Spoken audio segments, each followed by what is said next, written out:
Onion nuggets. Bah, bah, bah, bah, bah, bah, bah, bah, bah, bah, bah, bah. Skidamarinky dinky dink, skidamarinky doo. I love you. Do do do do do. I love you in the evening and in the afternoon. I love you in the morning and underneath the moon. So you see this Chelsea Handler shit where she said that she didn't know till she was 40 that the sun and the moon were different things. No. Oh. Yeah. A bunch of right wingers have been like really ecstatic about it because I guess they hate her for I can't even remember why. But yeah, she was on Jimmy Fallon, which I refuse to watch anything fucking related to Jimmy Fallon. But she was like, you know, honestly, true story. I didn't know until I was 40 years old that the sun and the moon were not the same thing. How the hell? I mean, like, huh? Like I've gone outside so many times and seen the moon out during the day. It's like there's the sun, there's the moon. They're both in the sky at the same time. What does she think's going on? Wasn't there something like I'd love to hate on Chelsea Handler, but I feel like there was something absurdly simple about the moon or something that I didn't know back in the day. I'm trying to remember what it was. I think that's why I'm trying to give her some leeway because it can happen to people where like you might live a like weird set of circumstances where some very obvious fact just eludes you throughout your fucking life, you know, and everyone else around you knows it, but it just somehow has eluded you through sheer fucking happenstance. But I mean, I don't know. Like, I was just wondering, like, what does she think is going on when an eclipse happens? You know, how has she never seen the sun and the moon out at the same time? You know, I mean, it's just like there's so many things I just don't get. But whatever. Then Scotty said nothing. Scotty's dead. He's locked in TJ's basement. Oh yeah, you're doing the Eminem thing. Gotcha. Good one. Good Scotty, one, guy. Now, Scotty had to make a little emergency trip to Baton Rouge. Well, you'll probably be hearing about that a little bit later in the week. Paul, if you were in Dune, you would be an esteemed court mentat. TJ would one of the Baron's boy slaves. I'm actually okay with it, so I'm okay with that too. I think we just ended up where we wanted to be. Yeah, I mean, I'm okay with it. Yeah, I'll service the fucking the hedonistic, fucking crazy Machiavellian guy. Why not install a heart plug on you? Yeah, you know, seems kind of hot.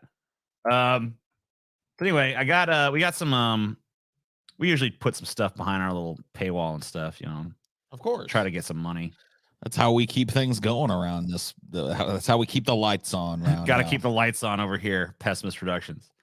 So today's little stuff is for $100. We got a white nationalist that wants all the gays dead. Shockingly. Yay! I mean, so strange to hear about a white nationalist that doesn't like gays. For $200, PragerU is going to tell us what America could be. It's an aspirational video about, you know. It's more like a nightmare scenario, probably, but we'll see. Yeah, I mean, I watched about 30 seconds of it, and I can say that I instantly pulled it. It was the one thing here that was just instantaneous. We got a TateTok compilation. That's a bunch of Andrew Tate TikToks. We got to take our dose of Andrew Tate because, as you know, TJ, on the 27th, coming up this week. Oh, yeah. We are doing the big patrons-only Tate gauntlet. We're facing off. We're going to fucking immerse ourselves in the philosophy of the top G and see if any of us like come out the other end no longer lactating bitch soy boys. You know what I mean? I mean, I'm sure we're going to still be soy boys. Come on. I don't know, man. What if one of us like fucking gets woke or whatever to the real fucking, what if one of us ends up red pilled because of it? That's like, you know what, dude? I can't do this no more. I can't do this no more, man. I can't make fun of Andrew Tate because he's right, man. He's fucking right.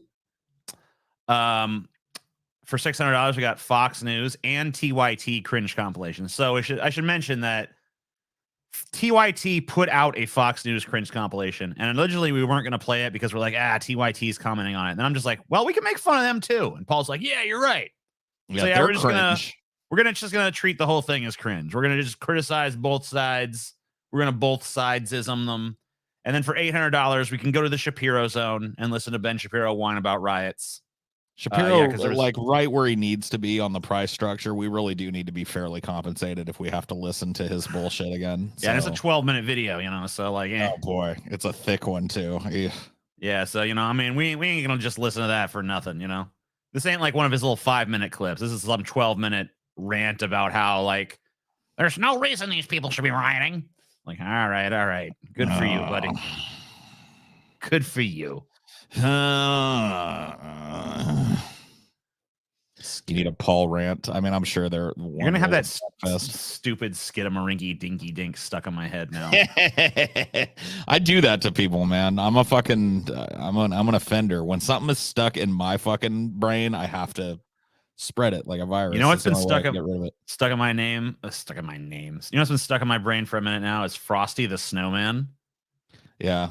I just keep walking around the house going like, there must have been some magic in that old silk hat they found. Because when they placed it on his head, he began to dance around. Frosty the Snowman was a stupid piece of shit. All right. Hell's Abomination says, is there any way I could pay you guys for the God's Not Dead commentary? I miss the content so much. I don't know. Maybe we can figure something out one of these days. Buy drugs with this. I mean, you don't have to tell us that, That's what happens. That's just what we do anyway, regardless of prescription. So we will. Trust me. And the older we get, the more of the drugs do become prescription, right? Yes. Oh my God, dude. I'm taking a fucking fistful now every day. It's great. Fistful of pills. I just feel like somebody who's already a corpse who's just being kept alive by medical science. Like, take these pills to stave off death another month. I love it. TJ, you spend this money. Yeah, I mean, once again, you don't have to fucking tell me this. You don't have to tell me. That's kind of like one of the things that I think separates us from a lot of the people that are doing similar types of shows. Number one, we were on the show that originated the format. Number two, we don't like, these other guys, like if you look at these people when they get popular, like they do like, oh, look, here's a house tour. Here's my new Tesla. You know what I mean? They're like bettering themselves, bettering their lot with the money. We're smoking it. Yeah. Literally all three of us are living in hovels so that we can afford to smoke and drink and eat the money that you send us. Yeah, you know what? Because, if we improve too much, we're going to get to this. We'll be better than you, and then we won't be able to, commiserate anymore. We'll be like, that connection will be gone. We are now the hoi polloi. No, our job is to smoke, drink, and overeat for the rest of you, Right. It's what makes us fun. Yeah, man. You know what I'm saying? So anyway, speaking of fun, I guess. I guess this might be fun. I don't know. Maybe it's controversial. Pamela Anderson claimed Tim Allen flashed her on the set of Home Improvement when she was 23, and he's now responded. Tim Allen famously was he's obviously famous for all the stupid crap he's done in the 90s, but I'm talking about famously amongst our audience for being the first topic we ever covered on Deep Fat Fried. He doesn't pop up in the news all that often. So when he does, we got to cover it. And this is a bombshell right here, man. Bombshell. He wangled Pam Anderson. I mean, he and every other fucking dude in America at that time, for sure. Yeah. I just he fucking flashed her though. That's like a whole different thing. I love how he flashed her on the set of, allegedly, obviously. Right. I love how he allegedly flashed her on the set of Home Improvement too, which that show, man, I hate that show so much. I hate any of those like real generic sitcoms. I'm not like totally a 100% a sitcom hating snob, but I'm like 98% that, you know what I mean? Yeah, for sure. So do. anyway, Most of them do suck. I don't know why it keeps mentioning that she was 23. That's like, all right. I mean, it's obviously it's wrong to wangle a person in general, but like, there's nothing special about her being 23. That's not like, oh, she's her innocent child's 23-year-old child eyes saw. She's a grown ass woman at 23. Right. Dude. So like, I don't fucking, who cares? We know that she was younger when it happened. I don't need to fucking like have this overemphasis on 23. Like that's some kind of component of the scandal. It's not. I mean, maybe now that she's like 50 something, they would be okay with Tim Allen wangling her. Yeah. It's like Tim Allen wangled Pamela Anderson. How old was she when he wangled her, you know? Oh, she was 48. Oh. Who gives a shit? Pass. Oh, I'm sorry. I meant she was 23. Oh my God. A 23-year-old child?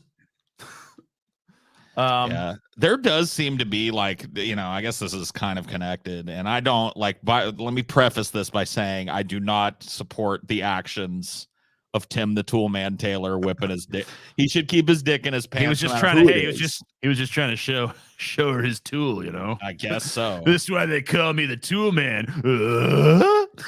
But there seems to be this movement that's kind of come along with the more socially progressive ideas about things. Something's coming along.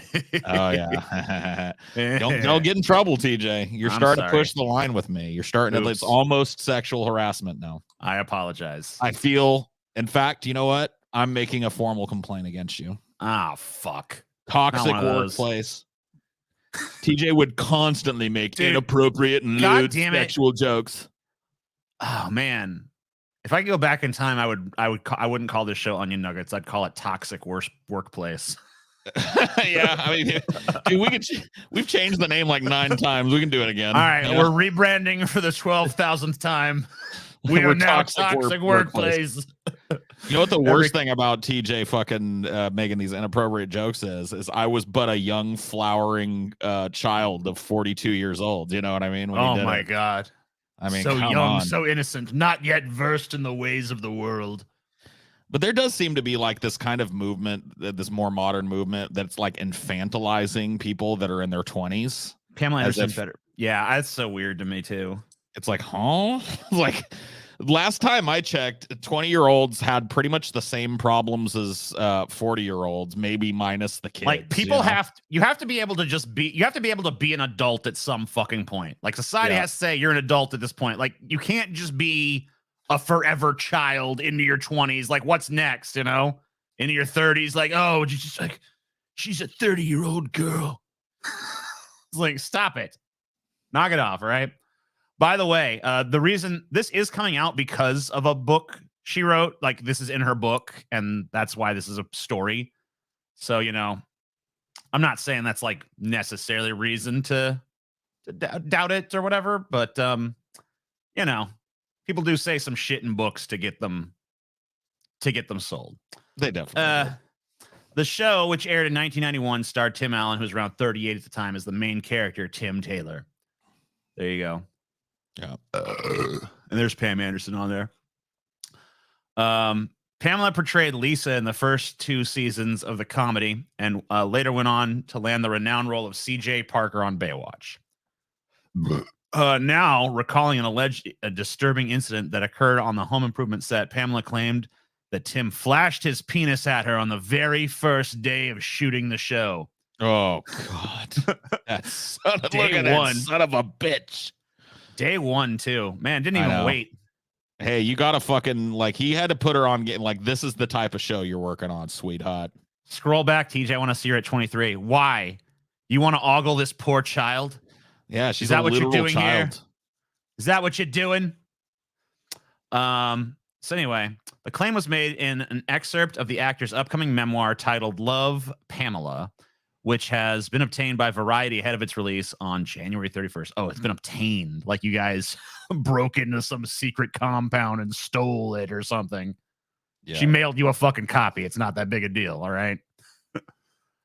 Dude, this type of shit, I mean, I understand. Like, No, no, I don't think Tim Allen should have pulled his dick out. But like this type of shit happened to me a bunch of times. You know what I mean? Like people like in my 20s, especially, like I saw more people's genitals than I wanted to in my 20s. People sometimes just whip their junk out. You know what I mean? It happens.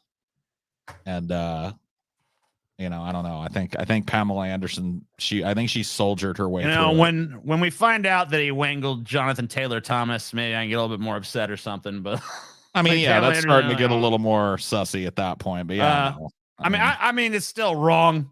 But like 20 fucking something years ago, he whipped his dick out. I don't know. Like, what else did he do? Yeah. I had workplace. I saw workplace titties and workplace nuts, and you know what I mean. I just saw it. Just happened. You know what I mean. It wasn't. It didn't stop the world. I survived. He opened his robe and flashed me quickly, completely naked underneath. She claimed. Pamela, who famously modeled for Playboy before her acting career, went on to claim that Tim's reasoning for flashing her was to get even, given that he'd seen her naked before. He said it's only fair because he had seen me naked. Now we're even. I laughed uncomfortably, she alleged. I mean, to be fair, Tim Allen was fucking pretty coked up at that time, you know? I mean, he had just bumped like 3 rails of coke, you know? Yeah.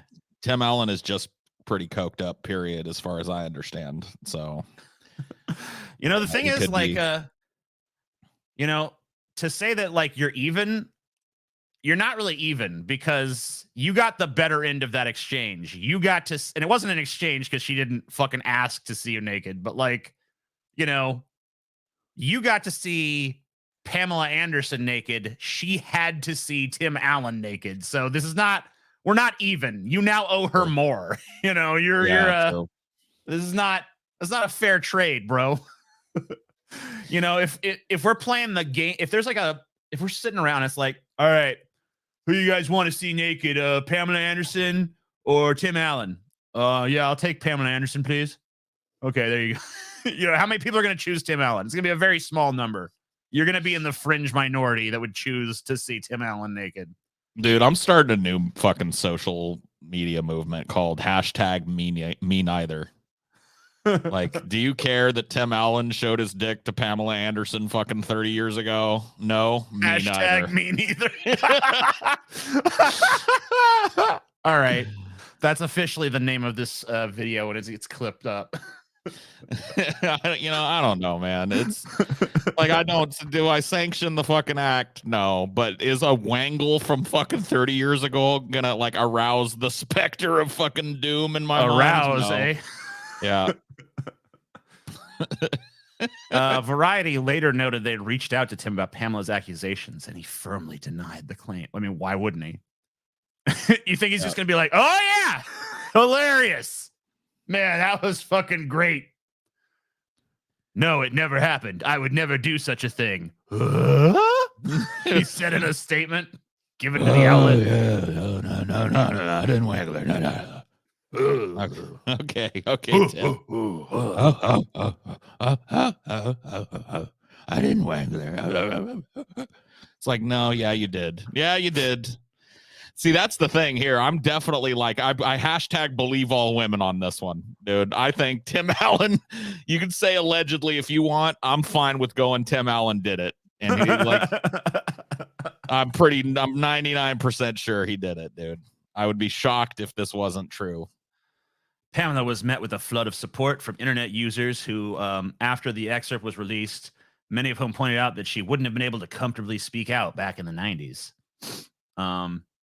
It was 1991, and she was a new actress who was only known for posing for Playboy. They would have blacklisted her so fast and ripped her apart in the press. So glad she is able to tell all now, one person tweeted. I'm not sure if I agree with that assessment. There were tons of sexual harassment claims that were taken seriously. Like, it's not like the Me Too movement was the first time somebody told a story about a celebrity being inappropriate. You know what I mean? Like, yeah, you go back maybe like 40, 50 years, and that probably would have been like, oh, shut up, bimbo. You know? But yeah, I feel like probably this could have, if this had been reported on back in the day, like I feel like you would have seen like Entertainment News. Tim Allen getting feisty on the set of Home Improvement, you know, like all this stuff. I mean, it would have been basically the same thing. It would have been presented so that people could fucking get titillated by it. I mean, today he'd probably be fired off the show. Back then, he probably would have had to like apologize and do some sensitivity bullshit. So it would have been like a less stiff penalty. Stiff. Yeah, but you know, Diamond and Silk's passing on Bluey Mania. Huh? Oh, No idea. Give me money. Thank you. Tithing for the roundest lords. My opinion is meaningless, but my money isn't. very true. Wow. They're getting self-aware, Paul. I know, they're starting to learn. Some people are asking why she waited so long, blah, blah, blah, because she had a book coming out. She didn't. I don't think that she intended for this part of the book to be like, this will be the moment of revelation or whatever. Probably Maybe she did. not. I don't know. It was probably just like, I'm writing stories in my book. Oh, yeah, that time Tim Allen whipped his dick out at me. And then someone was reading her probably mostly boring ass book, probably ghostwritten. And then they stumble upon that pass like, holy shit, Tim Allen wangled her? We could make some hay out of that. Put that shit out there. Blah, blah, blah, blah. Not only that, no one was going to believe her because everyone considered her a slut. She was dehumanized and vilified. No, she wasn't. No, she wasn't. She wasn't. I mean, like, yeah, okay, maybe some 90s versions. Honestly, that kind of stuff is worse now than it was in the 90s with all this incel stuff. Oh, yeah. All these guys are just like these bitter guys that are just so fucking mad. They're just, I can't get laid because my weak chin. These fucking bitches, man. I'm not saying there wasn't any toxic ass dudes like that back in the day, but that shit's worse now than it was then. You know, back then, most people were just like, Pamela Anderson, hell yeah, she's hot. They weren't just keep in mind, like Pamela Anderson was like willingly took roles and kept roles for years and years that were centered around not exploring her ability to act, but ogling her body. Like, yeah, she was a participant in the two-way exchange of men going hubba hubba hubba and her selling calendar after fucking calendar after. I mean, her sexuality was celebrated in the culture, not maligned. Yeah, no, I mean, she wasn't derided. I'm not saying there wasn't a bitter dude here and there. It was like, that fucking bitch, slut. There's always going to be that guy. But this, like, they're trying to paint it like the narrative in society was like, man, look at this. Yeah, look at this useless whore on TV. You know, it wasn't. That wasn't it. They were just dudes going like, damn, man, Pamela's fine. Oh, my God. You know, like, Hail whatever. King TJ, off with Pretender Paul's head. I love it. Oh my God. People, can I have the guards take this fucking peasant away, please? Get him out of here. What did you, Tim Allen's packing? A full kielbasa or something more mid? Dude, I gotta say, the smaller his dick is, the more I sort of have to begrudgingly respect what he done. Yeah, but here's the thing. I gotta be honest with you. Once again, not condoning anything, but like, you know. No. If you got a big giant dick, you know, if you could just whip out your giant cock at any time, you know, like it doesn't take as much boldness at that point. But you got like a little, if you're packing like a little Vienna sausage, you know, it takes a little bit more courage to be like, hey, Pamela Anderson, world famous naked chick, check out my little unimpressive dick, eh? All right. I mean, it's just one of those things. Like when you hear a story about somebody whipping their dick out in an inappropriate time or place, you can pretty much assume that the dick is at least sizable. You know what I mean? Because us speaking as a especially a grower, not a shower, little dick dude. You know, it doesn't have the same punch if I were to pull mine out. You know what I mean? It's more like revealing your belly button or something. You know? Yeah. It's not. It doesn't have the same impact. So I'd be willing to bet that Tim Allen is swinging a little billy club in there. Maybe not like John Holmes or whatever, but I bet he got a fistful of cock. You know what I mean? Let's just put it that way. Take my money. Also, Paul better than TJ. See? See what I mean, TJ? As long As long as they keep donating to this feud that exists between us, apparently I'm fine with it. Yeah, hail Emperor Paul too. Look at me, man. I'm hail fucking. Hail to the king. A people cry out for leadership, TJ. They cry out for their sovereign. I would giggle if a dude whipped a little baby carrot at me. Hey, you want to come by later for some laughs? You know. Every time that this has happened to me, I've giggled no matter what was pulled out. You know what I mean? Like I remember a time where I was at a get together. It was actually a work get together, and a chick draped her titties over I used to have a stairs in my condo. She stood on my stairs and like draped her big old titties over the edge and shook them at us and shit. And I giggled at that. I was like, yeah, big old jiggly titties.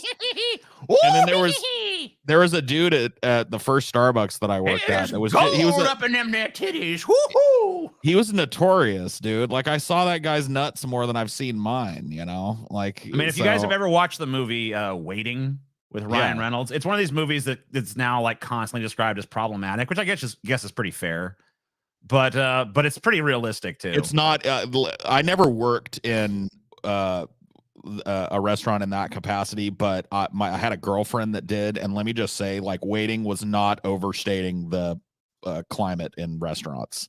It was the dudes there were all fucking the chicks there. The chicks were fucking the chicks. The dudes were fucking the dudes. Everybody was drinking on shift. Everybody was pulling out their fucking genitalia. It was, it was very much like an accurate portrayal of that kind of work environment at the time. Crucify pretender Paul.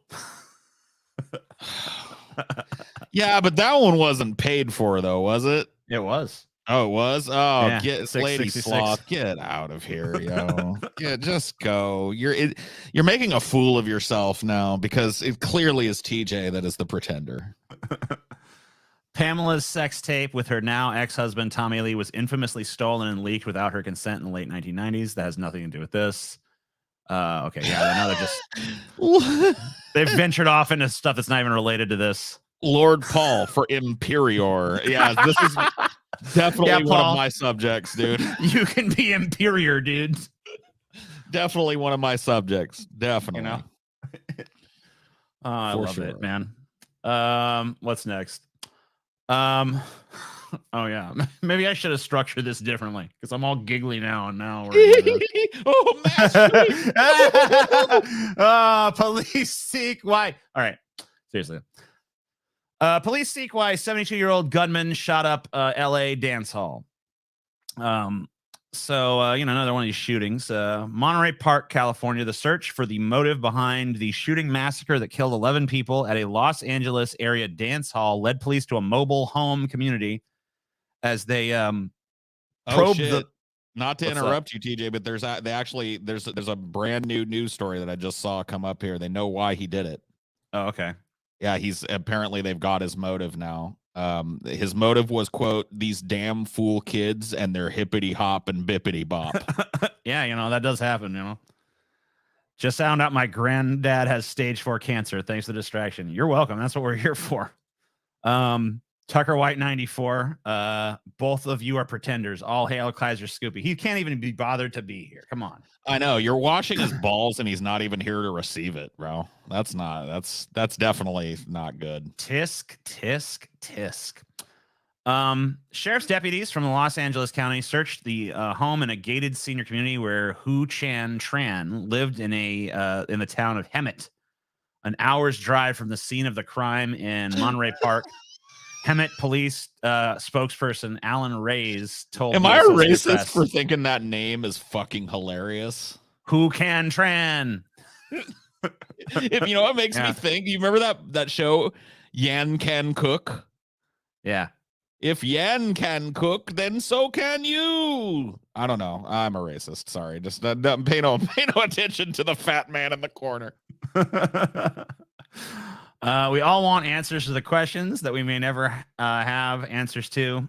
That's kind of the enigma of this. I know that my individual officers would like to know why. I know the families want to know why.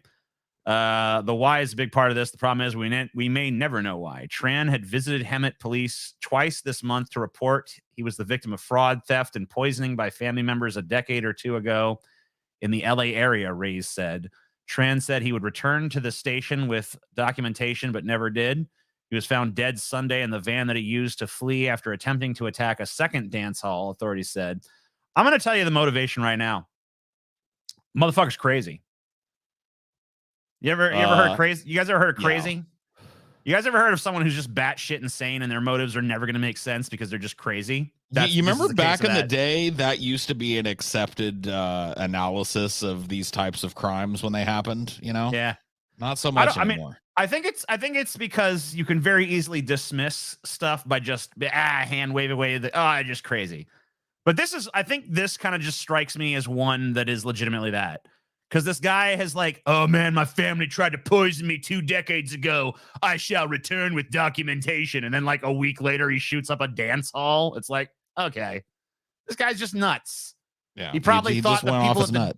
he probably like formed some web of conspiracy where the dance hall had poisoned him or something, or or these, it's just, who knows what kind of crazy shit. You know what would be crazy, TJ, to think of a world in which there were rules about licensing firearms that would catch somebody that had dementia and deny them their, the right to have that firearm because they're a danger to themselves and others. Yeah, I mean, that would be truly crazy, Paul. See, this is a bad choice. Because you asked how many coats of ball wax should TJ get, and he said 2. Yeah, if you would come to me, I would settle for 1 coat. One coat of ball wax. No one wants to wax your horrible balls, Paul. Dude, I have great balls, TJ. A true king has a bit of racism in them. Hail Paul. Wow. We see all the Nazis flocking to the Paul banner here. That's pretty messed up stuff, I am the tanky Nazi, whatever else. You're all the things. Yeah, I'm all the things. Yeah. You're every fucking pejorative, Paul. What the hell is wrong with you? I am. I'm every misguided political stance. That's me. All combined into one. That's right. Hold on. I'm going to check our donations here. See if we've made our first goal. The donos. Check the donos, what's TJ. going on here? Yes. Check the donations. What is going on with our donations? Yes, we have met our first goal, Paul Siegel. Oh, that is good to know. Yeah. So yeah, we're gonna do the white nationalist wants gays dead. The next one is for $200. PragerU tells us what America could be, an aspirational video for a wayward country. So yeah, for the honor of my Lord GJ. The battle lines are being drawn, Paul. Another spurious rebel who will find himself with a burlap sack over his head being taken out into the middle of nowhere tonight. This poor soul. There was another shooting at a nightclub in Louisiana over in Louisiana. Baton Rouge, where Scotty is right now. A dozen people were injured in a Baton Rouge nightclub shooting, authorities in Louisiana said Sunday. One of the victims is in critical condition. No arrests have been made, but police believe the early morning attack was okay. Well, Mr. Naughty Priest is pretty much a true king has an OnlyFans. So whichever one of us gets an OnlyFans first is the true king. Is that what you're saying? Mr. Naughty Priest for $200. I have a feeling that TJ is going to win. I think TJ would set up an OnlyFans. I probably would never do such a thing. Well, you just said you had magnificent balls. You could be like, Paul's balls. Paul's magnificent balls. Could like dress them up. You could get, dude, you should hire an AC/DC cover band to sing Hell's Bells, but instead they just say, Paul's balls, Yeah. I could paint the bigger one up like the earth and the slightly smaller one up like the moon. You know what I mean? And then paint the sack like space. Wow, yeah. That'd be cool. Amen. A goddamn man. Plus, I could never do that myself, so it means that I would spend a lot of time having people tickle my balls with paintbrushes and such, which is, hey. This was not a random act of violence based on the preliminary investigation efforts. Yeah, usually these aren't. We believe this was a target event where someone was specifically targeted and others were injured in the process. So this was not someone who's like, I'm going to go in this club and just shoot everybody. This is someone who's there to shoot a specific person, but they just suck at it. And so a bunch of other people get injured in the process, right? Yeah. Oh, that's a good idea, dude. I could have like an AC/DC impersonator be like, Paul's balls. Yeah. Yeah. Yeah, I like it. Maybe I will start one. Do you think I can make some cash? Yeah, maybe. Who knows? I mean, you know, you probably at least, even if people were not like genuinely, oh man, I love Paul's balls, they probably do it just be like, let's see what the fuck that's about. Yeah. Huh. They are Just pretty nice balls. Curiosity. Honestly. I mean, I may not get like a lasting fandom, but curiosity, I would be able to cash in for the first couple months. You know, you'd make a few bucks, and then a lot of people would feel I bad bet like a too. good, like, dude, I bet like a good 70%, maybe even more of our degenerate audience would sign up just to see my balls. Paul's balls. And see, that's one thing I've got over you. They've already seen your balls, TJ. They know what you're fucking looking like down there. They don't know, have no idea. They don't know nothing about Paul's balls. All hail Paul and his crusade against the Democrogs. Yes. Paul's gonna topple the Democrogic establishment. Look out, Democrogs, you and me. Behind the fucking woodshed. We really didn't make none of them shootings. So let's say we can make some out of this. Earth's core has stopped and may be reversing direction, study says. Prepare to die. This is fine. This is fine. I'm sure something like a giant planetoid-sized ball of like nickel and iron that sustains like the center of our planet changing directions isn't going to have any kind of fucking effect on anything, TJ. Yeah, it's all going to be fine. Earth's inner core has recently stopped spinning and may now be reversing the direction of its rotation, according to a surprising new study that probed the deepest reaches of our planet with seismic waves from earthquakes. The mind-boggling results suggest that Earth's center pauses and reverses direction on a periodic cycle lasting 60 to 70 years, a discovery that might solve long-standing mysteries about climate and geological phenomena that occur on a similar time frame and that affect life on our planet. So apparently this is not like some kind of like crazy event. This is just like part of some cyclical thing. This just does this every 60 years. But what happens when it happens, though? What kind of things are associated with it? Well, let's see. Of course, it must be noted this is more or less the plot of the 2003 disaster film The Core. True. Yeah, remember they had to go down and restart it. Yeah, with a nuke. Yeah. It's that film is a disaster movie, but it's a disaster of a movie as well. It's really Have you ever bad. noticed like how many disaster movies there are where nukes are the ultimate answer to it? Yeah, I wonder if that's like propaganda. Yeah, I wonder. If you made Paul's balls into a ringtone, I might buy it. I mean, of course, you just like default right to that. Yeah, they're prepping us. While the core's rotation influences Earth's surface environment, scientists think the periodic spin switch is a normal part of its behavior that does not pose a risk to life on our planet. Yeah, that's, scientists think that. Do they know that for a fact? Do we know that there's not just going to be like every volcano on Earth just erupts simultaneously in like 5 minutes time? That would be unfortunate. Earth's inner core is a solid metal ball that is about 75% the size of the moon. Which, by the way, until I was 40 years old, I thought that was the same thing as the sun. I don't know if you knew that. It can spin at different speeds and directions compared to our planet because it's nestled within a liquid outer core, but scientists are not sure exactly how fast it spins or whether its speed varies over time. Located some 3,000 miles beneath our feet, the core experiences such intense pressure that it is likely as hot as the surface of the sun. Because it is so remote and difficult to study, the inner core remains one of the least understood environments on our planet. Though it's clear that it plays a role in many processes that make our world habitable to life, such as the generation of Earth's protective magnetic field, which blocks harmful radiation from reaching the surface. Now, Yi Yang and Zhidong Song, a pair of researchers at Peking University's Sinoprobe Lab at School of Earth and Space Sciences, have captured surprising observations that indicate the inner core has nearly ceased its rotation in the recent decade and may be experiencing a turning back in a multi-decadal oscillation, with another turning point in the early 1970s, according to a study published on Monday in Nature Geoscience. There are two major forces acting on the inner core, Yang and Song said in an email to Motherboard. One is the electromagnetic force. The Earth's magnetic field is generated by fluid motion, in the outer core. The magnetic field acting on a metallic inner core is expected to drive the inner core to rotate by electromagnetic coupling. The other is gravity force. The mantle and inner core are both highly heterogeneous.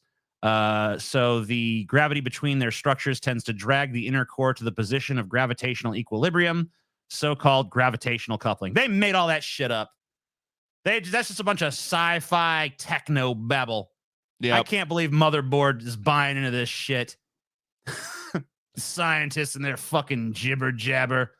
Fucking whoever heard of a gravitational equilibrium? Whoever heard of a gravitational coupling? You just throw the word gravitational in front of something and all of a sudden it's science. Ugh. You know what, TJ? I gotta say, I don't want to talk to no scientist, TJ. Motherfuckers, they're lying. They're lying, Paul. It gets me pissed when they do that. Paul's salt assassins will never break the banana guard. Never. Ah, yes. God. The banana guard is strong. The banana guard. Oh boy, man, that's a terrible. Dude. Salt assassins is so much cooler than the banana guard, bro. I don't know, Paul. It just proves that I should be the emperor and not you. So anyway, this is basically like, I don't know. I guess it's happening, but it doesn't fucking mean shit. Whoa, more money.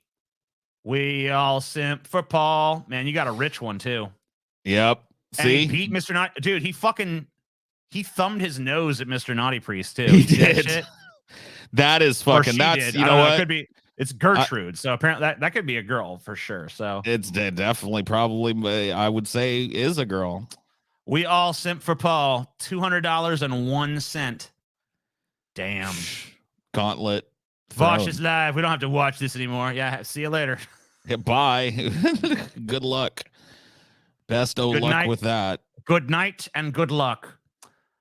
Scientists more like lionists. Somebody asked what a good disaster movie is. Dude, most of them are pretty good, honestly.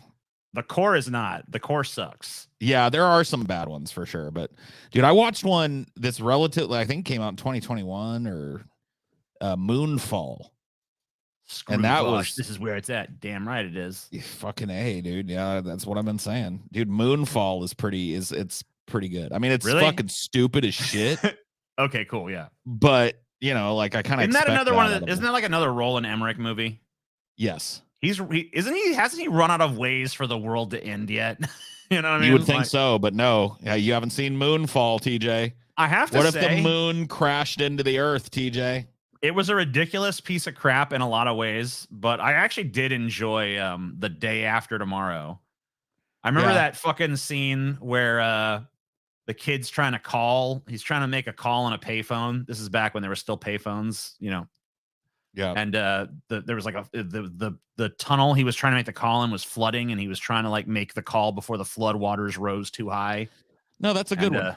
That was a pretty intense scene.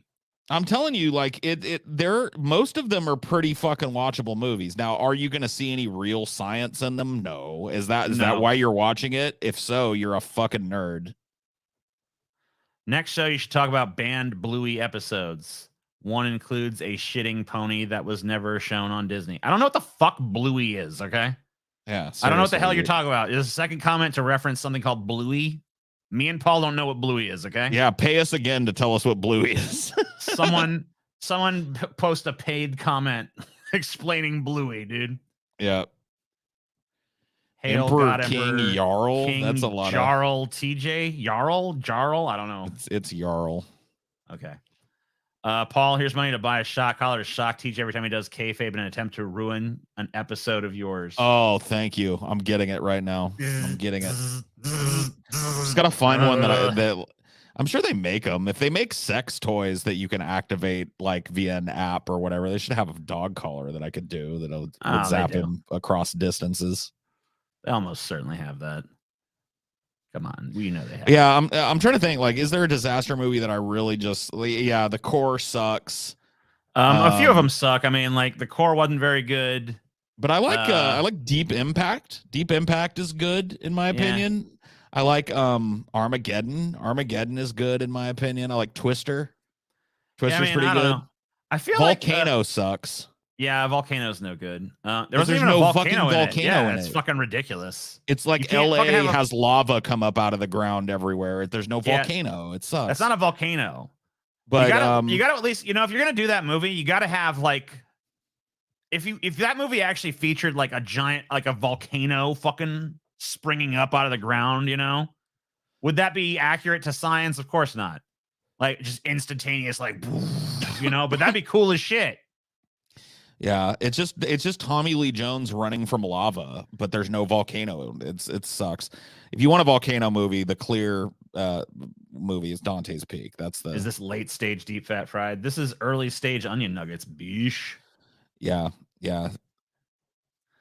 Yeah, Dante's Peak is way better. Dante's Peak is great. Pierce Brosnan is way better than Tommy Lee Jones too. Can we just say that? Well, I mean, in that type of role, I agree. He's a better action star to save the world from a planetary disaster than Tommy Lee. What has Tommy Lee Jones done that has like made him get this level of respect that he enjoys? Because I think one of his biggest movies. He's done a lot of movies. If you pulled up his IMDb, you'd be shocked. But yeah, the role that I think really ingratiated him with the public, and he never really like fell from it, was he was that marshal in Fugitive. Yeah. And he was really good. That. He was really good in that role. Yeah, I feel like when I see him, I usually am just kind of like, oh, it's fucking Tommy Lee Jones again. he was great in Lincoln as well. I can't remember the name. He was good in Lincoln. That's true. That movie was like an actor's movie for sure, because there was better performances in that than there was pretty much anything else. But yeah, and he was in No Country for Old Men as well. Yeah, I didn't really care for him that much. I mean, he was fine. He was just outshone by like a bunch of other people. So you guys know a lot of these Nazis out there. I guess there's like Nazis attacking our power grids now, which I don't really get that, because you know, like you'd figure if you're sitting around your house and all of a sudden your power goes out and your food spoils and, you know, you're fucking just like massively bored and inconvenienced. And then when it's all said and done, you found out a bunch of Nazis did it. Even if you were like kind of racist or whatever, you'd be like, man, fuck Nazis. You know what I mean? Like, yeah. It seems like really, like if their fucking intent is to be like, we're going to wake up this fucking decadent, you know, culture or whatever. Like this is, I don't know. It seems like a stupid way to do it. People tend to like electricity. So I guess they think like if we break down society, then like our new Nazi order will rise. Yeah, but not if everyone knows you're the ones that did it. Then there's just gonna be mass. Like the first thing that we're gonna do when society collapses is come kill all of you. It's to kick off the hashtag race war. They think if they deny power, that the race war will happen. You know what I mean? That will drive people to finally clash in the great epic race war that needs to happen, and we will cleanse all the mongrels and mudbloods from this country and return it to the pure white garment that it should be. TJ, a white pickup truck with a rack of roof lights blazing pulled up to an electric substation in the small town of Morton, Washington, about 70 miles south of Seattle on June 16th. In the pre-dawn dark, next to the city cemetery, a man in a dark hood and baseball cap hopped out of his truck. He broke a steel gate apart, likely with a crowbar, later found at the scene, and walked inside the fenced facility on his way to sabotage its high-voltage transformers. Electrical substations transform high-voltage electricity into lower voltages that keep America's lights on, its food cold, its medical devices operating, and its phones charged. Far-flung substations can be difficult to secure. Damaging even a single one can shut off critical service to thousands of people. Attacks like the one in Morton are on the rise in the Northwest. There have been 15 since June, more than in the previous 6 years combined. The recent attacks make this region a hotspot for such activity, according to a joint investigation by Oregon Public Broadcasting and KUOW. In most cases, the motives aren't known, but as the FBI and extremism researchers have noted, neo-Nazis have been calling for such attacks. The individuals of concern, if you really look at the history of terrorist attacks in the United States, this ideology or an adjacent ideology is behind 90% of the shit that happens here. Yeah. Like, it's really like not taken, in my opinion, as seriously as it should be. Like, I think that a lot of these neo-Nazi groups, like, there's so many of them too, their heads are right out there. You know what I mean? Like, they're clearly behind shooting after fucking attempted just like the Oklahoma City bombing was done by white supremacists. You know, there was white supremacist overtones to the Ruby Ridge massacre and all of this. You know, it's just the shit is fucking, you know, it's out of control. Even the Columbine kids loved Hitler, Yeah. you know, so. Yeah, well, yeah, they were driven by, they had racist ideology too, and it was all throughout their writings and their journals and their weird shit that they found. So, yeah, you know. Wrong! Most terrorist acts are left wing! There were hundreds of bombings by left wingers! Okay, name a few. I mean, yeah, there were, like, I'm not saying that the left wing has never bombed, but these right wing kind of shootings and terrorist acts seem to be way more prevalent than left wing ones. The individuals of concern believe that an attack on electrical infrastructure will contribute to their ideological goal of causing societal collapse and a subsequent race war in the United States. I don't think I really don't think it's a good plan, honestly. I feel like what's going to happen is you guys are going to take it out and people are going to hate your fucking guts. No one is going to be like, man, you know who's like really got things figured out? The people who like did this to us. They're super great. We love them. Yeah. But also, like, I don't know. I was in New Orleans, you know, the New Orleans area. I wasn't actually in the city, so I don't want to, you know, make a statement that's not true there. But, you know, I was around here. Well, not here because I don't live there anymore. But I was in like Louisiana and Mississippi when Katrina happened. And, you know, I saw the aftermath of that. And there was tons of people without power and, you know, infrastructure was down and, you know, food lines were down and people were, you know, struggling to charge their devices. You know, there weren't quite as many devices back then, but still had a reliance on those things. And, you know, society did to some degree. It didn't collapse, obviously, but it took a little hit. And people actually did not, for the most part, degenerate into race war. There were some racial tensions that were inflamed here and there. You know, there was definitely some things that happened that were pretty fucking untoward, but like it didn't result in like everybody is at each other's throats. In fact, in a situation like that, a lot of times people become very like helpful towards one another. Now, maybe long term, that sort of goodwill kind of fades away. I don't know. But in the short term, while it's like, hey, we need to help each other because we're all going through this crisis right now. And we all need to pull our weight and be useful. That's kind of like the mentality of most people when that happens. There's way more examples of that in you know, tragic circumstances or disaster scenarios or whatever than there is people fucking like the tenuous ties breaking down and people like. I think basically people need to observe what actually happens in disaster scenarios and stop basing it on like The Walking Dead, where everyone is just instantly at each other's throats. I'm not saying there's not bad actors. I'm not saying there's not people who don't take, you know, advantage of the chaos. There are. But the vast majority of people try to make themselves useful and try to help one another. That's kind of what happens in those scenarios. You know what, TJ? I stand corrected. All right. I mean, what can I say, man? Anti-fascist linked to 0 murders in the U.S. in 25 years. There's actually an update to this because it's older. This has changed. Since this piece was published, the data has changed. Domestic terrorism experts now link 1 homicide in the U.S. to a self-described anti-fascist, the first such killing in 25 years.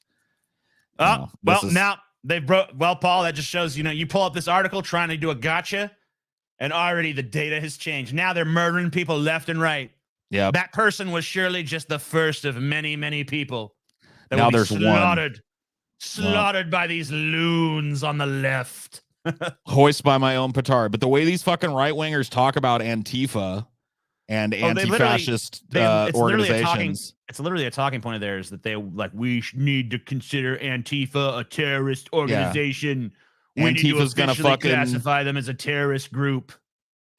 Yeah, all this like fear mongering about black bloc and shit. It's just like, now if you added up the dollar value of property damage done by these organizations, it might reach a little bit more parity. But who the fuck cares about that except for corporations anyway?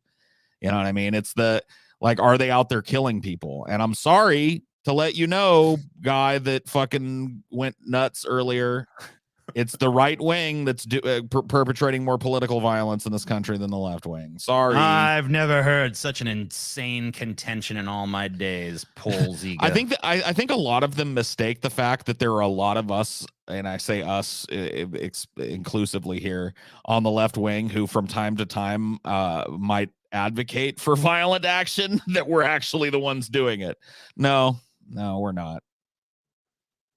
Sorry, buddies. Not usually us. Just to put that out there. Kroger Union files class action lawsuit alleging widespread wage theft. I, for one, am shocked. That single homicide Paul mentioned is Michael Renault, a PDX native who was whacked by Trump's feds afterwards. What?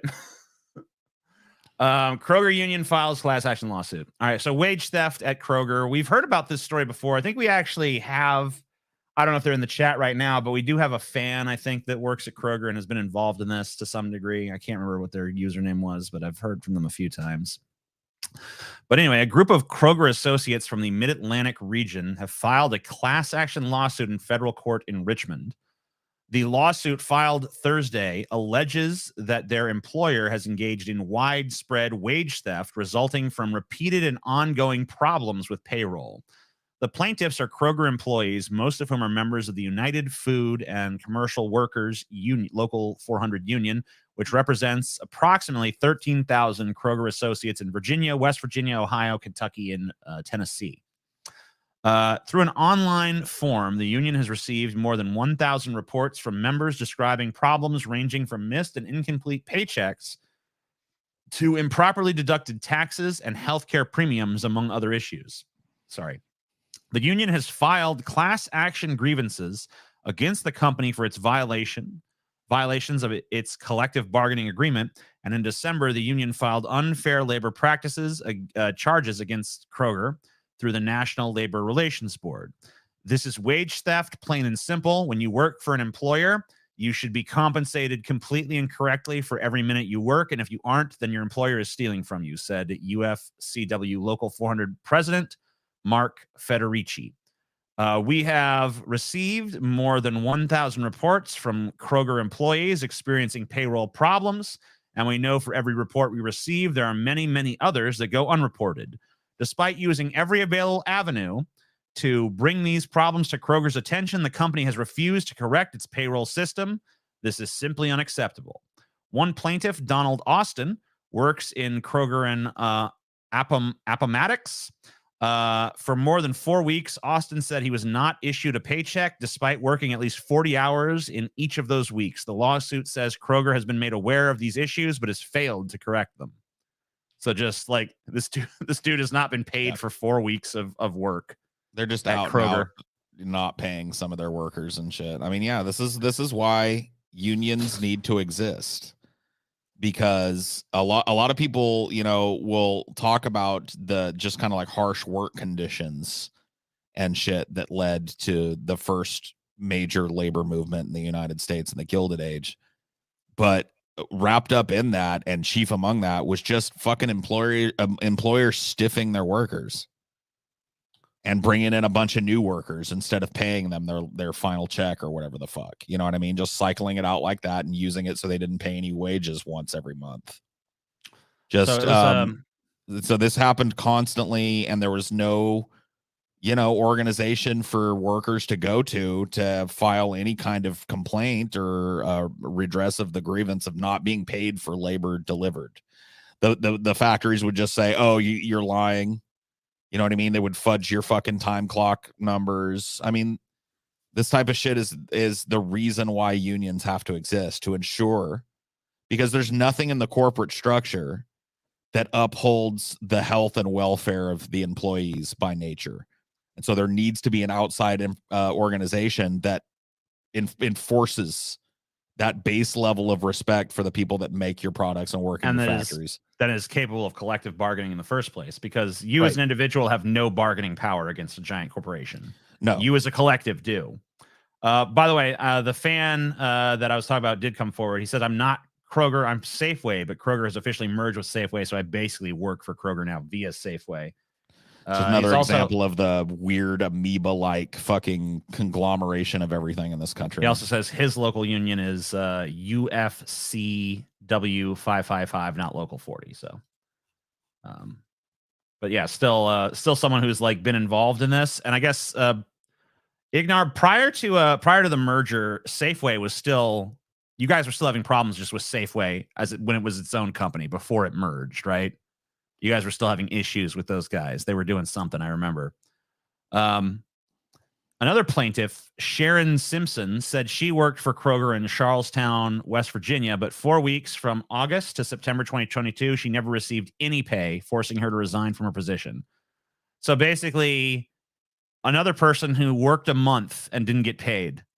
Yep. You know? And to the point, and they just would not pay her. They just refused to pay her until she was basically forced to quit because she wasn't making any money. So that's, I mean, 160 hours of work. That's theft. Not compensated for. Yeah, that's theft, and that's like a form of soft slavery at that point. Like, yeah, that should be prosecutable. I mean, paying people the type of subsistence wages that exist at the lower level of employment, like fast food, gas stations, grocery stores, and a lot, especially ununionized grocery, locally owned grocery stores. That type of those people are paid shit. It's functional slavery, if you think about it. It really is. It's just like they can't ever get. They're not making enough money in trade for their fucking time to get anywhere in life. They're making just enough to house themselves nearby, maintain a ramshackle car so that massa doesn't have to pay to ferry them from the slave hut to the cotton field. You know what I mean? They pick that up out of their own paycheck. You know what I mean? And then they're forced to work all fucking day for and then given barely enough food and sustenance and forced to eat low quality shit. Like, what am I talking about African slaves in the fucking 1700s? Or am I talking about American workers now? You tell me. So Vulpus Redtail gave $5. Says, I work at Safeway as well, and before I transferred to a new store, our union was toothless.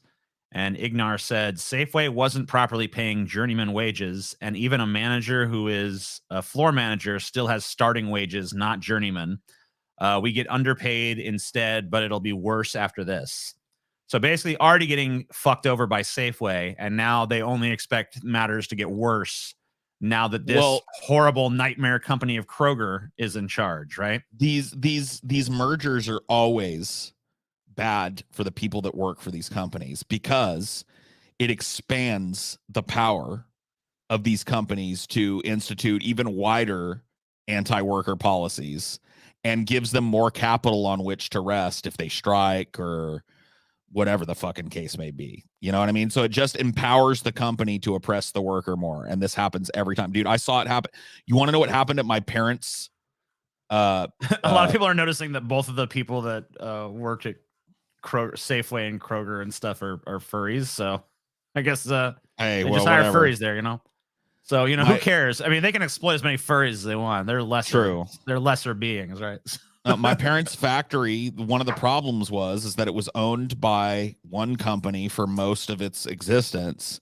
Mm-hmm. And then it was rolled in as a conglomerate to another company. And that's when the anti-union busting shit started. That's when the union busting shit started. That's when the teeth started being removed from my parents' local union.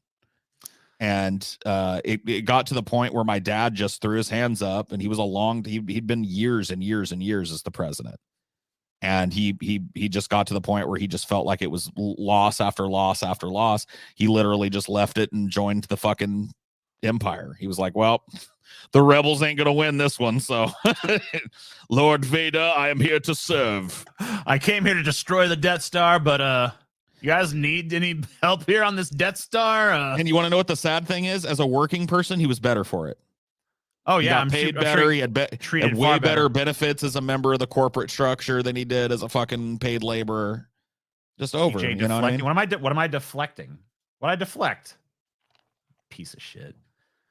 As our case will show, Kroger has engaged in a persistent pattern of wage theft through its failure to correct ongoing and systemic payroll problems resulting from its new My Time software, says Matthew Handley, whose firm Handley, Farah, and Anderson PLLC filed the suit. The company's failure to correct these problems is in clear violation of federal and state law, and we intend to seek every remedy available on behalf of these workers. Ugh, man, what does this mean, bro? So you're Furry adjacent. So you're like a scaly? No, I think it's like they jerk off to the art, but they don't have a fursuit. I don't know. There's a fucking whole like identity for that, man. We've gone too far. Like, dude, what you buff your pickle to is now something that like a label that you apply. It's like, oh no. Uh-oh. You're either a furry or you ain't, damn it. There ain't no adjacent. You can't be adjacent. Yeah, if you're masturbating to furry shit, you're a fucking furry, dude. Just quit fucking fooling yourself. You ain't adjacent. Degeneracy. I mean, yes, it is. You're right, but you know, whatever. I like degeneracy. Florida teachers told to remove books from classroom libraries or risk felony prosecution. Sounds like we're living in a really good country on the path to a new era of greatness, doesn't it? I agree, TJ. It sounds very, very nice here in the United States of America. Oh, jawohl, getting rid of all the dangerous ideas in those books. Yeah. Oh, yeah, burn them in the public square and let the Führer come down and wave at the people and throw a copy of Kierkegaard into the inferno. Yeah, dude, I think we're a little too worried about Nazis taking over the fucking electric grid and not worried enough that they're taking over the education system in the South.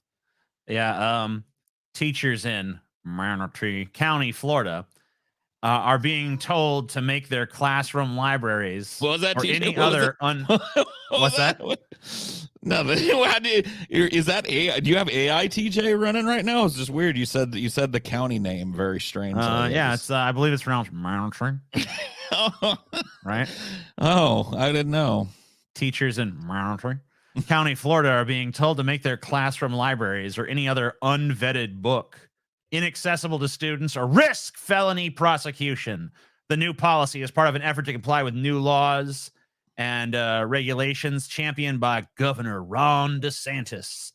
It is based on the premise promoted by right-wing advocacy groups that teachers and librarians are using books to groom students or indoctrinate them with leftist ideologies. Kevin Chapman, the chief of staff for the Manatee County School District, told Popular Information that the policy was communicated to principals in a meeting last Wednesday. Individual schools are now in the process of informing teachers and other staff. Teachers in Manatee County lamented the news on social media. My heart is broken for Florida students today as I am forced to pack up my classroom library, one Manatee teacher wrote on Facebook. What do we have here? My heart is broken for Florida students today as I am forced to pack up my classroom library due to the new law that went into effect on December 31st. All Manatee teachers must remove all books that have not been vetted by the state or risk being charged with third-degree felony and losing our license. This applies to both public and government-funded charter schools. The vetting process for new books is cumbersome, so even accepting donated books from parents and community members will not be allowed. The process of finding a list of approved books is also incredibly difficult. Books are the danger. Why don't you just look? The problem is the original Nazis. They were just like, we're gonna ban the books we don't like. These new Nazis, they ain't even no room for error. They're just like, yeah, just ban all books. Just de facto book ban on all books. No books allowed. It's easier than having to actually read them and decide whether or not you philosophically disagree. So, right, just get all books out of here. And censors historically have, even though they've never really been too good at spotting subversive stuff, like they let a lot of stuff pass because they're just kind of too stupid to recognize Of oh course. yeah, this is actually lampooning the system, you know. Of course. So a lot of stuff gets passes that way, and they're like, oh damn it, I guess we should have censored that, huh? Egg on our face again. No, not so this anymore. time they're not leaving any room for error. They're just like, you know what? No books allowed. No dude, damn books. Bill Hicks saw the beginnings of this, dude. That famous, what we got ourselves a Rita bit. It's like we got ourselves what you reading for? It's like we got ourselves a reader over here. What's going on here? What you reading for? But yeah, no, I mean, books are already, becoming less and less digestible by people as the education system just crumbles. People are, they're just not equipped to ingest books. You know what I mean? They're primed to ingest TV and YouTube news and shitty movies and shitty TV shows. That's how they get all their fucking what's going on in the world. You know what I mean? Farewell, classroom library. We'll see you soon, I promise. As an educator, I have spent the past 18 years of my life dedicated to providing students with quality literature, helping them connect with books and develop a lifelong love of learning. Receiving notice today that the classroom libraries are to be dismantled is a travesty of education, the future of our children, and our nation. Yeah, well, according to Republicans, this is a good thing. So, I don't know. And it does suck too. It was a big deal. Like how we had a shitty little library in my school, and as small and non-expansive as it was, there was plenty of books, and I used to take books home every week. Shitty podcast. Hey, don't unbutter our bread, okay? Yeah, seriously, man. Keep that shit on the down low. Podcasts and books are pretty much equal in terms of value, right? Well, yeah, I mean, maybe even skewing a little. I don't even know if I consider our show a podcast, but whatever the fuck this show is we're basically, there's all the greatest works of literature, and then they're on an exact even keel as us. But then there's all the other stuff we're talking about. That's all down there. That's all trash, Yeah, I guess. I mean, I learned a long time ago that we have no say in what kind of show it is that we're ultimately doing. Like, it's going to be categorized anyway, so I guess it's a podcast. We do what we do. In an interview with Popular Information, Chapman said the policy was put into place last week in response to HB 1467, which was signed into law by DeSantis last March. The law established that teachers could not be trusted to select books appropriate for their students. Instead, the law requires each book made available to students through a school, district, library, media center, or included in a recommended or assigned school or grade level reading list must be selected by a school district employee who holds a valid educational media specialist certificate, regardless of whether the book is purchased, donated, or otherwise made available to students. In Florida, school librarians are called media specialists and hold media specialist certificates, a rule passed by the... All right, it's time to do something. I don't know. I can't really fucking say what should be done. But, we gotta do something. I mean, I'm forced to be vague, but fill in the fucking blanks. You know what needs to be done. Come on. Especially if you're already in Florida. Do you just feel like you're not allowed to say what needs done? Yeah. That's what I feel like. It's not that you don't know or don't have any idea. It's that you don't feel that you can freely express what you think really needs done in Florida. Correct. That and is the correct, South, sir. Probably. That is correct. And to be honest with you, the rest of the goddamn fucking country while we're at it. I mean, pretty much all of America needs an enema. Mm-hmm. We need to fucking, some of the shit needs to be fucking. Somebody throw Jack Nicholson in Nevada acid, please. Because this country needs an enema. Yeah. Okay.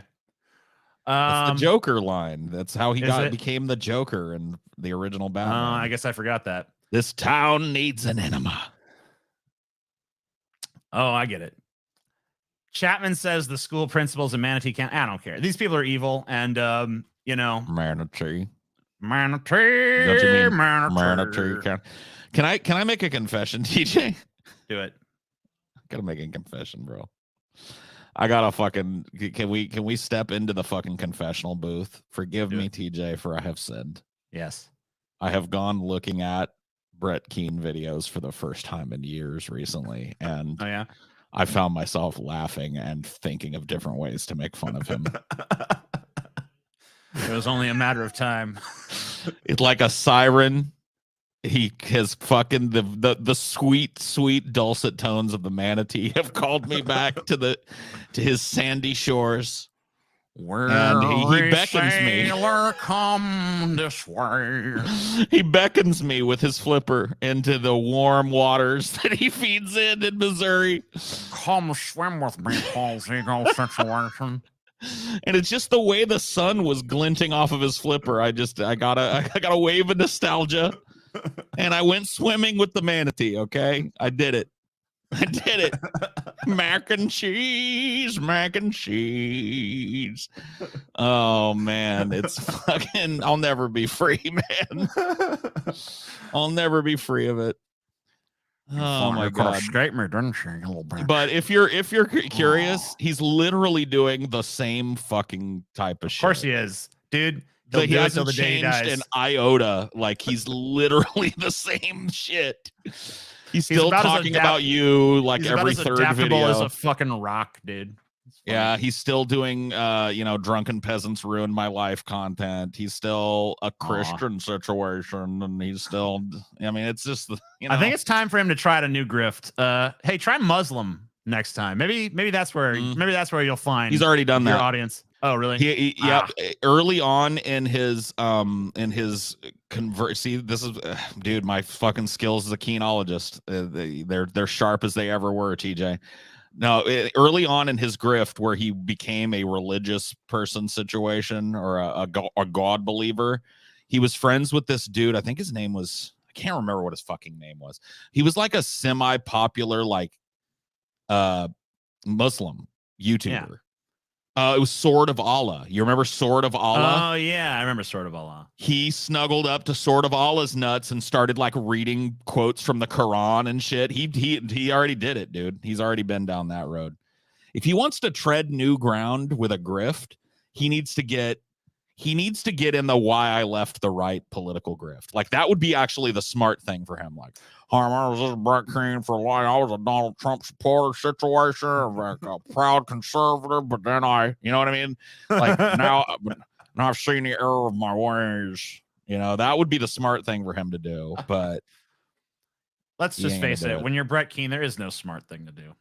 Come on. Well, I mean, true to a certain extent. But you know what? I have to say, yeah, well, what their appetite, but I figure that one of these days there might be a gauntlet situation. We'll I mean, I'm open to it at this point. I think it would be okay to dip our toe back into the fucking swamp one more time to see. But I don't want to give them too much for free because my idea for the title is, and I mean, my fucking involvement hinges on this being the title of it. Yeah. One more time for the money. M&M's retires mascots, replaces them with Maya Rudolph. This has got to be, if this is true, this is true. If this isn't just one of those misleading headline situations, then this may be the single stupidest thing I've seen a corporation do in 10 years. This has got to be up there with the boners of all time. Let me tell you something, dude. Whatever. I'm sure she's a lovely lady. Maya Rudolph is repellent. She is when she shows up in a movie, I'm like, please let this be a cameo. Who is she? I'm looking at her face and I do not recognize her. Who is she? She was on Saturday Night Live for a long time. She was in that that movie Bridesmaids. You remember that? The Judd Apatow Bridesmaids movie. She was in that. Mm-hmm. She's just a very annoying female comic that's been around for a long fucking time, and I don't think she's ever really been all that popular. As maybe I'm wrong, maybe I misread how many people like Maya Rudolph. So maybe this might be some kind of weird publicity stunt for people to just be like, no, bring them back. I don't know. Yeah, she would do the Kamala Harris impersonation on Saturday Night Live. Oh, I think I might have seen that a few times. I actually got a laugh out of that. So maybe that's not too bad. She's not totally unfunny. She's she's capable of being. She's funny in Bridesmaids. She shits her wedding dress. It's good. So but here's M&M's. There's something about her personality that just doesn't. It's not good. I feel like this is just some kind of weird new Coke kind of thing where they're gonna be like, we're taking them away just so they can have a triumphant return in a year or something. Anyway, here's Eminem's official statement. America, let's talk. In the last year, we've made some changes to our beloved spokes candies. We weren't sure if anyone would even notice. We definitely didn't think it would break the internet. But now we get it. Even a candy's shoes can be polarizing, which was the last thing M&M's wanted, since we're all about bringing people together. Therefore, we have decided to take an indefinite pause from the spokes candies. In their place, we are proud to introduce a spokesperson America can agree on, the beloved Maya Rudolph.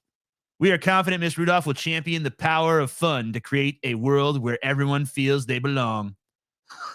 What the fuck is going on, man? They're taking this has got to be this is a fucking psyop against my brain. That's what's going on here.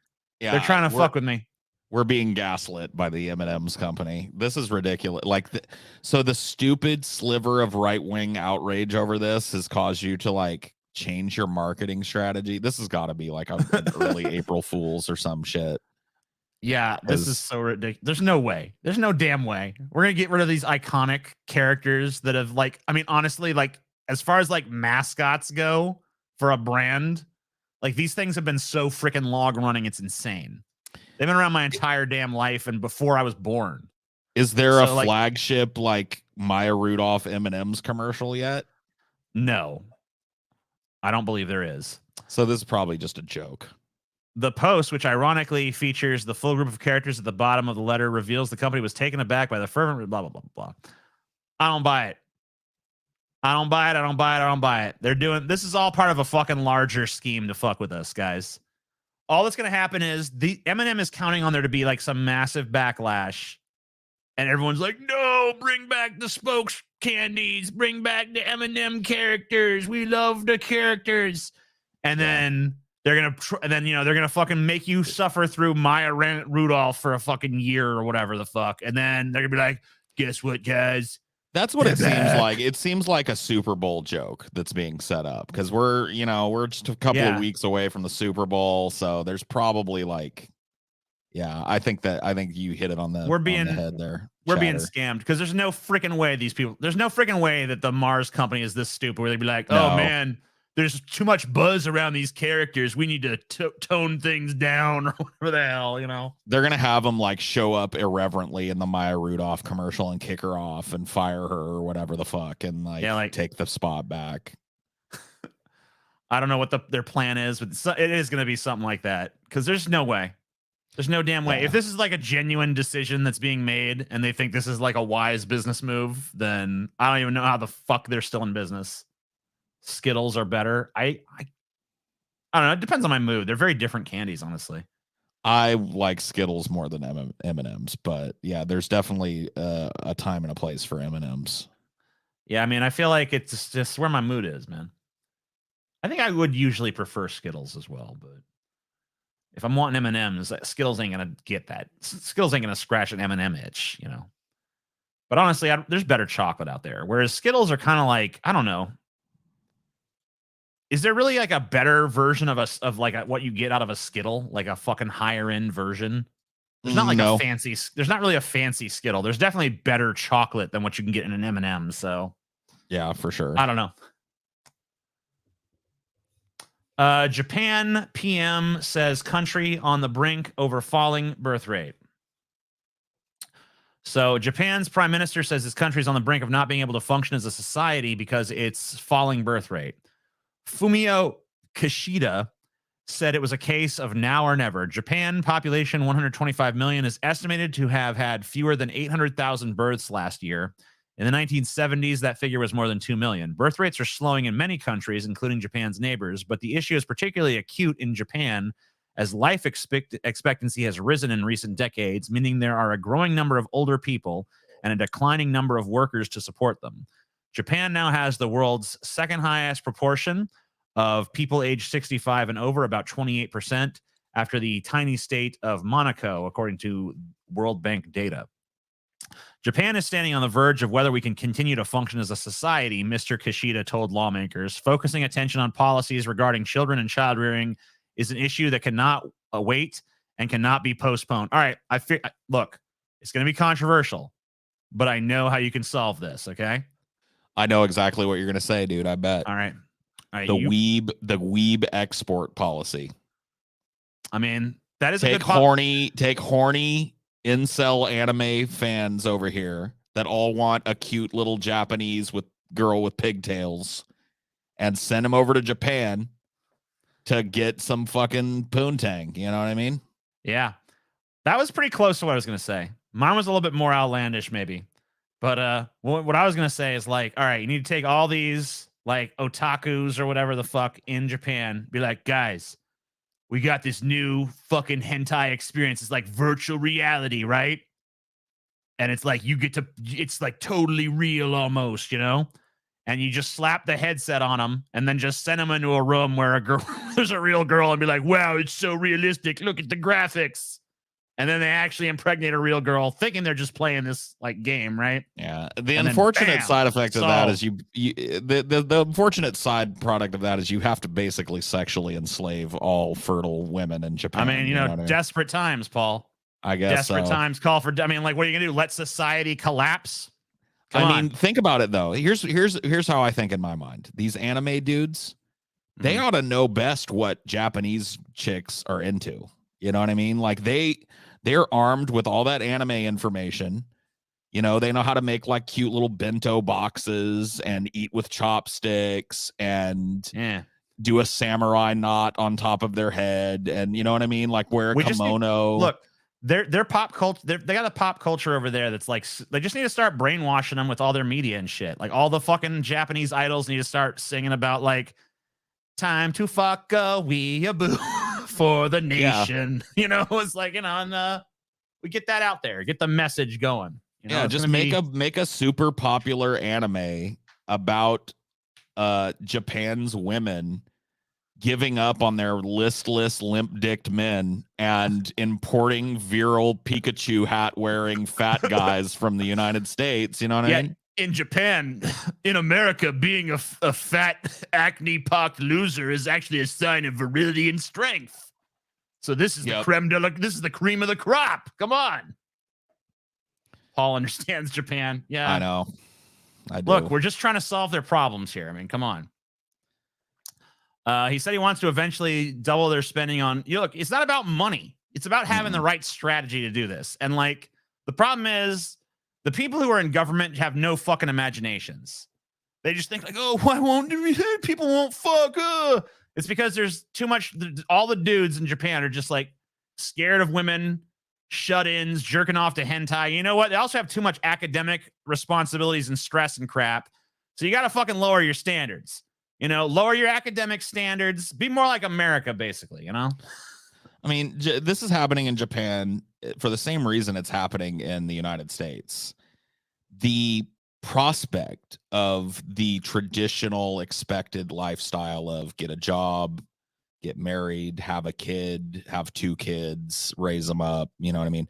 Like that's become increasingly less desirable due to the like disintegrate. Like if you want to know another fact about Japan, they work people straight up to death in Japan.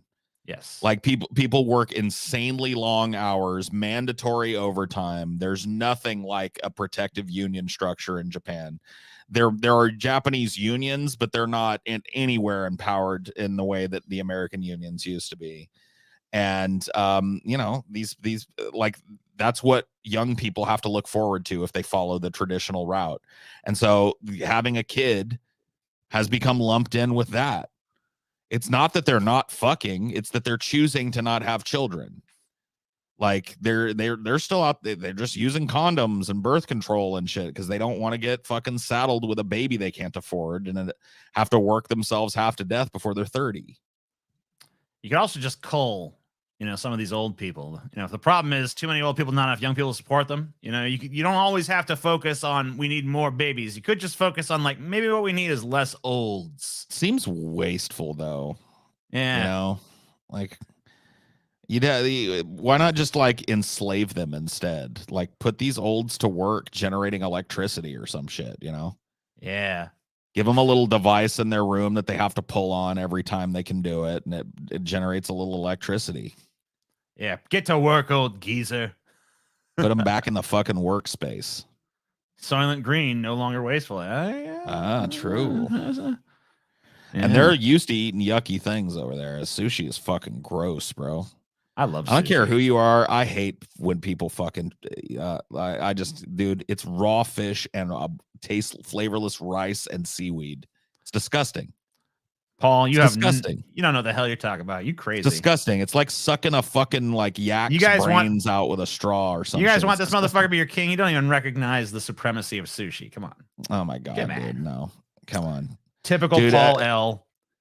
If I'm gonna eat some food, I want it at least be cooked. You know what I mean? I want there to be cooking involved. Thank you very much.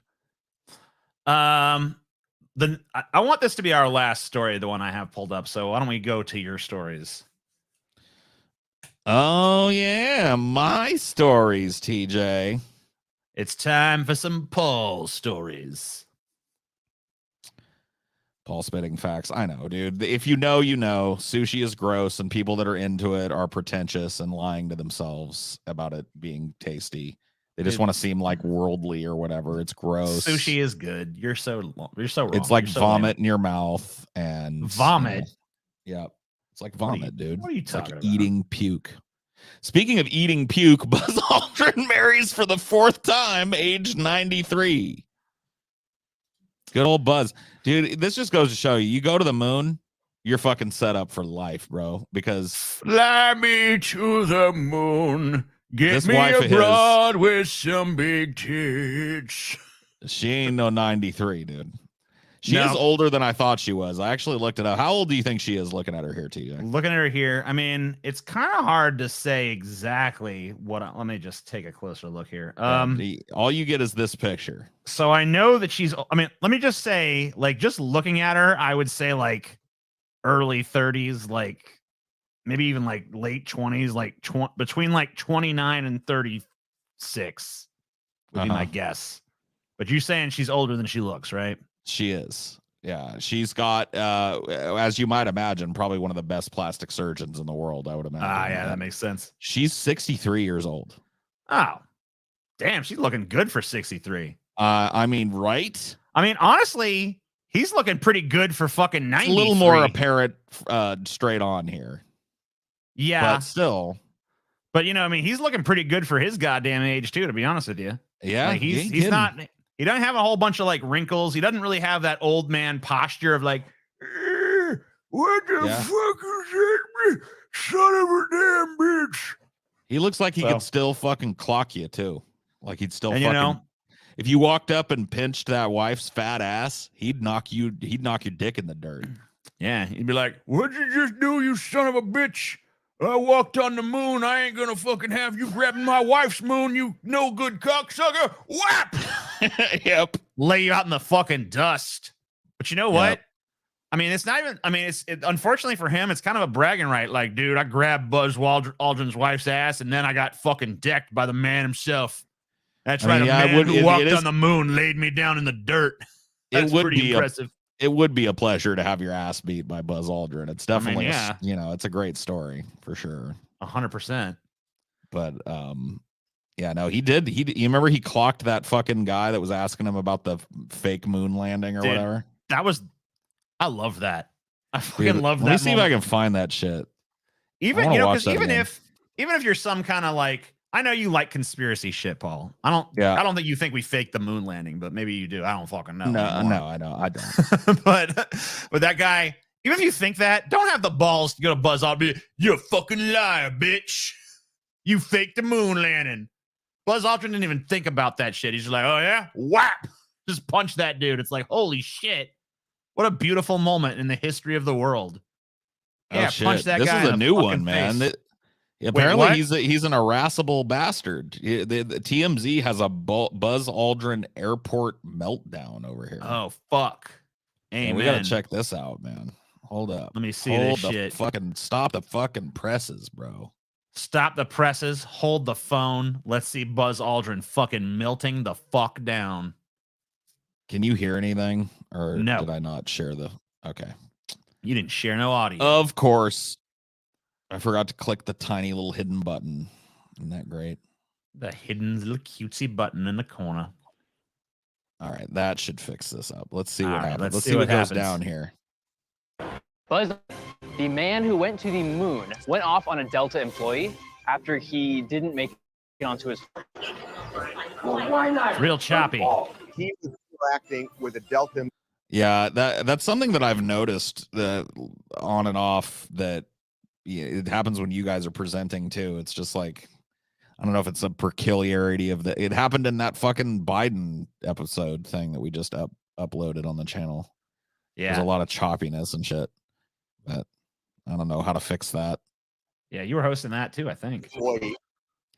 And somehow felt that she delayed him from getting on a plane that had just pulled out from the gate. We've been sitting here now 20 minutes. If you got there 20 minutes before your flight, you've missed your flight. I'm sorry. Does it count that he was in a wheelchair? No. Get to the airport earlier. All right, this is less Buzz Aldrin freaking out and more cringy TMZ reality. So they've decided to like. So Buzz Aldrin's like, been waiting for 20 minutes. He's like, oh my God, what if she's melting down more than his ass at this point? I don't know. Does he get worse? I'm gonna find the video of him punching a guy.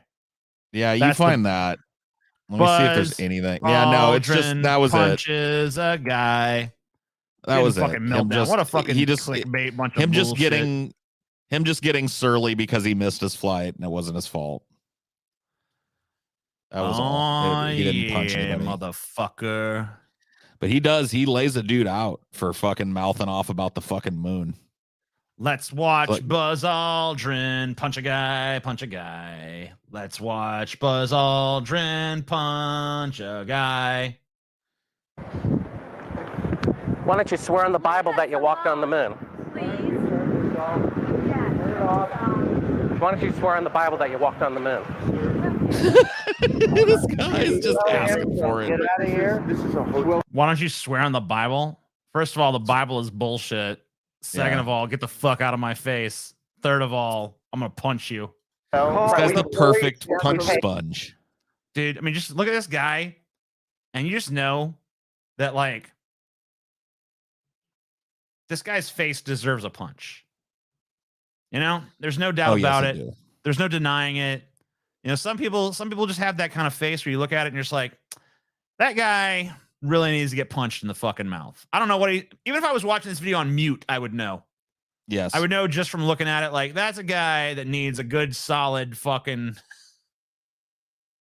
one of those right to the fucking chops. You know what I mean? Come on in here, we'll call the police. Why don't you swear on the Bible that you walked on the moon? It doesn't, sir, I don't have nothing to do with this, but you cannot solicit on this property. We just paid to rent out the penthouse to shoot up there. So you can't solicit like this on this property. Keep shooting. All right, well, then I go through my measures. Yeah. You got to keep shooting, man. Okay, well, you can put it on your shoulder. Don't be shy. Come with me, Buzz. You really like it? You're the one who said you walked on the moon when you didn't. Calling the kettle black, if I ever thought of it. Saying I misrepresented myself. Away from me. You're a coward and a liar and a thief.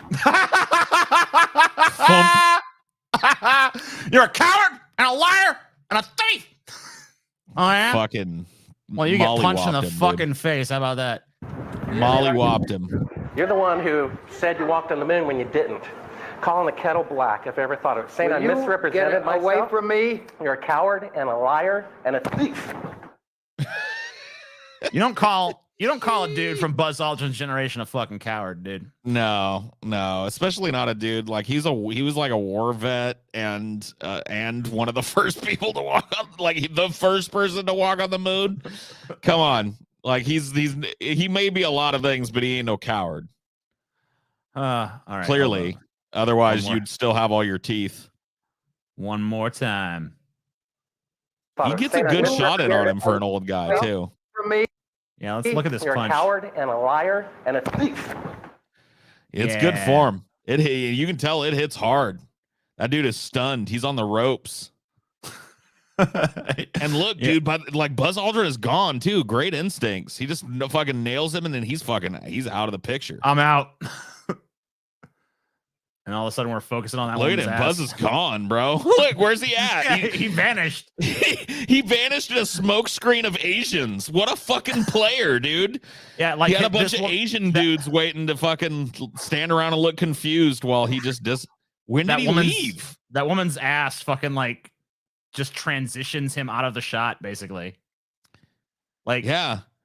this dude gets punched. The camera fucking all of a sudden is up this girl's ass, and then Buzz is gone. That's how it works. Hold I on, think that's more time. one of his Howard is a liar ex-wives and there. a Yeah. So he probably followed her. So he Like walks some off. dick. But yeah, look, he's gone, man. Poof. Like a magician. Dude. What a player. Buzz has vanished. The Asian smokescreen, dude. That's a high level fucking maneuver. Not a lot of people know that one. Oh yeah. Dude, I'm telling you, man, you ever want to fucking hide in plain sight, TJ? Just hire a bunch of confused Asians Yeah. to follow you around, and people will not notice when you slip away. People are like, where is he? Where did he was he just go? here. He was just here amidst the confused Asian throng, but now he's gone. I'm not sure what's going on here. It says diners caught off guard as a GOP group aired footage relating to Breonna Taylor's death at a Kentucky restaurant.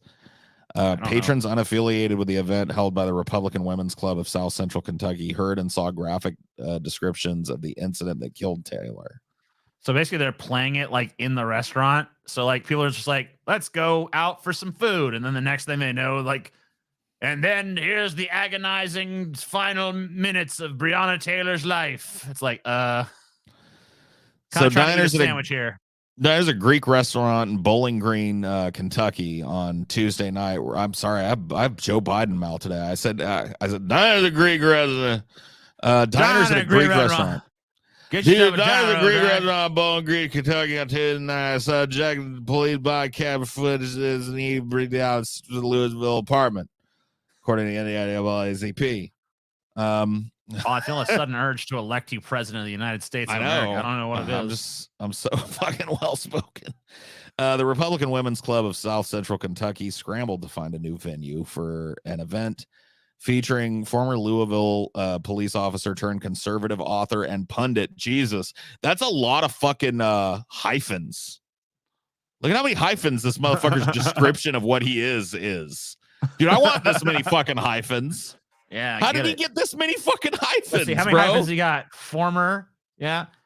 So that's 1, 2, 3, 4, 5, 6, 7, 8 hyphens. Jesus Christ. That's a fuck ton of hyphens. His name is John Mattingly. After the initial location for its dinner, the Bowling Green Country Club said it would no longer host the group.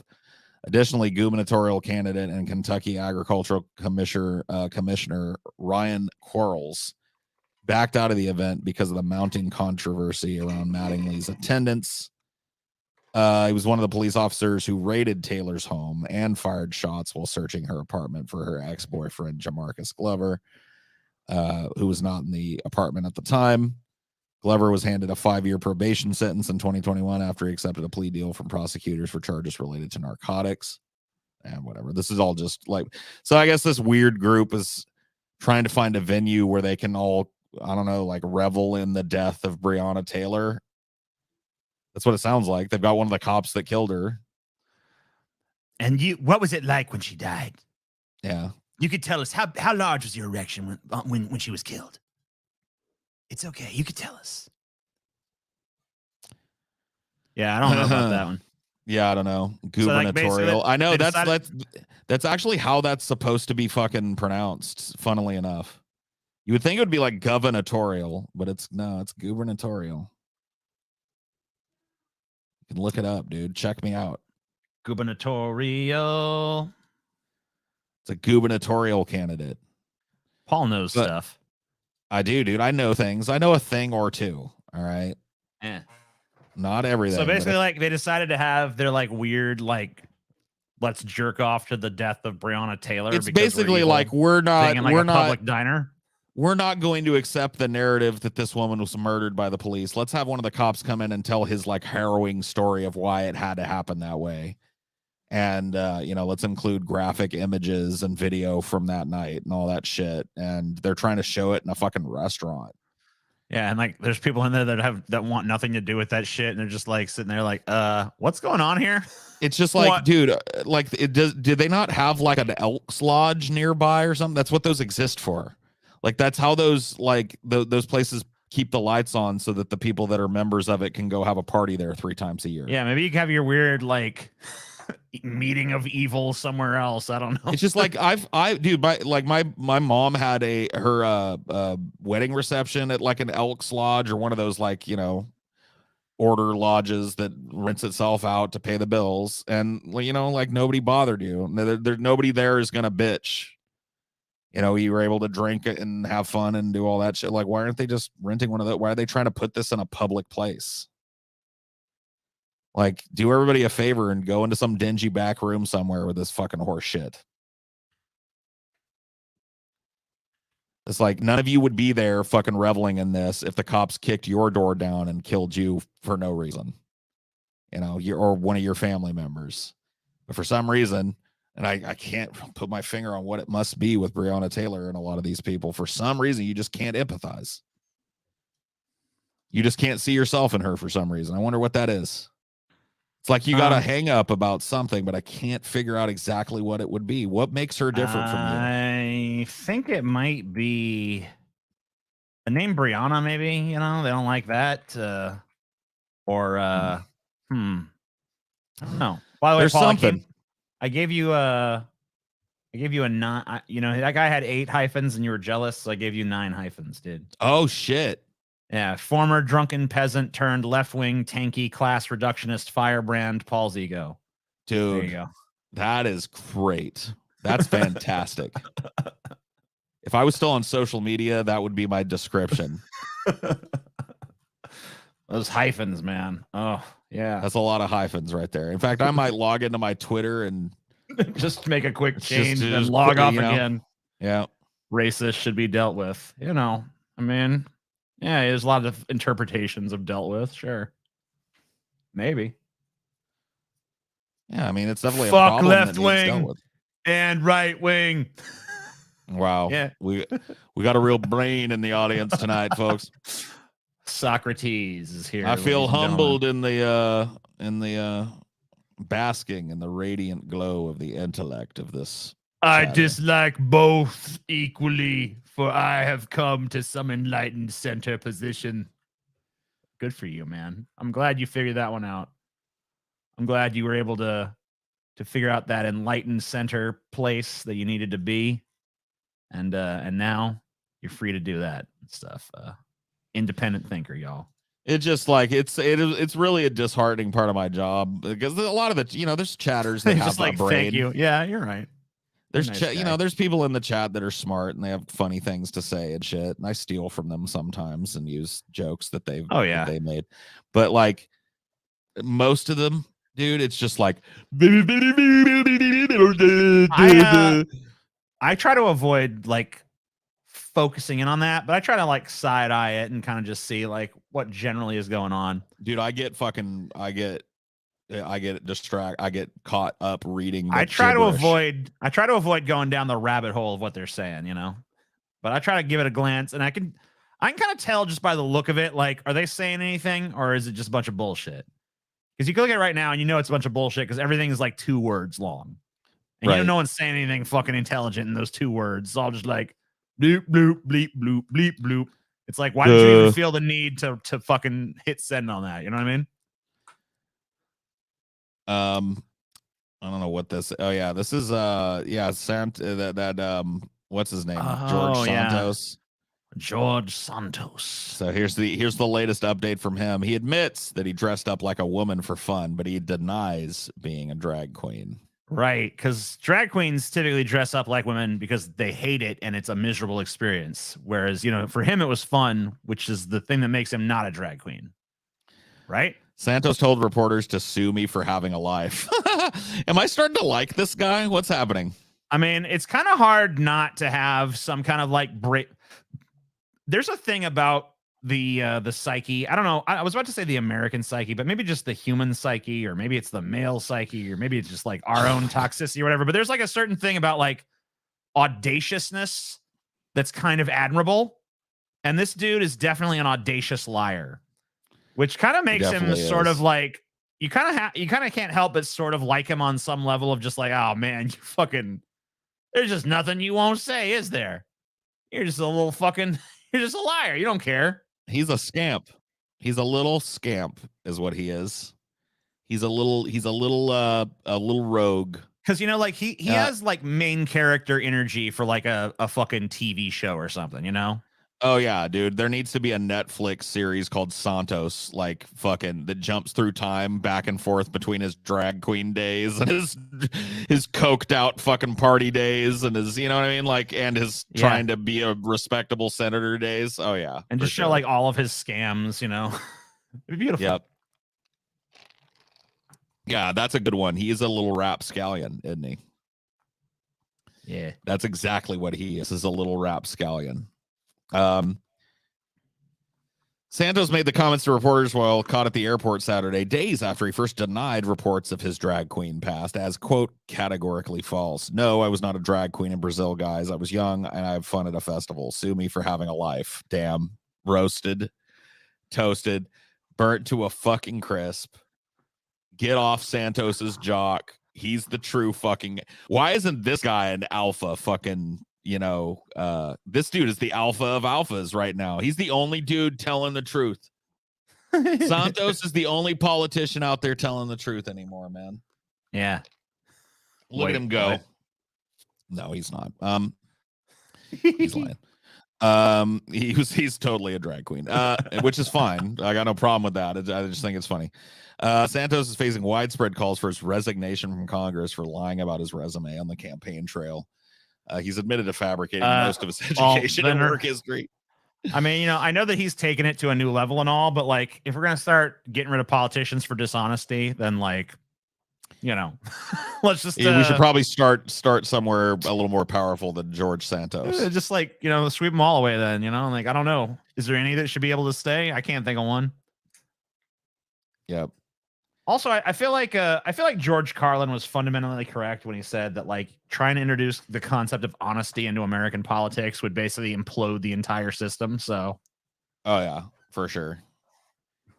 Yeah, it would fundamentally not be able to run if there was a thread of honesty running through it. You know what I mean? that would take it down. Take it down for sure. Maybe that's the plan. Yeah, maybe so.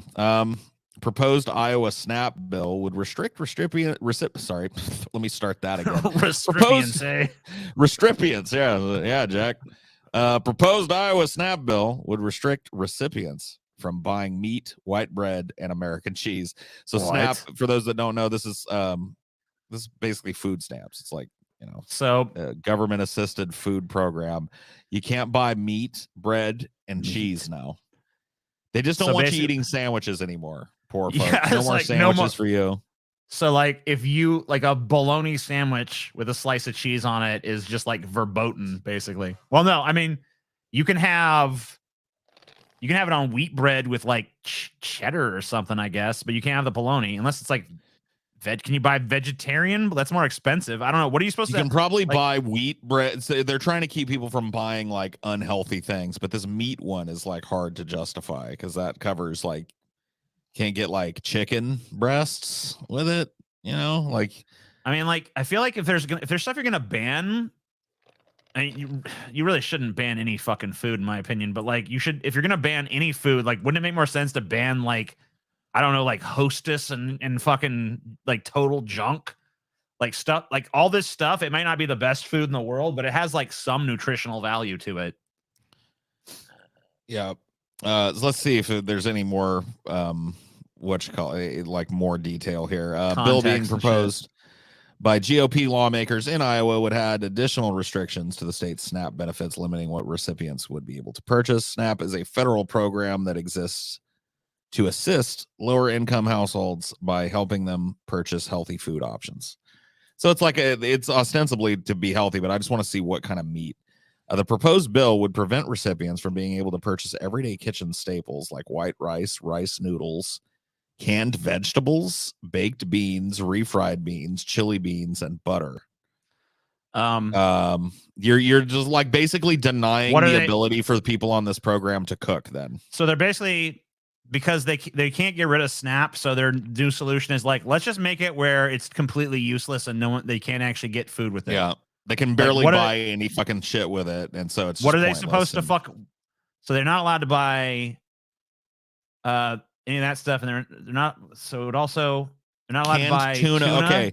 Yeah, canned tuna and salmon are the only allowable meat purchases. Every other type of meat banned. You can't get hot dogs. You can't get hamburgers. You can't get chicken breasts. You can't get turkey meat. Despite the fact that meat and poultry are a priority expenditure by SNAP households. So basically, like most of the households that have SNAP are getting chicken and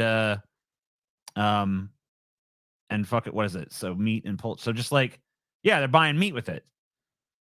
So, but now they're not allowed. Now the only meat they're allowed to get is canned tuna and canned salmon. Yep. They're not allowed to get sliced, cubed, or crumbled cheese. That would also be prohibited. So no sliced, not just American cheese. Just no sliced despite cheese. despite the fact that meat and poultry are what most people use this on. Right.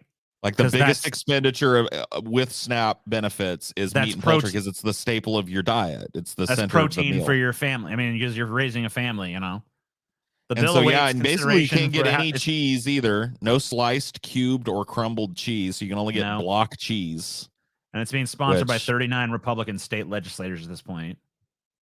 GOP leaders say the money spent on SNAP could be used elsewhere, while Democratic leaders decry the bill for restricting access to key items that benefit the health of low-income households. The bill would restrict SNAP participants' ability to make their own food choices. So basically, like, we're now having an argument about whether or not we should like starve people to death. I guess that's the new line is now like, not only so what I get right now is that like Republican legislatures want you to be illiterate and starving. Pretty much. All right, cool. That's how I take it. I don't know. Maybe somebody else has a different interpretation, but that's fucking get it. Pretty much it. And then why do Republicans? Florida deputy caught shoplifting. Oh, go ahead. Sorry. I'm sure he was punished brutally. You know, because we don't put up with that. I mean, especially not for our law enforcement officers. Because look, when a normal person is caught shoplifting, that's bad enough and all that. But like, sometimes everyday citizens might have at least a compelling reason. Like maybe that person's starving. Maybe that person's destitute. Maybe that person's fucking been dealt a really bad hand in life. But when an officer of the law does it, they need to be held to a higher standard, and that's our mentality here in this country. We hold officers of the law to a higher moral standard than your everyday citizen. So I'm sure they threw the book at this guy, right? They're incredibly powerful. So yeah, of course, this guy was immediately fired. Just kidding. He got a week-long suspension.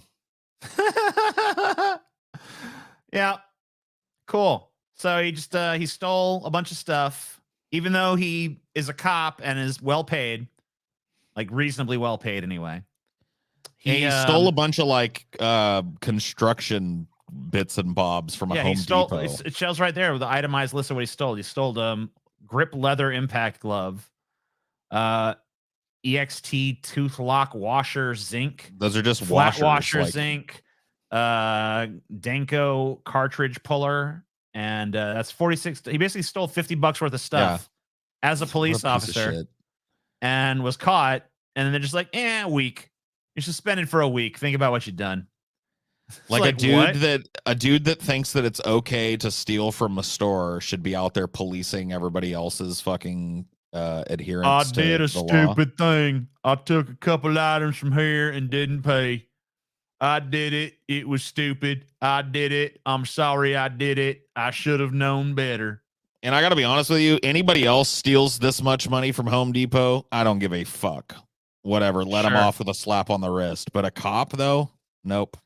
Yeah, you're the guy that's supposed to be like enforcing this bullshit. I really don't give a fuck about. You're the guy that slams people's heads in the wall for doing this. So, yeah, your ass should be fucking fried for this shit.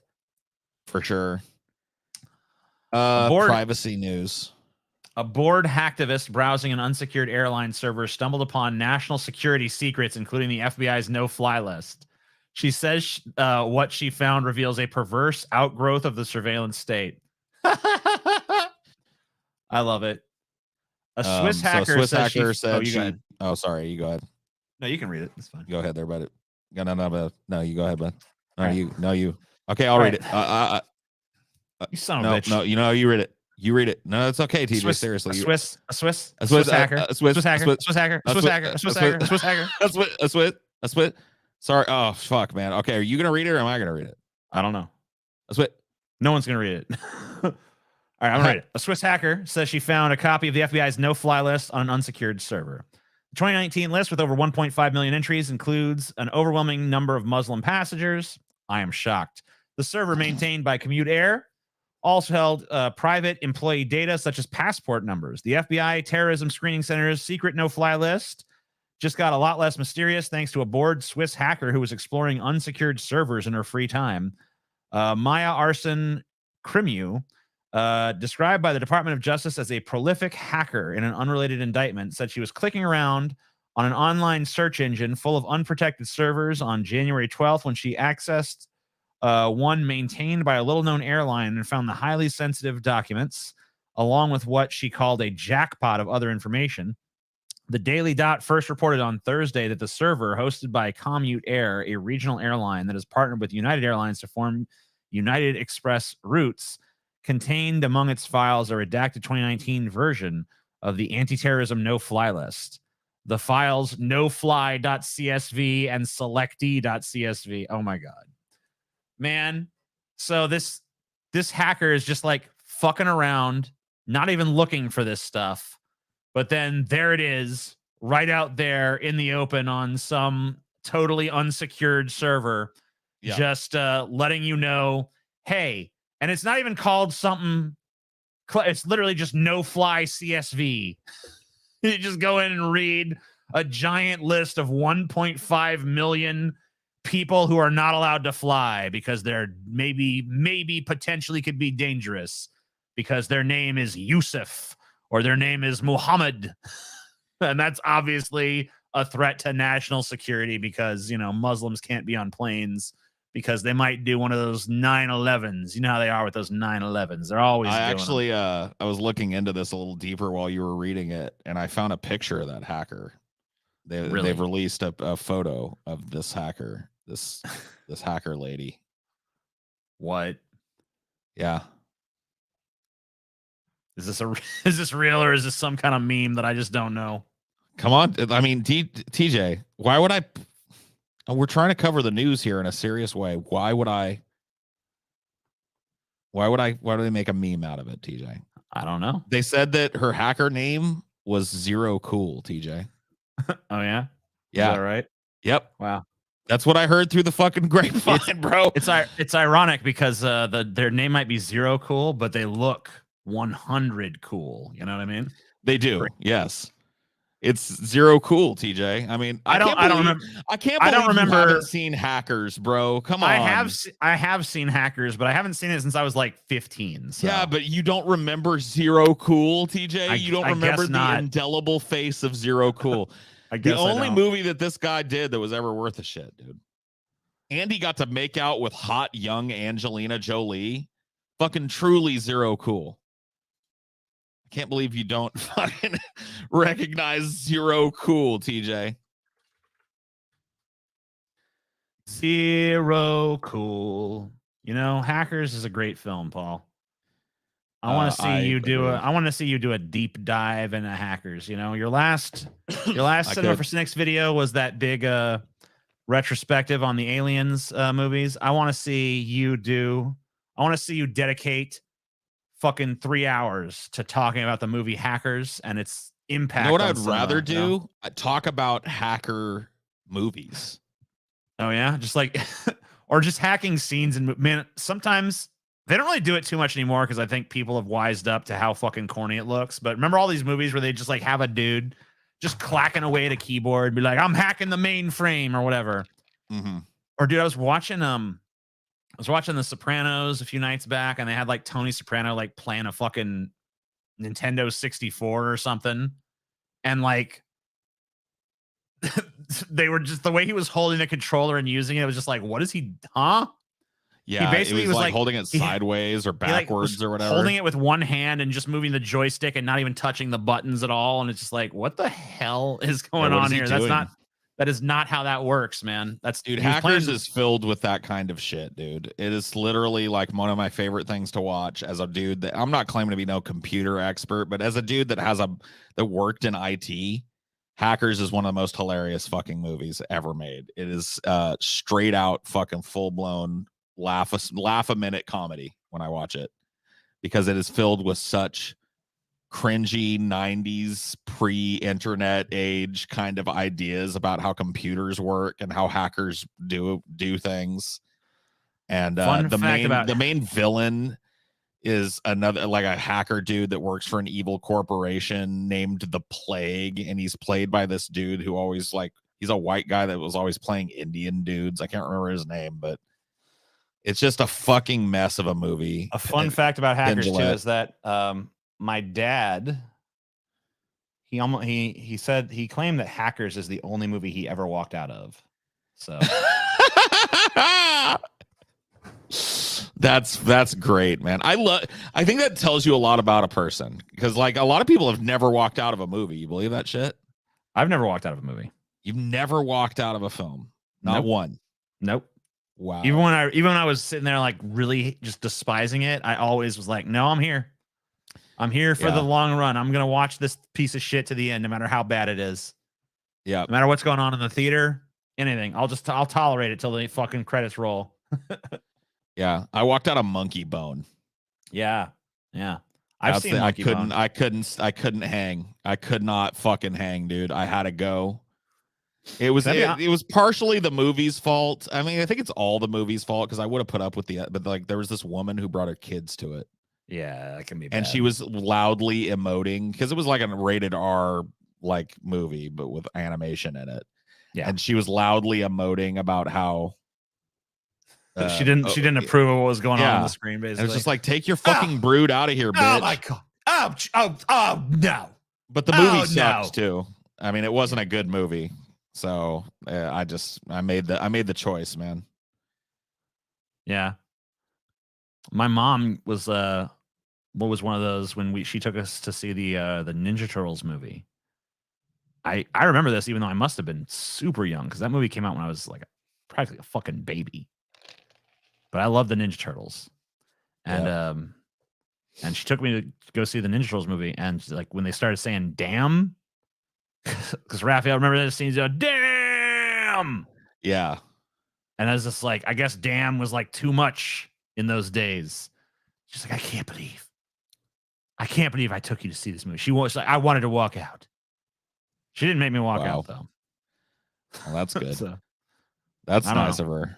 Yeah, I loved that movie, dude. I don't really care for watching it much now, but when I was a kid, that movie was the fucking bee's knees, bro. The first Ninja Turtles movie, that was dank as fuck, bro. Yeah, I was like 5 years old. I was older. I was still in the age range, though. I was definitely in that, like, whatever. I'm pretty sure, like, Ninja you would have Turtles been like were what? aimed. You've been like 9 or something, or Yeah, I was like 8 or 9 when that movie came out. Yeah, I was right in the fucking. You're still in the age. You're still in the. Oh, I was the heart of the target age range of that shit, bro. Teenage Mutant Ninja I was a fan, Turtles, dude. It was the first time I creamed my jeans over a movie, because I was a huge Ninja Turtles kid, and I had organically, through my fucking weird cousins, become a Vanilla Ice fan. So I was listening to Vanilla Ice obsessively and watching the Ninja Turtles obsessively, and then a movie came out where worlds collided, bro. Well, Vanilla Ice was in the second one. Well, then that's the one I remember being the fucking one that boiled my balls then. Whoa. When the evil Shredder attacks, these turtle boys don't cut them no slack. Dude, Vanilla Ice was pretty fucking cool for like 5 seconds when we were growing up, dude. I don't know what to tell you. Dude, like, yeah, there's a picture out there of retrospect, me. we look back and we're just like, eh. But, like, you know.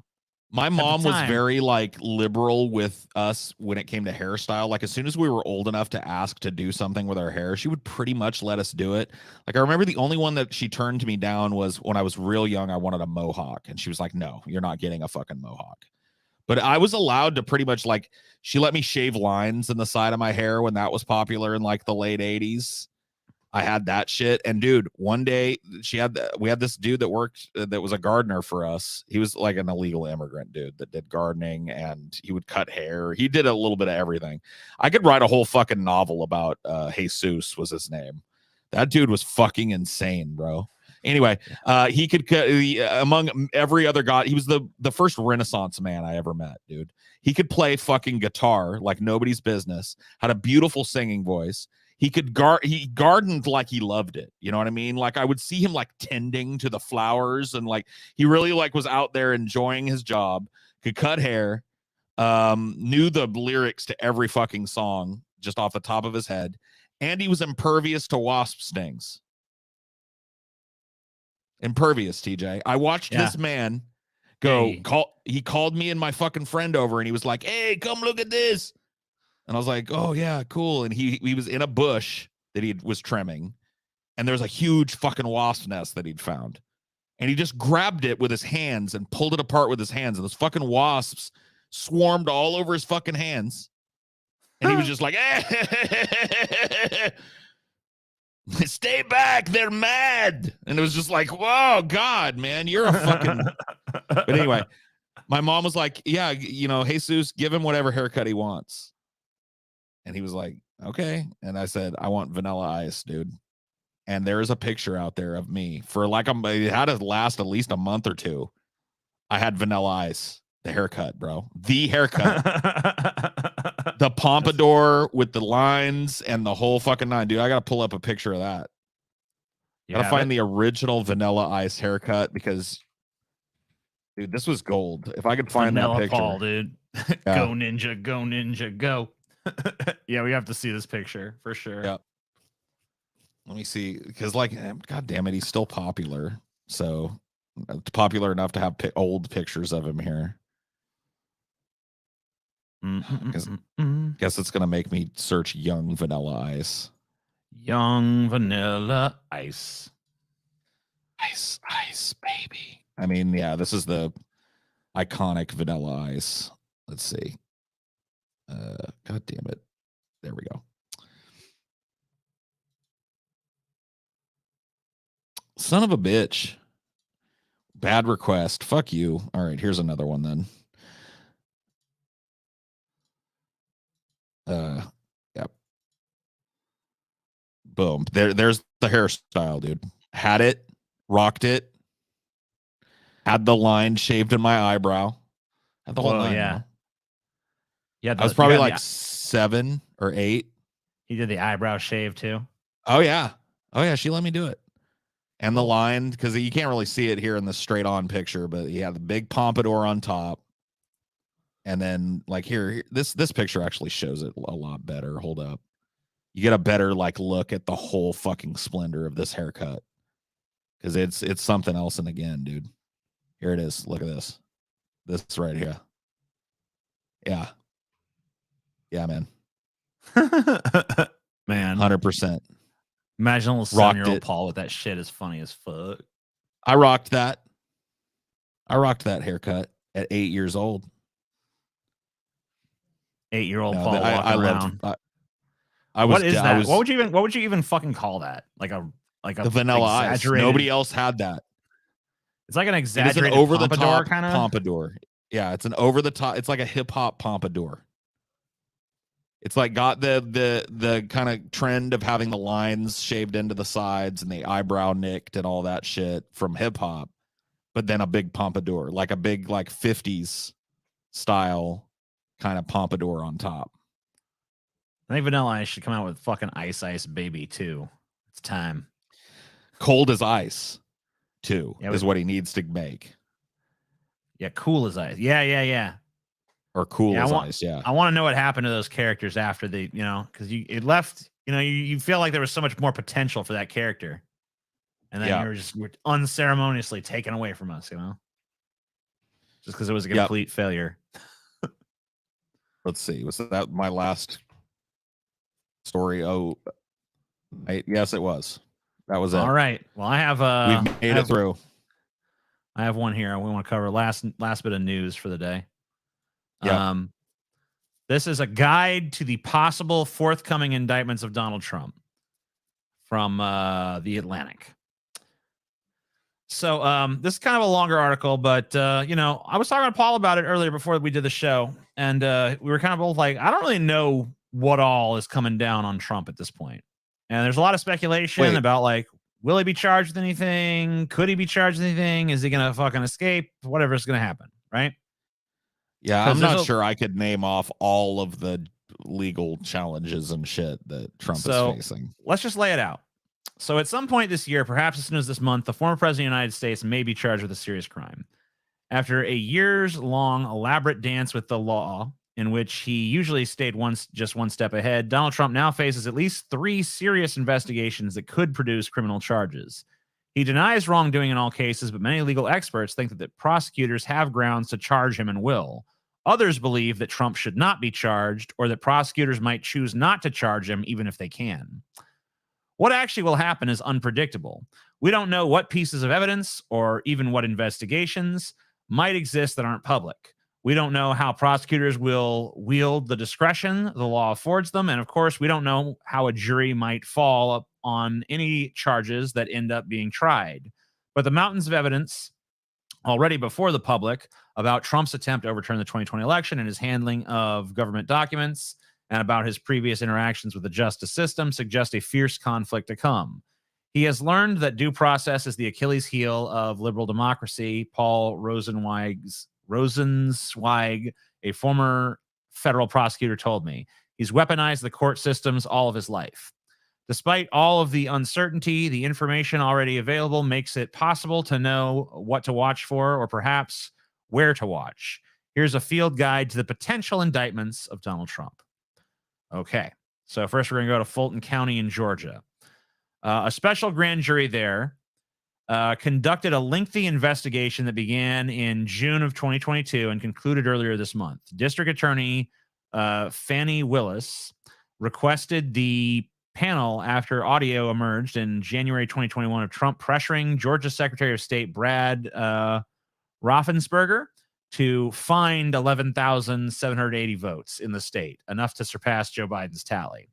The grand jury's work is secret, but has reportedly interviewed dozens of people, including Senator Lindsey Graham and former President Trump lawyer Rudy Giuliani. Willis appears to be interested not only in Trump's pressure campaign against Raffensperger, but also in a slate of fake electors who gathered in Georgia and in various claims that Trump's allies made about the supposed election fraud.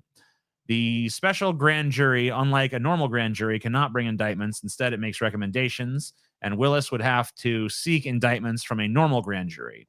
When the special grand jury completed its work, it requested that a judge make its report public.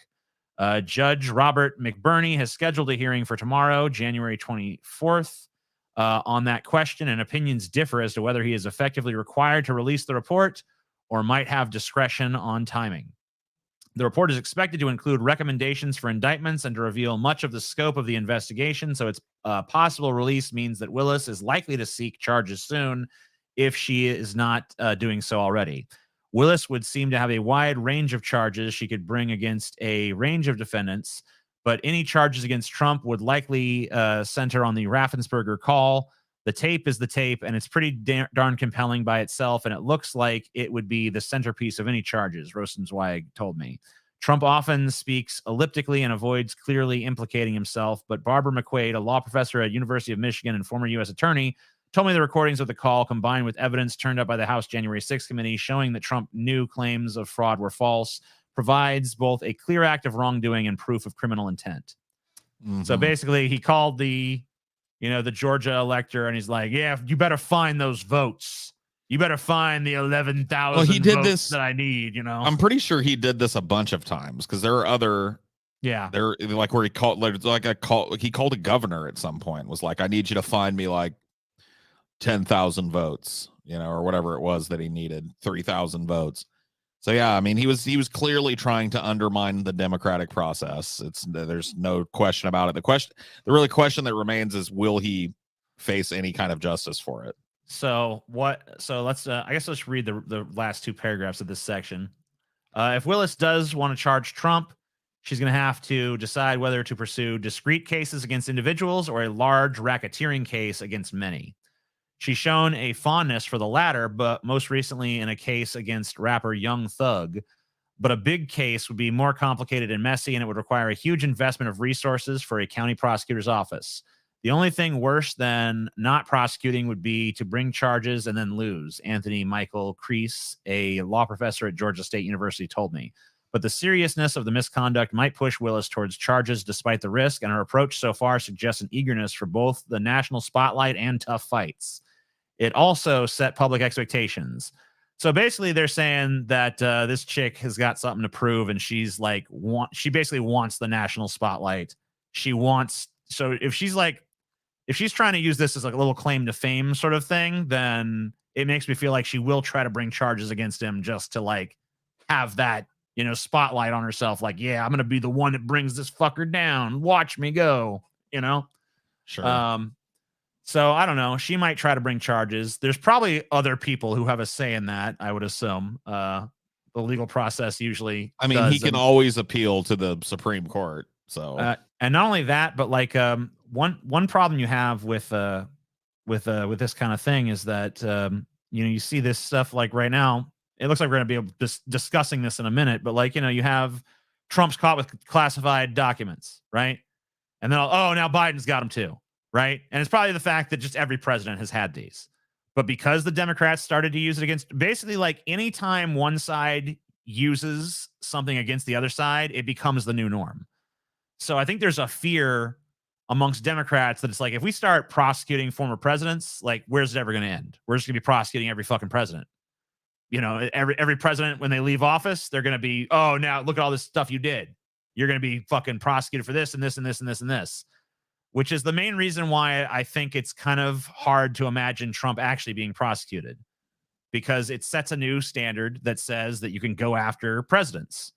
And formally speaking, you know, even if there was a lot of evidence against the president, you typically didn't charge them with shit. You typically didn't actually go after them because there was a fear that like, oh, well, if they go after our guy, then the next guy is going to be the same thing. And, you know, all these presidents are committing fucking crimes because they're fucking politicians. They're the highest. Like, politicians in general are scumfucks. And to be the top politician in the country, you got to be a mega scumfuck. So the idea that any of these guys wouldn't have like a slew of prosecutable offenses once they leave office is kind of like, of course they all do. Of course, all of them have that. So no one really wants to set the precedent of now the president's going to be held accountable with all these charges for these crimes after they leave office, you know? Yep.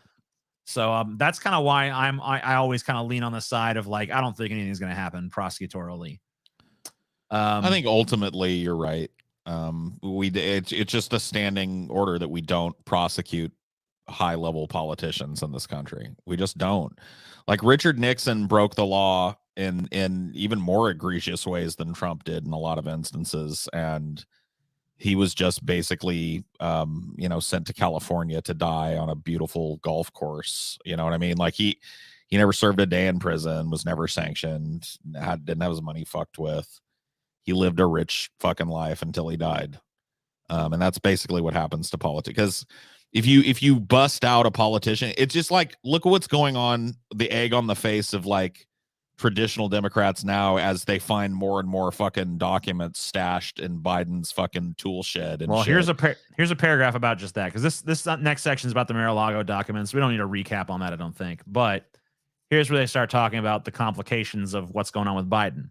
And Smith's considerations just got a lot more complicated in recent weeks with the revelation that classified documents were found in Biden's home in Delaware and his think tank at the University of Pennsylvania. Trump has already begun arguing that he's being prosecuted for something Biden also did. Factually, that's wrong. We also know as much about Biden documents. We don't know as much about the Biden documents. Well, if you don't know that much about it, how can you say it's factually wrong, really? But there's no sign of obstruction so far. Garland has appointed a separate special counsel to handle the Biden case, so any decision to charge or not charge him would be somewhat independent. The cases are completely dissimilar. No, they're not. That's a little song and dance. I mean, like, you can always fucking point to differences between any two things, any two cases, but like, the fact is, Trump had classified documents that were not secured somewhere where it's like, like in his private residence. Biden had the same thing.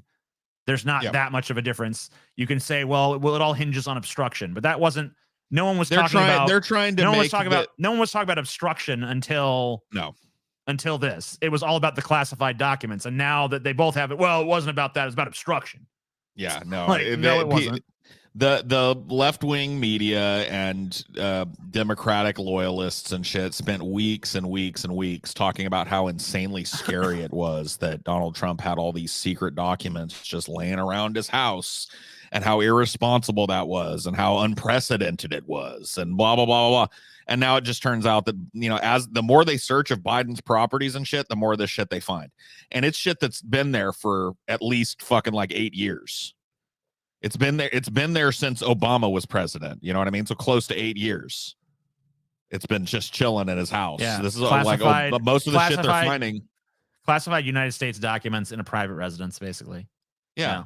And how long has that shit been in there? And did he have a housekeeper that was working for a fucking foreign government that found all that shit and sent pictures? You know what I mean? Like, how can he account for those? The whole point of top secret documents is that there's never a copy of them that disappears. You sign in copies and they're either destroyed or you sign them right back out. Yeah, but if a document is just chilling in a private residence, even if it's the residence of a former president, then that chain of custody has been totally fucked.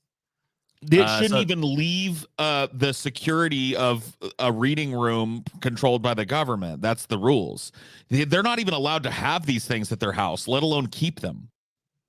Like, these are things that have to be read at certain predetermined places. Maybe the president can travel with them when he needs to, but they're like tightly controlled. That's the scary thing about it to me, is that the people that are regulating like America's national secrets are asleep at the wheel. You know what I mean?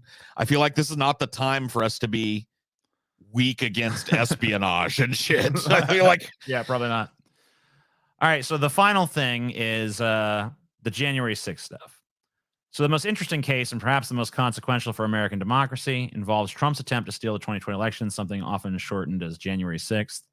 But that includes not just the riot that day, but also the weeks-long paperwork coup that preceded it. Though Willis's investigation captures one slice of that, her purview is also restricted to one state among the several where Trump tried to interfere with results. A federal case has the potential to really capture much of the scope of the former president's plot against American democracy. Delivering on that potential will not be easy. The scope is enormous. Fake electors, the Justice Department mutiny, the actual January 6th riot, the pressure campaign against Mike Pence, and more, all united by the goal of keeping Trump in power despite the outcome of the election in Biden's favor. Although the House committee uncovered a great deal of evidence, some of it is hearsay and thus not admissible in court. And although in common parlance, Trump is clearly to blame, securing a conviction is still tough. Even if in your heart of hearts you think he is guilty, can you get 12 strangers to agree? McQuaid asked. No, probably not. Especially in a country this poll. Like, I just feel like this is another thing that's just like makes this really fucking difficult, is like Americans are already like super divided on this stuff, right?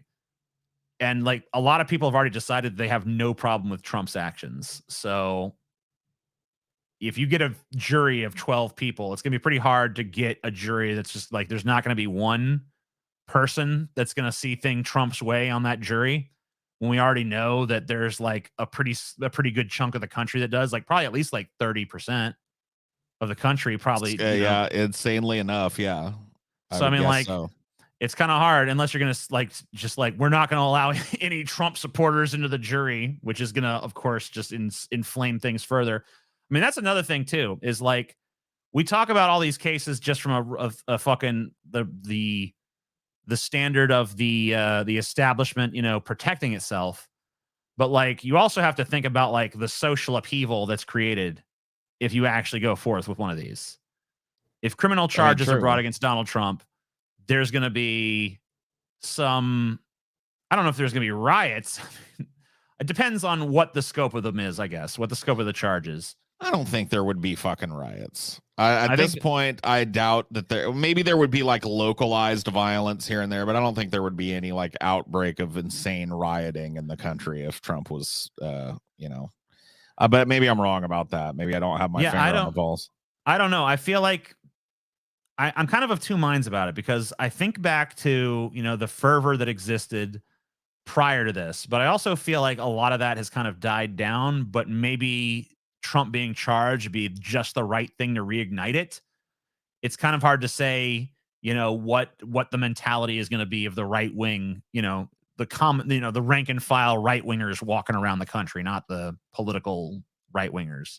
Yeah. What's going to be their response to something like that? Because you know they're going to be incensed, and you know they're going to be pissed, and you know they're going to try to protest in some way, shape, or form. They're not just going to allow that to happen. They're not going to allow the former you gotta keep in mind of their team to be fucking pegged down with this shit. So they're going to do something. Keep in mind that since January 6th, they're on the radar now. They're being heavily policed by, you know, the national, you know, alphabet Trump agencies fan base and is shit. bigger than ever. Y'all just don't see it. Yeah, because we're living in reality instead of cynic la la land. I know. Dude, it's not. It's just fucking flat out not. Like, there's no fucking data that would support that whatsoever. It's about this. I mean, I know so many people who kind of just went along with the Trump thing. They're like, yeah, I guess Trump, fine, sure. But for most people I know at this point, Americans, like, the most common refrain I hear when I'm out and about in the world is not, yeah, Trump, but it's not, yeah, Biden. It's like, fuck them all. Fuck this whole goddamn bullshit system. It's like really closer to Paul's mentality, if anything. Yeah, the rise of the anti-electoralist is upon us.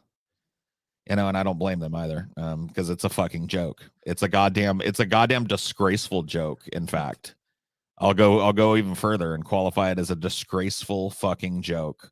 The way that we get, like, the people especially towards the most powerful, concentrated, powerful positions, the fucking clown show that is congressional leadership, presidential leadership, and appointees to high federal positions is fucking sad. Did you see the red wave? Like, what happened? Remember when there was supposed to be the red wave of, like, man, Trump, people are so mad at these Democrats. There's more Trump support than ever out there. It's going to lead to a red wave. And then the red wave was like, so, like, yeah, we've already kind of had a memorandum on this. And the answer came back a pretty resounding, eh.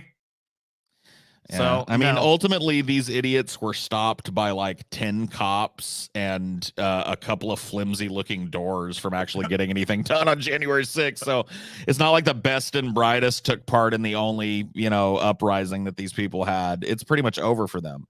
Like, I got to tell you, Cynic, y'all are all over the fucking radar now. All your weird little fucking mumbler, Tumblr, fucking secret MAGA, let's plan the insurrection blogs are all being watched now by the fucking CIA. You guys are all on a fucking list. The whole South is ready to be fucking invaded at any moment to fucking quell any uprising that would even attempt to take you. Like, you guys fucked up. You had one chance and you blew it. You were stopped by like a handful of fucking fat ass cops that were having heart attacks because they were so stressed out, and a couple of flimsy fucking 180-year-old doors inside of the fucking thing. Like, you guys sucked. You had your moment and it passed, and it shows. Support has flagged for Trump. Those numbers are trackable and traceable and shit. They're still polling people about it. Trump's support isn't anywhere near as visible or fervent as it used to be. Not only that, he's but, a like, sad old orange sack of corporatist bullshit that governed just like the fucking president that came before him. But you guys like to hold him up like he's some kind of fucking savior. He's basically Barack Obama. If Barack Obama went through some kind of weird transmorgification machine and became a fucking weird orange billionaire instead of a fucking black billionaire. And not only that, but, like, huge swaths of the party at this point have fucking kind of turned their back on Trump and, like, started suckling the DeSantis teat. So, like, really, like, Trump's kind of yesterday's news in a lot of ways. And, you know, like, the Trump's fucking day in the sun. That doesn't mean that I don't think that it's possible that he, you know, has like a rise in popularity like TJ was talking about. You know, I won't rule out a Trump comeback, but right now it ain't looking good for Trump. He's more and more kind of lampooned, less and less seen as relevant. The fucking party doesn't like him. The party structure of the Republicans was just hot to get rid of him because he wouldn't listen to them. He didn't toe the line on their agenda enough, and he was too erratic and too stupid. Like, he said the quiet part loud too much. You know, it wasn't really that he didn't toe the line of their agenda. He just wasn't quiet enough about it. And so they're done with them. So, we have got we're sitting at about 6:55, so we've made all but the final goal. We have yet to reach the Shapiro Zone, but we are not too far off it either. I haven't actually looked at what we might have on Streamlabs, so I should probably check that to make sure I'm not lying to you guys. There. Just make sure. Not a lot of people use that one, but a few. We usually don't get, we might get, usually there's like a couple of people that donate through there. Usually not significant. It's close enough to warrant a check for sure. But yeah, I definitely want to look into that really quick here. So give me 1 second. Oops, that's not what I wanted to do. Go back. We're tearing it up tonight, TJ. We're making an electrifying fucking show, TJ. The people are engaged. Yeah. I'm just fucking with you. All right. Deep fat fried. Okay. Do we have anybody through there? No, we have no donations through Streamlabs. So it's all YouTube, and that is sitting at sitting pretty at 6:55.91. If you guys would like to extend the show to its maximum length and see us suffer through, like, what did you say, TJ? Was it a 12-minute Shapiro video? Yeah, it's pretty long. Oh, but anyway, yeah, that's the only goal we have not yet met is the $800 goal. So we're going to do everything but that. We're going to start with white nationalist wants gays dead. Pretty short one, but I thought it might be interesting to take a look. And you know what? I'm announcing a stretch goal for tonight. For $1 million, we will immediately cover Brett Keane for 6 or 7 hours. All right. $1 million. We'll add that on to the end. $1 million. We'll do a Brett Keane deep dive tonight, right now. $1 million. That's the price. It's the price that must be paid. You know you want it. I know you all out there, dude. Even the ones that say that they aren't, dude. They yearn for the manatee. There you go. There's a manatee shaped hole in their hearts. $1 million. Hey, that's it, man. That's not easy. That should be hard for you guys to fucking whip up. There's 876 people in here. $1 million. Dude, if everybody gave like $180,000 that's here right now, we'd have about $1 million, dude. Do it. Yeah, we'd be there. We'd already be there now. Before we start on this stuff, I'm gonna take a quick break. Yeah, you do that, TJ. I'm gonna mop your brow, TJ. Mop your brow. Indeed. There he goes. There goes the late great. Used to be emperor of the world until I usurped the throne, TJ Kirk. I am now the emperor. Emperor Palpatine. That's my name. That's my name. Don't wear it out. Let me ask you guys a question real quick in the chat. Well, we got a second to ourselves. You guys like anybody else having trouble caring about a single fucking thing going on in the world? Or is it just me? Like anybody feel that way? DAE feel like they don't care about a goddamn fucking thing anymore. And they just want to escape this planet on a rocket ship. Man, the older I get, the desire to climb into a goddamn fucking rocket ship and get the fuck off of this inconsequential little shit stain of a planet and go into the fucking womb of the void. Anybody else feeling that way? Am I the only one? Doesn't look like it. We're doomers like you. I know you are. It really is, though. I'm burnt out too, bro. I am too. I'll be straight up honest with you, dude. And this is no meme, no joke. All funds aside, I am 100% burnt out too. Like when it comes to paying attention to this fucking cacophony of nonsense that is reality, filtered through the corporate media, filtered through the corporate political class, filtered through the corporate structure that upholds the fucking international commerce. I'm done, dude. Yeah. And it sucks because I do care. Like I know Like I'm not completely devoid of any empathy for the suffering of you know, people or species on this planet, or just the planet as an ecosystem itself, or the future. You know, like I care about all that shit, but it's just like it is so hard for me to commit to really genuinely fucking giving a shit anymore. I'm just burned, man. I'm burned out by the argument. I'm burned out with having to argue with people about it, and I'm burned out with the pointlessness of the argument, and I'm burned out of shouting the same fucking shit over and over and over again, and just, you know, having it be unheeded by anybody. And I'm just done, man. It does not make me happy, and I've run into this problem several times in my life, to be honest with you, where it's just like I'm devoting too much of my time to caring about this, that, or the other thing. And I feel like I'm on the back end of it.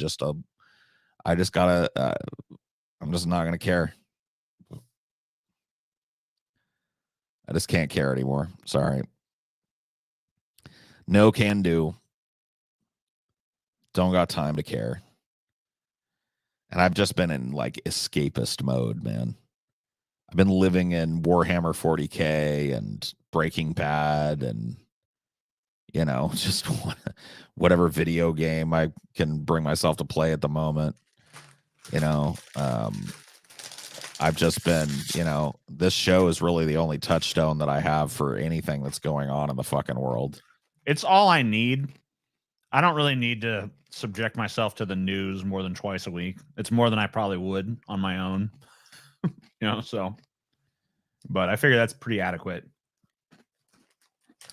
Yeah, I was just, you know, just talking about how fucking burned I am with the news cycle and the consequence of it all and everybody's fucking opinion, even people I agree with. It's just like somebody earlier was paying money too to troll and try and like go like, oh, you know, when's the Vosh marathon to piss Paul off? And I was like, honestly, like a Vosh marathon probably wouldn't piss me off that much. I like conservatively, I would imagine that if Vosh were to sit down with me and have a conversation about all our politics, we probably agree on like 95% of shit. Like I disagree with Vosh tactically as a leftist. I disagree with his continued investment in electoralism, and it's way easier, I think, to get pissed at someone who you kind of like, wow, we agree on a lot, but then when they like deviate somewhere, it's like, God damn it, no. Yeah, exactly. I mean, that's a lot of people interpret it as VDS or whatever, but that's really what it comes from, is because I think that ultimately most of the time Vosh has good takes on shit. And it's just these few things that I consider to be blind spots. He probably considers the same in people like me. You know what I mean? But like ultimately, I think that we want the same things. Most of the same things. I definitely don't have as big a dislike or disagreement with Vosh as I would somebody like Ben Shapiro, who you can ensure that we see tonight with just a few more donations. Hey, we're not far from it.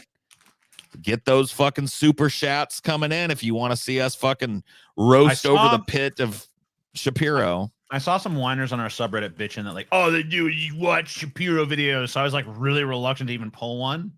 So they got in my head a little bit like, ah, man, should I even do this? Are we just covering this fucker too much? Do we lean too heavily on the Shapiro crutch? But it's like, you know, he's one of the biggest. I think he actually is the biggest conservative voice in America right now, like in terms of like who they're listening to that's like overtly right wing. And like you kind of hear it. I watch these videos, these car compilations where you see people like riding around their cars and it's like just like traffic incidents. It's like dash cam video. And I would say I've heard Ben Shapiro on in people's cars in those videos like maybe like 8 or 9 times. You know, it's crazy how fucking widespread that dude's influence goes. So I really don't feel like too bad covering him a lot, but it is fucking annoying though. And he's just so full of shit. It's just like, I wish that I could argue with people that had like, we disagree, but I'm an honest actor and, you know, we can have a discussion or whatever the fuck. Or that's just like some action. But that's just like, yeah, it's old hat. That's gone. Well, it's not completely gone, but it's so fucking rare because so many people are just jammed up in this ideological nightmare blender that is modern politics and shit, and not really like, to me, the big stopping point with most leftists that I talk to is their continued investment in the Democratic Party, which has been governing like a right-wing party for fucking since I was a child, and will continue to get more closer and closer ideologically to the Republican Party. Like that to me is the big sticking point when it comes to like things I would like to try as an economic system other than crony capitalism. That we agree usually on those types of prescriptions. I'd like to see worker co-ops. I'd like to see a move towards socialism. I'd like to try outright communism. I'm for it all, man. I'm like 100% for it all. I think that anything would be better than stagnating in a capitalist hellhole for the rest of our fucking lives. You know what though? All wrong. I find that gives me a broad ability to agree with a whole lot of leftists all over the fucking spectrum. I'm fine with the tankies, bro. Bring on the tanks. Whatever. Let's try it. Let's do even if it fails spectacularly. I never got the anti-tanky thing either because I'm just like, I mean, I get like the ones that are like bend over backwards to like defend even the most egregious things about like the Soviet Union or something. It's like, that's what tankies used to be. That's what the term actually emerged as. It's like a World War II phrase for like people who were living in the UK but still supported Russia over the UK or whatever.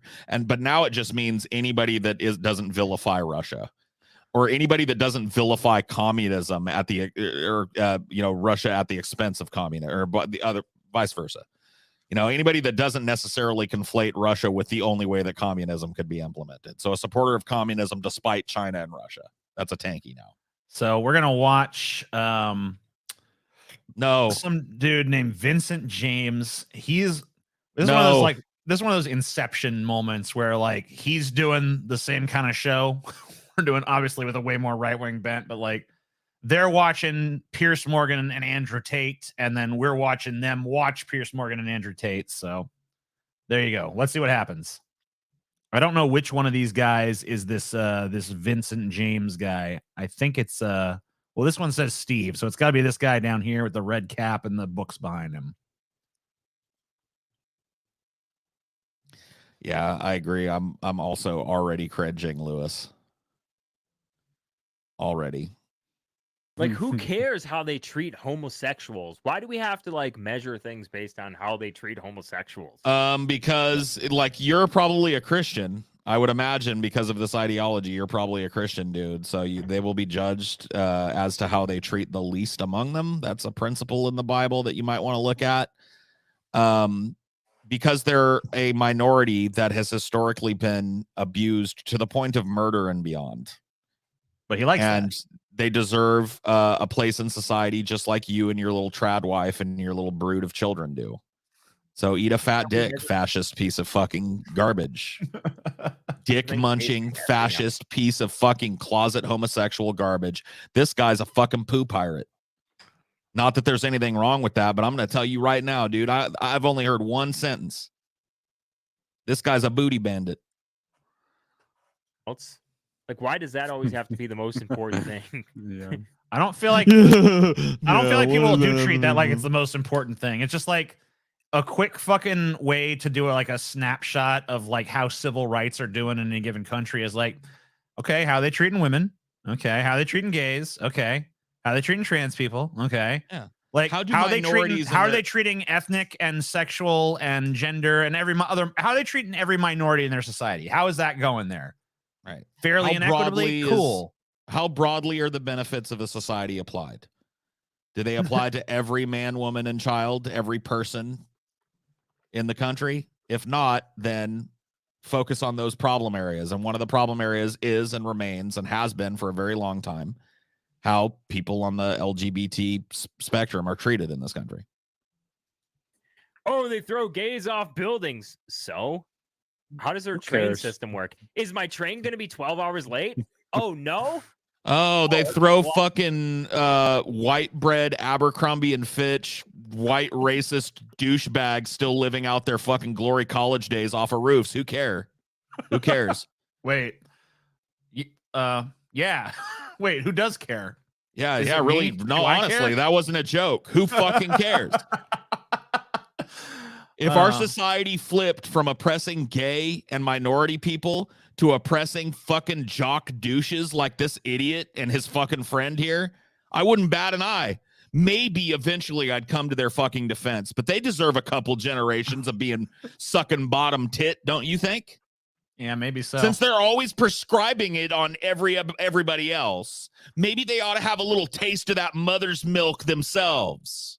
So our society murders people for no good reason. So what? Do the trains run on time? Like, yeah, this guy probably deserves to be talked to in an uncivil manner. Look, TJ, I don't know if you noticed. Yeah. I'm looking in your background. Not a single book. This guy's got probably like 45 books behind him, TJ. Yeah, what have I got? What do you say to that? What do you say to that? He's pretty well read. This is a fucking smart man, TJ, and you're a dunce. I know. It's sad. Sad, pathetic loser. Look the other way while they're throwing some gay dude off. Oh, yeah. You're so right. This is the Brokeback Mountain couple right here. These two fucking jokers, not Pierce Brosnan. Let's just forget he's there. These other two fucking idiots on Pierce White Brosnan. Boy Wednesday or I love whatever. it. Yeah, dude, they're it's Brokeback Mountain, bro. Dude, at night after the podcast is over and all the fucking ring lights go out, these dudes are fucking wrestling in the tent, just sharing body heat with their shirts off and shit. I guarantee it, bro. Hey, you want to stroke off together again before we hang up the call? I don't know. My wife's said dinner's almost ready. Oh, we'll get it done fast, bro. We'll get it done fast. Come on, man. I can hardly even come anymore. Yeah, me too. Okay, let's do it. Oh, God, your abs. Oh, fuck. Thanks for the book money. Yeah, Paul did call Pierce Brosnan. That's true. Oh, did I? Oops. Yeah. My bad. Sorry, Pierce Brosnan.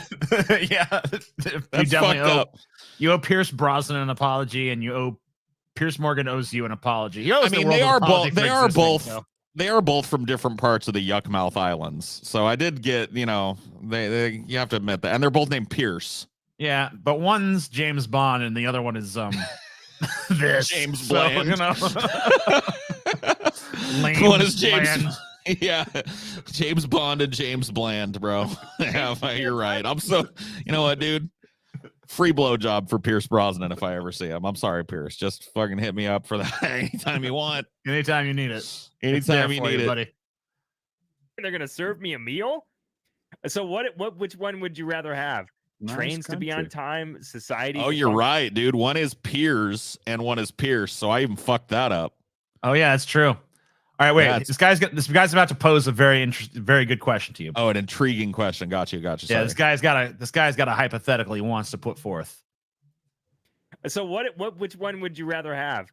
Trains to be on time, society to function, or society to be completely dysfunctional? And they throw gays off roofs. Or could you wait a minute, homeboy? Could you do me a favor? Do me a favor, homeboy. Society is throwing people off roofs for like the fucking people they want to have sex with is probably not quote unquote functional. So this is a false premise. You cannot have a functional society that literally murders its own citizens for no good reason. You fucking dunce. I'm hoping you need to replace it's not that red ball cap with a fucking dunce cap and take your ass. I mean, go throw yourself off a fucking roof, dude. I mean, he's wearing a red McDonald's hat. That is our fucking country's dunce cap, bro. You're wearing a McDonald's hat, unironically. Could you do me a favor? Turn around, grab one of those books off the shelf, the one that says thesaurus on the spine, and look up false dichotomy for me, dipshit. Like, there is no reason to even entertain the hypothetical of like, what would you rather have? A totally functioning society or a totally degenerate society, but gays are treated good? It's just like, that's not the fucking two things that are on the table, moron. No, there's a third way that includes just letting gay people have the same fucking, it's not a McDonald's cap, it's a Bulldogs hat. Even worse. Is that a Fresno State Bulldog? I don't know. Can you blow him up at all? No, I can't really... What is this fucker's name? It's Vincent James. Dude, can somebody look at that? Because my eyes fucking suck anymore. Is that a fucking Fresno State Bulldog? See, I found a picture. No, it's an elephant, dude. Is it? It's an elephant. Yeah, I'm looking at it here. It's like an elephant with a fucking American flag superimposed on it. That's what it is. Oh my god, dude! Fucking gag me with a fucking butter knife, bro. Yeah, you see this part's the trunk, and these are the two little legs. But look at this dude up top. Look at this dude up top, like all fucking like just perfectly twinked out, but his set makes it look like he lives in a log cabin somewhere in the Alaskan wilderness, and he's wearing like a fucking jean jacket. That's a green screen right there. This dude is not in some rustic setting. You know, yeah, this is like, yeah. Your kids gay. I'd say I'd choose the functional society where they throw gays off roofs and make women wear. So if your children were gay, you would want somebody to fling, are you saying you would fling your children off the roof if they were gay? Sounds like a reason for fucking CPS to come and take a look and make sure those children are fucking living in a safe and functional environment, bro. See, this is the type of shit that gets me, is like a lot of the people that talk this crazy shit, like I don't care if gays get thrown off buildings, have children who might be gay. You know, gay happens. You know, gays can't breed, so it's got to be the result of heterosexual sex that makes a gay person. Where you think they come from, bud? Yeah, and not only that, where they think they come from? They think they come from households where kids are exposed to gay people or gay movies or whatever at a young age. the old idea used to be like raised around too many women. Got confused, didn't have any strong male role models, turned gay. Right. That was the old notion about that stuff, you know. I watched a movie just the other day that was called Butcher Baker Nightmare Maker. Have you ever seen that? No. I don't know if I want to. It's from 1981. It's about a guy. The title is too spooky, dude. Butcher Baker Nightmare Maker? Yeah. No. No. It's actually a pretty spooky movie. There's a guy, his aunt is like in love with him. She murdered his parents, and then she's been raising him since birth. Spooky. She's raised him since he was like a kid. Since a very young child. Yeah. And she's like now sexually attracted to him and is doing everything in her power to keep him under her thumb, including, you know, murdering whoever's a threat to take him away. And anyway, there's like a bunch of gay subplots in that. And there's this like very virulently homophobic detective. This is a 1981 film, by the way. So like homophobia much more acceptable at this time in America. Although the movie is pretty progressive in how it treats gays for a 1981 film. Yeah. But there is a virulently homophobic detective in the movie. And some of the stuff that he says, you know, you wouldn't see in a movie now. Even from a bigoted character, you would not hear these fucking opinions voiced. But one of the things that too sharp or whatever. Yeah, it's just like very intense. And one of the things he's talking about, not one of the more extreme things he says, but he does kind of like, I know they're homosexual. He meets all the profiles of homosexual, raised by women, no strong male role models around. So apparently that was sort of like the strain at the time. That was the thought of like, oh, well, you know, you're raised around too many women. You don't have male role models. So you became gay, which is kind of a weird thing because it's like you're around women all the time. Therefore you want to fuck men. I don't really get that, but yeah, pretty strange thing. But yeah, this guy, I was trying to look this dude up, this Vincent James, and see like what his like social life is. You don't really see too much about that. I don't know if he has a wife, if he has kids, if he's raising a family, or if this is just like one of these like sad incel dudes, you know, and living in this room. And, you know, as soon as the camera goes off, he just kind of like eats fucking Doritos and drinks Mountain Dew and jerks off to trans hentai or whatever the fuck. Yeah. And is like living a sad existence. I'm not sure. I mean, whatever the case is, there's a sadness to it, but I just don't know which flavor of sad Vincent James's life is. I also love that as he's saying this, he's like literally at $6 towards some $300 goal, apparently. So yeah, he's not exactly the most popular. Not doing well. Not raking in the dough. Yeah. Not turbans. What are they called? Hijabs. Hijabs. Man, I don't have any books behind me, and I still know the difference between a turban and a hijab. So yeah, turn around and read one of those. You fucking maybe dunce. books should be used for more than just set decoration. I don't know. It's Dude, a crazy hands notion, for me. Fucking jackanapes, pieces of shits. Get out of here, you. You Get filthy, out. four-fingered pirate rogue pieces of shit. You know, we spent a lot of time on this show, Paul, talking about everything wrong with America. You know, oh, America, they didn't do this right, and they screwed over this group, and they did this bad thing, and their foreign policy's terrible, and what about this, and what about that? And we don't have a lot of constructive criticism on this show. You know what I mean? Yeah. It's all we seem to ever want to do here is just tear America down. But you know, that's when you need a great aspirational voice like Prager University to step forth, to throw their hat into the arena and to let people know, you know, just like, hey, this is what America could be, Paul. What America could truly be. If only America pulled its head out of its ass and did what was right, we could be great. All right. I mean, hey, that's a lot of what I espouse. So hey, you know, Amen. if they've got some ideas, I'm willing to hear it out. Let's Is hear Prager it. University even a university? I mean, they are a university. It's got, what do you think the U stands for? Yeah, you're not even allowed to put the U. You think you could call yourself a university if you're not a university? Come on. Yeah. It's like Tate's Hustler University. You know what I mean? Right. Straight up accredited fucking Ivy League college right there. Mm-hmm. You don't need me to tell you what America's problems are. Skibbity boo bop bop me.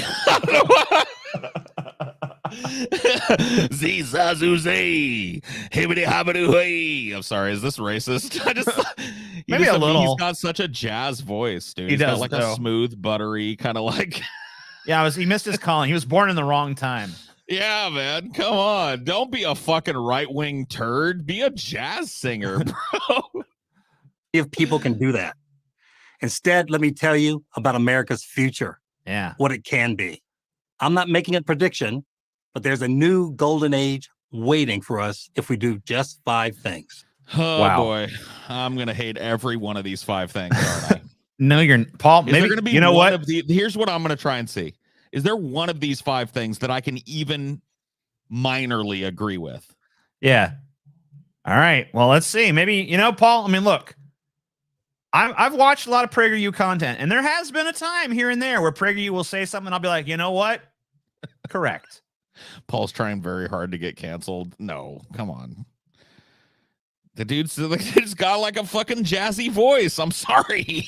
I love jazz. I don't think jazz singers are like inferior or anything. I'm trying to make fun. We make fun for a living. Fuck you. Go away. Yeah, that is true. You know what? If we're canceled, who cares? I mean, like, what is this? Canceled. What does that even mean? Doesn't mean anything. What? All right, wait. All right, so recap. 5 principles. 5 these things. 5 principles are going to make this is what, remember what these are. As we go through these are 5 things that are going to make a new golden age dawn in America. That's what's going to happen. All right. 1, sacrifice minority babies to Moloch and drink their blood. 2, become immortal vampires and suck the blood of society. 3, spread our disease to the stars. I like it. I'm You gonna did it be in 3. real I don't even disappointed. think you need a 4 and 5. I think you pretty much That's nailed true. it. 4, question mark, question mark, question mark. 5, profit. 1, reconnect with our Judeo-Christian roots.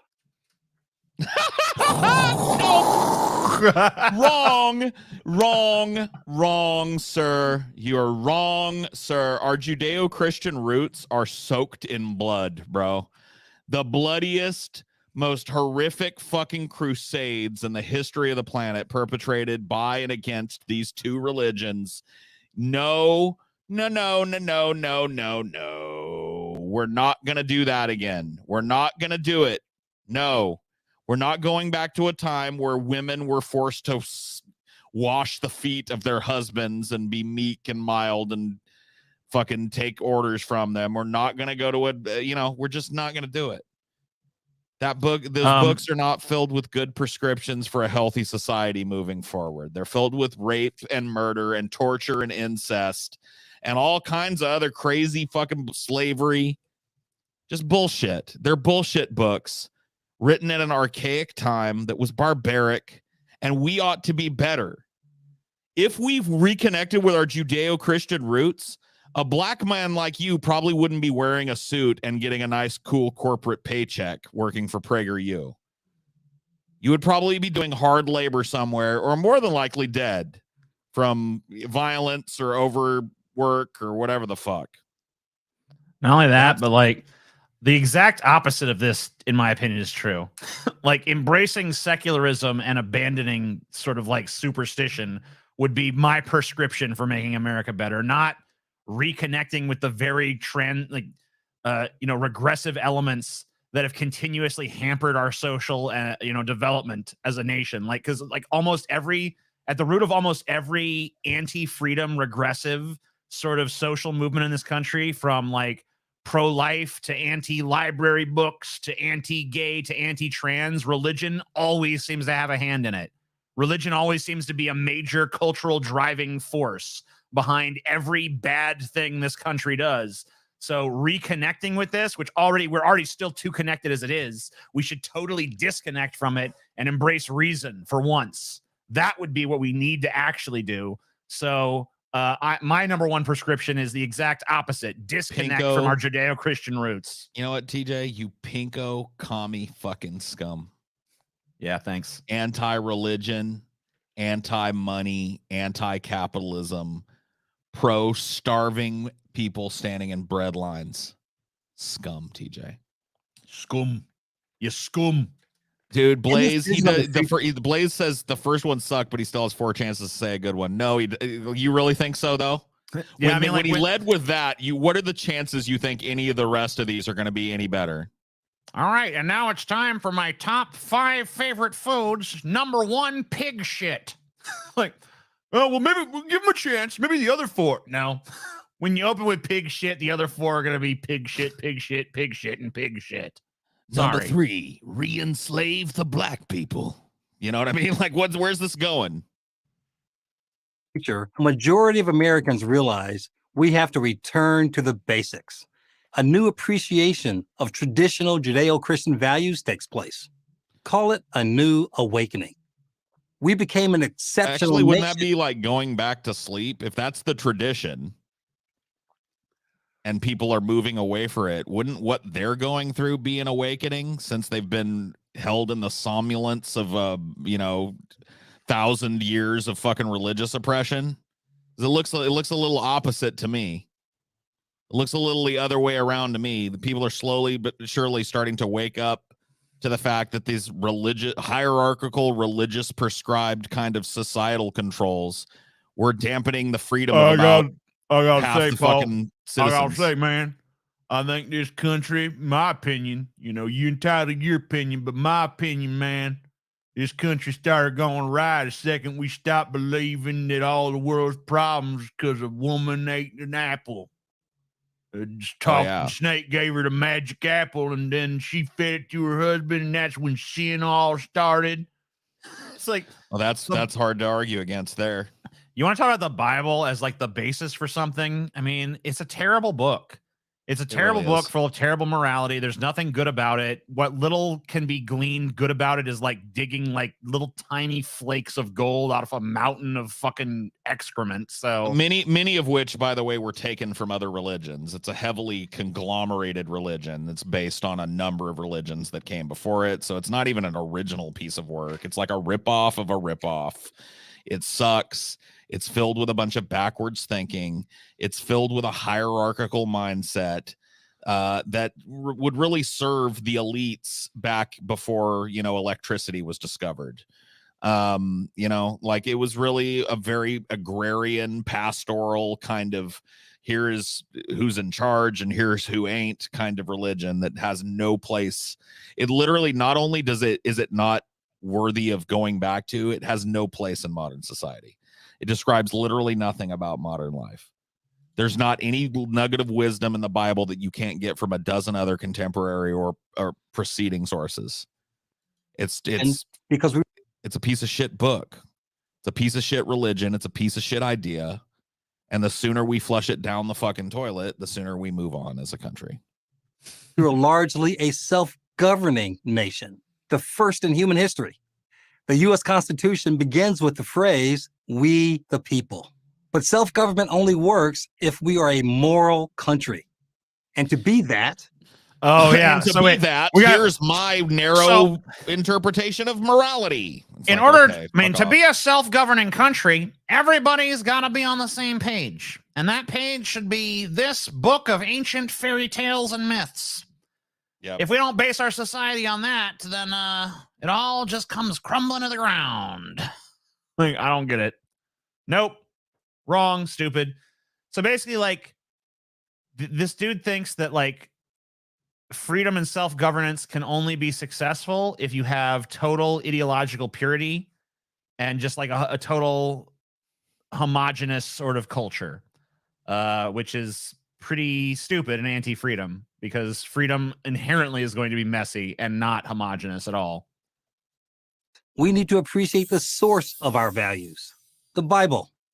The Bible is not the source of your values. Most of what's in the Bible you don't follow. Most of what you follow isn't in the Bible. It's just, you know, like there's a history of Christianity that you guys can like draw from, but the Christianity that exists in 2023 has about as much to do with the Bible as what I believe. Like, biblical Christianity, as far as I can tell, maybe there's like a pocket of real Christianity somewhere here and there, but like for the most part, it's dead. If you look at the actual words of Jesus, those aren't held in any sort of like real esteem. You know, you guys find a pretty verse here and there that you like to justify this or that or the other thing, but like a lot of what's in that book is not followed. I mean, sometimes that's for the better. In fact, a lot of times it's for the better, because a lot of the stuff in the book that's not followed is stuff that's like really hideous and evil. I mean, yeah, there's like horrible shit in that book, but there's also It's really like- good stuff that you guys don't do. Like, it basically, I mean, the Bible pretty much lays out the case for, hey, being extraordinarily wealthy while other people are starving is horrible. You're a sinner. You're not if getting you to do that. heaven if you're Yeah. hoarding resources while everybody around you is starving. Right. But and, nobody like, wants you to pay guys- attention to that because it doesn't allow you to drive your little fucking SUV past the homeless encampment to get to the fucking, you know, like, so it's just a hypocrite's ball of moralizing, petulant fucking idiots with throwback mentalities on pretty much everything of consequence, that not only are they fucking regressive, but they're also just never going to land in society again. Like, there would have to be such a fucking sea change in the world for society to go back that, because society is now currently enjoying, at least in this part of the world and in most Western countries, a renaissance of non-religious thought. You know, people are being freed from the guilt complex and the fucking closeted bullshit that comes with being a self-hating Christian, looking at yourself as inherently fucking sinful and requiring constant forgiveness from somebody that doesn't exist so that you don't go to a place that doesn't exist. It's just like you're fucking 6 centuries behind the curve. You're a nasty dirt person. You were born a dirt person, and you'll always be a dirt person. But there's a magic man that lives in the sky that loves you, and he will forgive you for being a nasty, disgusting, wretched dirt person. If only you give this man standing on the stage all your money.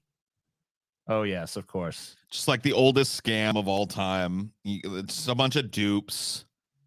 Do a gauntlet situation. Right, that's not $1 million, but you know, you're getting there. You need to add Getting about closer. 900 and what? 900. I don't can't know. help me do the math. Don't here. make me try to do this fucking $989,999.99. I think you need to make happen, but you're getting there. If it didn't with a 1, I know that.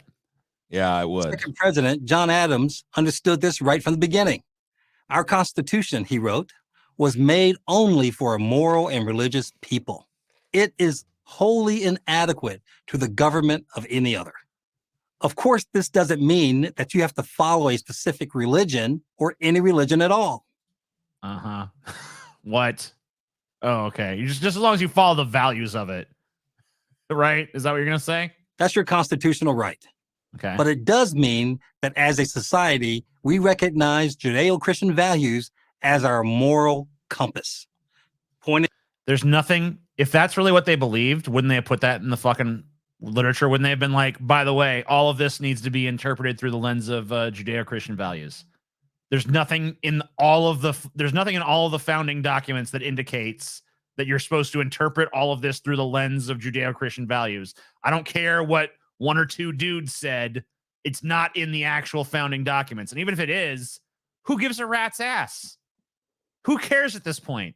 Like, isn't it pretty obvious that like a lot of that stuff could do with a rewrite at this point? Isn't it pretty obvious that, like, for whatever the founding fathers or whatever the fuck might have created when they seceded, that is it's no longer working.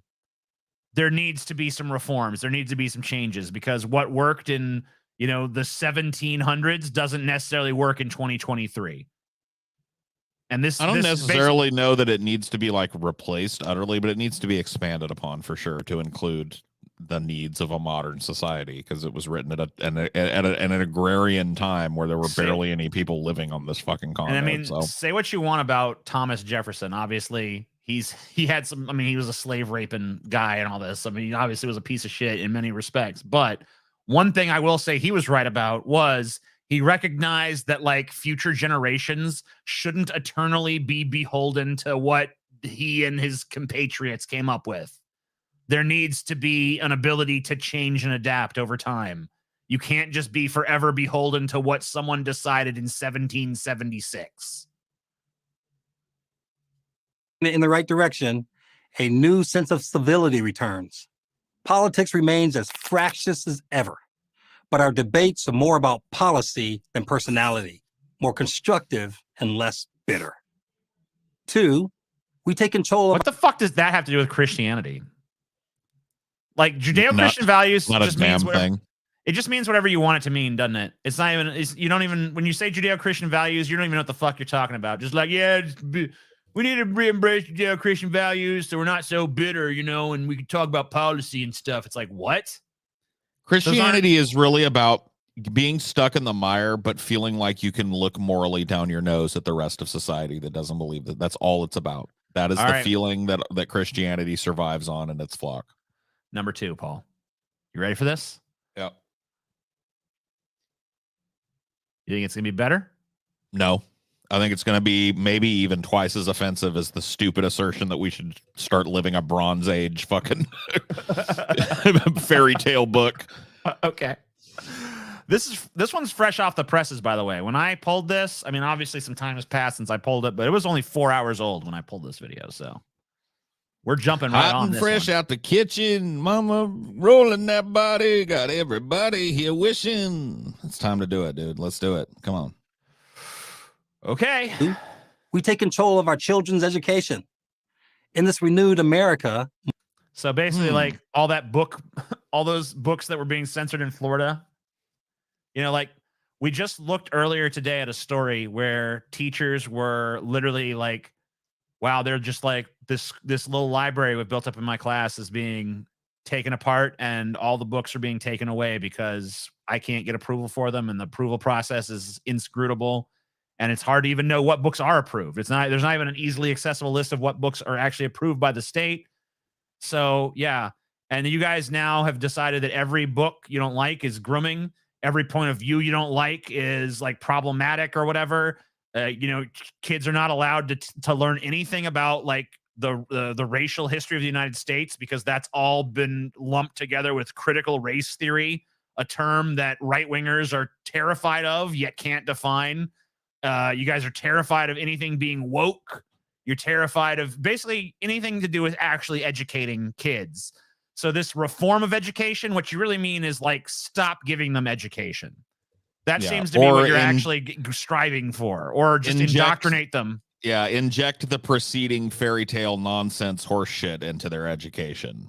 You know, force feed them your stupid, because this is all building on itself. That's got to be part of this. Because I agree with that sentiment as stated. Stopping in right a vacuum, there. Right? Just like we need to take reform control of our education. children's educations again. Yes, we need to wrench some of the power away from a state that clearly doesn't care. Look at the state of public schools in this country. It's fucking laughable. We're sucking hind tit to almost every other developed nation in the world. That should be a fucking badge of shame. I don't think taking books. Did those other countries surpass us by removing books from the classroom? I'm pretty sure they probably didn't. No, they didn't. Sure that's not how that worked.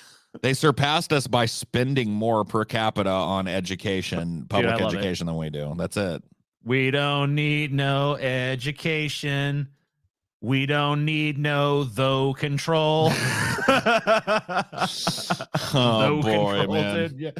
Yeah. Try again. Maybe you do need some education. Actually. That is actually kind of beautifully funny there. That's ironic, don't you think? Yeah. Isn't it ironic? Don't you think? Moms and dads demand to be informed about exactly what their children are learning. They don't take. Moms and dads need to fucking chill out and let fucking teachers do their damn jobs. Because, like, I agree they should be engaged, but this idea that, like, there's a perfect moment. I've been watching the fucking Sopranos, so I keep referencing the fucking Sopranos. Oh, I'm in the same boat, dude. I've been tamping it down, honestly, but my desire to reference Breaking Bad in every argument and everything, I got to really fucking watch it right now. But there's a great thing where, AJ, Tony's son, comes back and is like questioning the existence of God. And Tony's like, "Where the fuck you get this gabagool?" And his daughter comes in. It's like, you paid for him to get an education. This is what it looks like. You can't be crying now. Like, like when people are educated, they're exposed to new ideas, and sometimes those new ideas might be ideas that you, as their parent, don't agree with. But it's still important they be exposed to those ideas so they can make their own decisions and be adults one day. So. Yeah. Oops, that's how it fucking goes. So this idea that you need, like, basically what you're talking about is like indoctrination. Like, don't teach my kid anything that contradicts my values. But unfortunately, like, everyone in America has different values. So every kid is going to hear something that's going to contradict the values you've tried to raise them in. So you just twice said contradict, TJ. Yeah, that's because you got him in my mind, man. You got it's for ye's that taking over my brain situation. Don't blame it on me, TJ. You know he lives there of his own accord. No,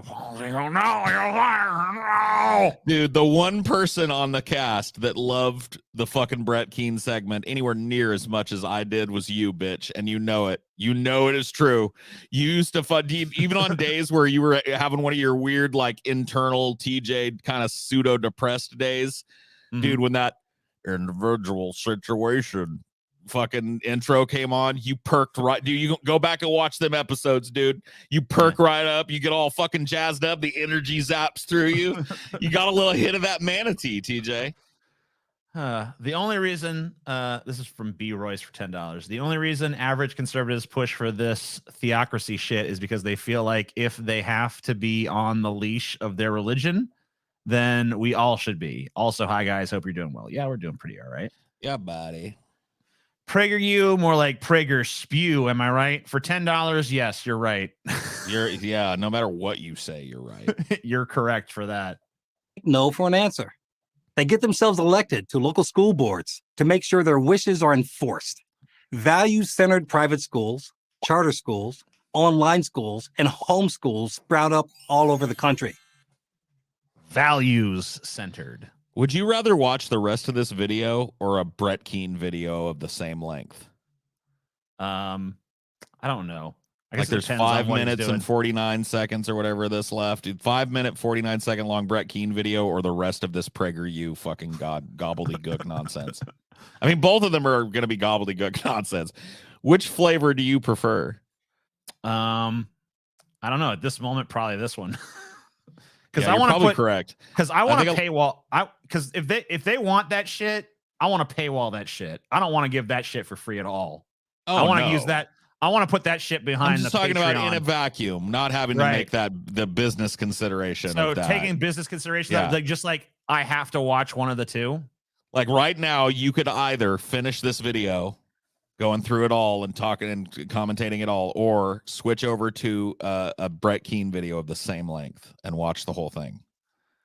Yeah, I don't know. It's tough. I honestly don't even remember what it's like to sit down and watch one of those. You said you fell back down the rabbit hole. I haven't. I didn't fall back down the rabbit hole. Okay, I went to the edge of the rabbit hole with my binoculars and I peered in there. All right, but I didn't fall in it. I haven't been ravenously consuming, but I took a peek or two. You know what I mean? Yeah. Into the rabbit hole to see what's Took a doing little down look. there. What's going on? See, I haven't done that, so I don't know.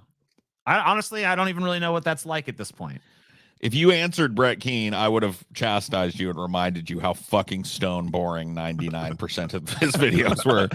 Yeah, that's another thing. But we always had fun shitting on him, so I don't know. Yeah, true. Public schools stop being warehouses and become real places of learning. Proficiency in reading, writing, and math become our preoccupation rather than subjects like racial grievance, gender identity, and global warming. Music and art. Whoa. What now? Wait. What kind of Nazi premise did you just try and sneak by me? Hold up. I wanna being warehouses and become real places of learning. Proficiency in reading, writing, and math become our preoccupation rather than subjects like racial grievance, gender identity, and global warming. So, first of all, history is going to contain some racial grievance in it. Yeah, that's part of reading and writing, by the way. I don't remember there being. I don't think there is like a gender identity class. Like there might be something in the curriculum about it. I don't know, somewhere. And global warming, like it's very important to teach kids about fucking climate change. I mean, like math is the head of the sciences department, and that's where you learn about global warming. There's part of global warming, and the proof that it's absolutely true and happening is mathematical. So yeah, you're going to be taught math that applies to things in the real world. You know, let's teach you kids about math. The global temperature has been raising by a percentage of this many degrees. Yeah. Music and art appreciation. Yeah. Make a comeback. So do dress codes. Oh, they love those dress codes, just like the Nazis. Okay. Oh my god, yeah, this is just garbage, dude. This is so boomer right here, because this was what they were trying to do when I was in high school. This is what they my high school a couple of years before I came to high school. My high school finally got rid of uniforms and allowed kids start dressing however they want.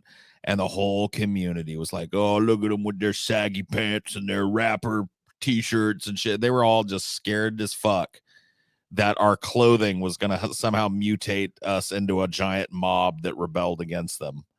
Yeah, I mean, we were always told. So when I was going to school, I went to one of these schools that's kind of like pretty much what this guy's wet dream is, which is like a private school with uniforms and all these things he's talking about. I pretty much lived his dream school. I attended it, where there was no hint of any sort of like liberal left-wing politics, and it was all just like all this stuff the parents in the local community liked, and it was like the local community was very conservative, so it was all very conservative education. No sort of like challenging material in terms of, anything that would be like incendiary or inflammatory or anything like that. It was pretty much lame. And I remember when, every kid I knew hated those damn uniforms. And when we would, express grievance with them, the argument was basically like, well, if you don't wear those uniforms, then people could like, we're gonna there'd be gang violence in the school, because people would be able to see what gangs people are in and all this. It's like, what? Yeah, we're same shit. We're in rural Louisiana, bro. There ain't no fucking. We're like a bunch of white kids going to a freaking private school in rural Louisiana. I don't think there's gonna be I don't think we're gonna start flying gang colors and shit if you Well, fucking stop my making us wear school- these. My school, for the same reason, split the middle and was like, kids can dress however they want, but these types of clothing are banned. And it was all sports clothing because it was popular for gangs at the time to use sports teams as, you know, part of their dress code or whatever the fuck, due to the colors. So no sports clothing of any kind, and a full restriction on any kind of like profanity or anything on a shirt. Yeah. No political shirts, I think, was a thing. Like no Che Guevara, no CCCP flag or whatever the fuck. But within that, outside of that, we could wear whatever we wanted. And a lot of people wore music shirts, which, you know, these dunderheads didn't realize that was our politics. You know what I mean? Like our Right. You can pretty much tell your politics through your music for sure. Yeah, nobody cared about Che Guevara or the fucking Russian flag or whatever being banned. Like we were wearing our politics. Yeah. And another thing too is that I remember when South Park came out, the South Park merch was hugely popular with with school kids and stuff, because I was in that generation. And they banned that stuff at the school I was going to. This was later at a different school. I wasn't no longer wearing uniforms, but everybody was wearing South Park shirts. I used to have a shirt that was like, it had a Kenny and he was dead, and it was like I killed Kenny or whatever the hell. And people had that kind of crap, and that was, but then they banned all the South Park merch because they're like, oh, okay, boring, bye. Yeah, all right, bye. Yeah. See you around. Oh yeah. Suck on a dick, choke on it for fucking eternity. See you next time. Bye. And as we've been doing this segment, our viewership numbers have gone up, so I don't think it's boring. Boring. We literally we were like at 850, and now we're like at 959. So dude, we're going through the stratosphere tonight, TJ. Yeah. Discipline and we might break 1,000. Test scores improved. It looks like it. 3, we laughed cancel culture out of existence. America regained. Okay, I agree. I mean, I don't agree, because I don't think cancel culture even exists in the first place. I think there's like these people who go around trying to cancel stuff, but like, how often are they really taking all that fucking seriously? Can we take cancel culture out and put Twitter in, like social media? We laugh social media out of existence. Yes, that would be better. Yeah, that would be better. Well, that would get rid of cancel culture, or what they call cancel culture. So, hey.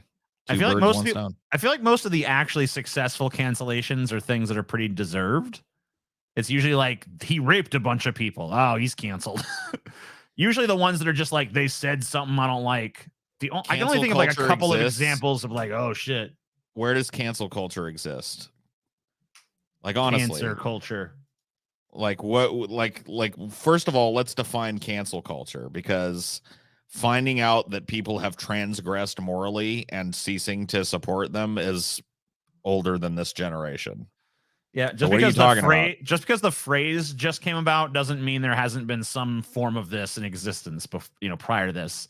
I think a lot of times people think that because a new phrase was invented to describe something, that the phenomena itself is new. That seems to be a common sort of fallacy of human thinking. And that's just not true. It kind of reminds me of how people are always like, oh man, you can't make this movie anymore. It's like, yes, you can. The movie was controversial when it came out. We just didn't cry about it as much. Like, dude, when Silent Night, Deadly Night was released, people literally picketed at the theaters.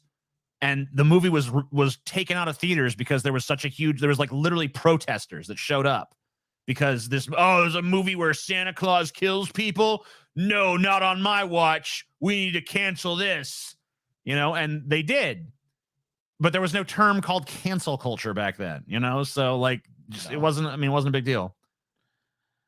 I want you guys to throw Ben off a satirical roof tonight, please.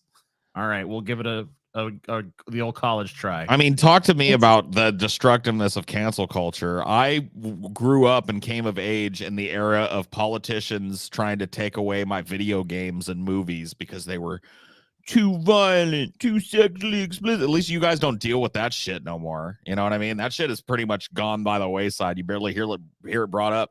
You guys get to revel and bathe in every type of degenerate video game known to man. Dude, half of fucking Steam is weird anime porn games now. I shit you not. It's absurd. I know, I've seen it. Like, you guys have every fucking game under the sun and nobody cares. I had to live with people telling me I couldn't play a video game because it was too violent. They had to fucking Paul. Dude, this guy has like 9 accounts. It's the Charles cutest. Charles Henry's trying to sleep, Paul. Be quiet. Lullaby. Is there a mod in the chat that can tuck him in? Go to sleep, little douchebag. I love him, dude. I love to hate him. I gotta be honest with you. They kind of make me. There's a part of me that's like, you little motherfucker, you, but most of me is like, I get it. Hey, fucking piece of shit, you. I mean, I'm a reformed troll myself, you know. Yeah. I went through my phase. Okay, so here's define and cancel. Hypersensitive reactions to perceived slights are no longer taken seriously.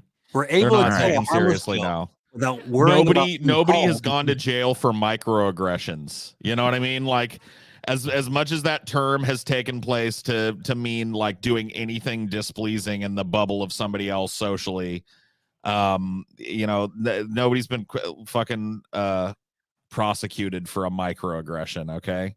So like these tiny little sensitivity slights and stuff are things that really only exist in these kind of bubble worlds in classrooms, mostly on the West Coast, you know, mostly in Oregon and Washington, basically, and some parts of California.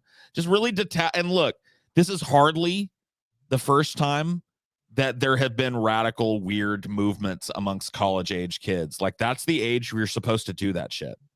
Like, your college years are the time that you're supposed to dabble in political theory and find the things that you're passionate about and try things out that you otherwise wouldn't. It's your experimental time before you're saddled with kids and a mortgage. You know what I mean? So let the kids fucking play. Let the fucking hypersensitive kids create their little utopia in the break room at school, and then realize that the world don't fucking run by that clock, because it just doesn't. You know what I mean?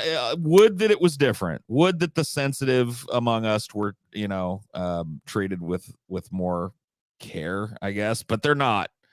Sensitivity only gets you so fucking far in life, and it ain't very far at all. You got to harden the fuck up at some point or fold under the pressure. All right. And I haven't seen society change. It looks like we're actually like getting more hard ass as a society, to be honest with you. People are being asked to work harder for less. You know what I mean? There's just more of a hard-nosed, get in there and break your back kind of mentality now than there has been in a long time. People are working fucking hard. We barely have any games. Most are microtransaction live service nightmares that are shut down before completion. The suits didn't. Oh, shut up, bitch. You know what, dude? You goddamn ungrateful Zoomer pieces of shit, dude. I want you to imagine growing up in a household, and TJ, you can't even really fucking empathize with this just because you were a little rich kid, but fucking... Yeah. You know, like dude, my parents could only afford one console and could only afford a couple of fucking games. Maybe a year would get bought for that fucking console. So you had like 2 video. Dude, no, you do not have less video games than I did during my fucking youth. You fucking idiot, bro. You have infinity video games. If you go on Steam right now and search for furry laser sword space lord adventure, you're gonna get like 90 hits, bro. Yeah, he's right. Do you want one with fucking? Do you want one without fucking? You want a visual novel? Do you want an action game? You want a Metroidvania? One thing I miss, especially as like an ADD kid, is I miss popping a cartridge in, pressing the start button, and you're in the fucking game. Every game now, bullshit, blah, blah, blah, blah, bullshit. I just want to fucking I want to go in that motherfucking game and play. That's what I want to do. Yeah. And they don't do that. They don't respect that mentality no more. Now it's like, oh, no, a million years ago, the thing happened to this, and it's like an hour and a half of bullshit before you even fucking swing a goddamn sword. It's like, fuck this. I'm sick of it. Yeah, I feel the same way about there are a lot of games though that are made with those like retro sensibilities of like let you figure out the game systems yourself. You just have to look for them. I was actually playing a lot of the AAA, like a lot of the people in chat that are disagreeing with me right now are judging video games based on a very narrow scope of like super AAA corporate titles that come out that are laden down with fucking spyware. Yeah, go play some indie shit then. Quit being a crybaby. Go fucking play some indie shit. Quit being a fucking little bitch. Dude, there's never been a better time to play video. I mean, like this is across the board though. You know, like there's so many people out there that bitch and complain and moan and wow and wow. It's like, oh man, these fucking movies ain't good no more. It's like, well, then watch some independent fucking movies where more shit happens. Dude, Oh, just well, recently, recently, this game called Dwarf Fortress that's been in fucking development for like 22 years by the same two brothers that oversee all of it, recently went live, and it's this incredibly fun, intricate city builder type of game where every dwarf has a backstory that procedurally generates as it goes along and acts according to a very delicate AI kind of script that drives their needs, and you kind of oversee this. And it's just a great fucking game, completely and utterly made outside of the corporate structure that you're all bemoaning, and it's one of like a million of them. So you guys live at the best time in history to get a game that isn't Not a corporate only that, piece of asswipe shit, bro. But not only you're that, just all the classic up games, all the shit. But not only that, all the classic games throughout, like from our time and shit, are now like so readily and easily available for anybody. Just like, I'm gonna fucking get an emulator. Or I'm gonna fucking I mean, like there's places that'll sell them to you. There's places that'll emulate them. And like, you can just do whatever the fuck you want. The fucking possibilities are goddamn limitless. But because you're fucking cucked by some fucking corporate bullshit that wants to charge you fucking for every buy this stupid bullshit and maybe you'll get the item you want. Like, it's just because you've decided to be a dupe that gets suckered into that doesn't mean you get to come crying to us, because you got other options. Yeah, you've dude. decided to be a cuck to that shit, so don't cry to me, motherfucker. Yeah, I still play video games, dude. It's one of my major pastimes, and I've played like dozens, and I could go on and on about the video games I played in the last 3 years. And it was very easy to find them too. So this idea that you guys are somehow like worse off than the 90s is just weird, false nostalgia. And really, like, it's the same across the board too. Like, you guys are all always bitching about how like, oh, movies suck now. And there's never been more movies. There's never been more indie films being churned out at a greater pace by small studios than right now. And I bet most of you never bother to watch any of them. Or TV shows or any number of things. Right. Anyway. Anything that's small, and I'm sorry, we're just like literally trying anything other than paying attention to this vampire. Quit trying to fucking sidestep the issue, Paul. We need to stop. We're ending cancel culture. We're able to tell a harmless joke without worrying about being hauled into the human resources office. Yeah. Whatever happened to the day when you could go up to a girl, honk her titties, and be like, just kidding, sister, without being hauled quality off. Over quantity? Dude, my argument, I'm sorry, dude, it's not quality over quantity thing when it comes to movies and video games and shit, dude. In order to have a broad quality selection, you have to have quantity. And what we lacked was both.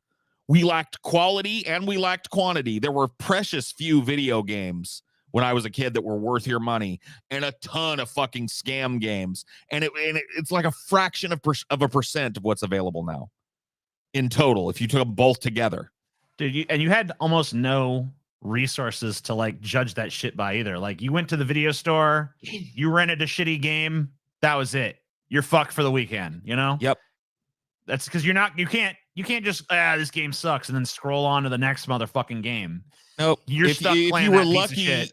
If you were lucky, your parents let you subscribe to a corporate gaming magazine that was in the pockets of the big developers, and maybe 50% of the time you could trust to tell you the truth about a game being good or not. Yeah, about how many times I got burned by reading with the corporate media today, by the way. Dude, you just get burned over and over. You'd read an article and get all jazzed up in like Electronic Gaming Monthly or Game Informer. Graphics 5 out of 10. Control 4.5 out of 10. Not a 10. 4.5 out of 5. 5 out of 5. All this great ratings, and you play the game. It's like, this fucking thing sucks. It's like clunky. Boring, it's not finished. Clunky dog it's like shit. Horrible. And there was no internet. There was no internet for us to go to and look these things up and like see other people delivering their unfiltered opinions about what was going on and see footage from these games. Dude, a lot of times you went in and rented and or bought a game without ever having seen it being played or Nintendo Power moving. subscriber here. Dude, you know one thing about Nintendo Power is they always shat on every Mega Man game because it competed with like Mario and shit. They're just like, yeah, another Mega Man game, more of the same bullshit. No, you just, they just played one Mega Man game, played them all. It's like, Shut up, Nintendo Power. What the fuck are you talking about? Those Mega Man games are fucking classics. Could be a bunch of dumbasses. Anyway. So yeah, you're gonna get hauled off to the human resources department for telling a little joke. Cancel culture. Yeah. If we've gone too far, we're quietly told to be more self-aware, and the matter is dropped. Really, all you're asked to do now that you weren't asked to do 30 years ago or something like that is to not be overtly sexual and come on to your fucking coworkers and make sexual weird jokes. Don't make people uncomfortable at work where they're trapped with you. That's basically the only thing that's come into, new focus in the last 20, 30 fucking years when it comes to office politics and shit. And that's the only thing that's going to get you dragged to HR. And I think that if you were ever on the other end of being sexually harassed in the workplace, like I've been, I know TJ's been, you'll know that it's not a pleasant fucking environment to be in and to work in. I gotta say, I have never, maybe it's happened. I'm sure it has happened, but I have heard scant few stories about someone merely just telling a joke in the office and getting in some serious like hot water over it. Usually, even if someone is offended by the joke, it's like, man, you shouldn't say that shit or something like that. And then it moves on. Like, I'm sure maybe it's been brought to some sort of other. Maybe someone out in here has got an example of it. But in my personal life, I've yet to hear that story once. So I don't know. Maybe I just have been shielded from it. But I've yet to hear anything about someone being brought to HR for telling a joke. Usually it's for making like aggressive sexual advances or something. Yeah, I'm sure that there are certain environments where, depending on the joke and the audience and stuff, you might get fucking talked to by somebody. But yeah, the reason these laws exist and the type of behavior that they're used to punish in courts of law is usually what TJ said: the aggressive sexual advances, ass pinching, constant commentary about their vagina or your dick or whatever, just usually it's a fucking sleazy man or a sleazy woman just being over. That's how I got sexually harassed. There was just and I gotta be honest with you, as a dude, it was even harder for me to even make a case about it because it wasn't assumed to flow that fucking way. Yeah, it's just like, well, and also even if it is like, man, why don't you want, like, you got people like this, like, man, as a man, I wish women would sexually harass me. No, you it's don't. Like, not really. No, you don't. If you're not, because here's the thing: like, if you're not interested, you're put in this weird position where you got this woman who's like sexually harassing you, but you don't feel like you can like really do anything. Like, basically, what happened with me was she started sexually harassing me, and I didn't go to anybody because I was like afraid of like a stigma about me not being interested in her, and and then when I just kind of like kept non-reacting to it and just being like, maybe if I just don't give it any of my energy, it'll stop. Eventually it did, but then it was like, I think he's gay. He must be gay, which, I am bi, but the fact of the matter is I just wasn't attracted to her. It wasn't that she was like, not pretty or whatever the fuck. I don't have to explain my reasons for not being attracted, but no, you don't. The thing is, like, as a dude, the idea that every man is just like a sexual carnivore that wants to fuck every woman on earth. Like, there are dudes like that. I get that. And hey, rock on, good for you. But some of us have like things we like and things we don't like. And this woman had things about her that turned me off. And honestly, like her like overt aggression and like her insinuation of trying to like bring me to like, oh yeah, I'm just gonna like be very overtly sexually aggressive towards you is like, that's a turnoff for me. I don't like that coming from someone that I haven't even like established that sort of relationship with. Yeah. Honestly, I like to form like some sort of actual bond with a person first. That's just kind of how I roll with that. So, yeah. Mine was pretty similar. My work situation was probably different. I wasn't working in an office. I was working in a restaurant, Starbucks, basically. So, like when the customers were out of earshot, it was not uncommon for people to tell some salty jokes and some sexual jokes or whatever. It really wasn't about that. It was about that turned into making overt sexual comments toward me, and then it actually turned into her like grabbing on me and shit. Yeah. And then, like when people weren't looking, she'd be like she'd grabbing my crotch or grabbing my ass or like putting her arms around me in weird ways that it was exactly the same shit for me. Like that shit happened. I was like so like skeeved out by it. Yeah. And it was like and it was weird because I you know, like I didn't know, like, how do you even make a beef about that? You know, at that point in time, it's like, because you're going to get the same reaction from a lot of people. And like, honestly, a lot of times it's dudes that are the problem, because a lot of dudes are like, man, I wish you'd do that to me. Man, that's fucking hot. What's wrong with you? You should fucking hit that, bro. It's like, God damn it. No, I don't want to hit that. Let me fucking, it's making me fucking weird. I don't want it. You know? And for me, like, the attractiveness really doesn't come into it. I'm not a dude that wants to fuck everything that I'm attracted to. Like, I can be attracted to somebody or find somebody attractive and not really want to go through with the act of having anonymous quickie sex with them or whatever the fuck. Yeah. You know what I mean? And that's all it was. She just came on super strong and wouldn't stop. He ended up showing up at my house a couple of times uninvited. It started to get stalkery and shit. Yeah, that goes further than what happened with me. Yeah, the first time I let her in, and the first time I let her in, the second time I wouldn't even let her in the door. I was like, no, go home, get the fuck out of here. I finally had to just have like a talk with her that nobody should have to have with somebody. You know, that's anyway, long story short, that's the type of shit that the policies that he's railing against are trying to prevent. And he's saying that it's people telling jokes. No, it's a pattern of telling the same lewd joke, maybe even to a person that's asked you not to. Because I told her, hey, stop that. Don't do, you know, it wasn't like I was just passively like, I gave her no feedback. Like, that kind of, and it's just laughed off basically. So yeah. Oh, you love it. You're whatever the fuck. You know you like it. and it's just like, no, I don't. Leave me alone, please. If a dude, can you imagine if a dude was that way? Nice tits, Roxanne. Oh, dude, you'd be in fucking jail. You'd be in jail. It's like you'd be in jail for sexual assault. No joke. You know you like it, girl. It's like that's rapist words. Like, yeah, those are rape words. Those are like, I've just taken your sexual agency and I tell you what you like. Yeah, like that's fuck rape. You. No, you don't. Nope. All right, we're gonna skip to number 4. 4, we become energy independent and secure our supply lines. Yeah, well, I agree with this, but I don't agree with what your prescription is going to be. Drill for more oil here. I mean, we have to remember once again, PragerU is one of these fracking Of course. So that's going to be their thing. It's going to be exploit more of our own natural resources here in the United States rather than buying it from the Saudis and shit, which I don't agree with either of those things. Responsibly develop almost limitless natural resources. Yeah, almost limitless, Paul. Frack it all. Almost limitless. Put nuclear plants on every fucking square inch of land. Nothing will go wrong because human beings have evolved past the point of human error and oversight. So just put them everywhere. Yep. Put them everywhere. You know what? You'll put you right next to every fucking nuke plant, TJ. A big coal plant. Why not? Like, if you're going to fucking irradiate the citizens, why not choke them to death with the black lung too, TJ? And while you're at it, you know what you do?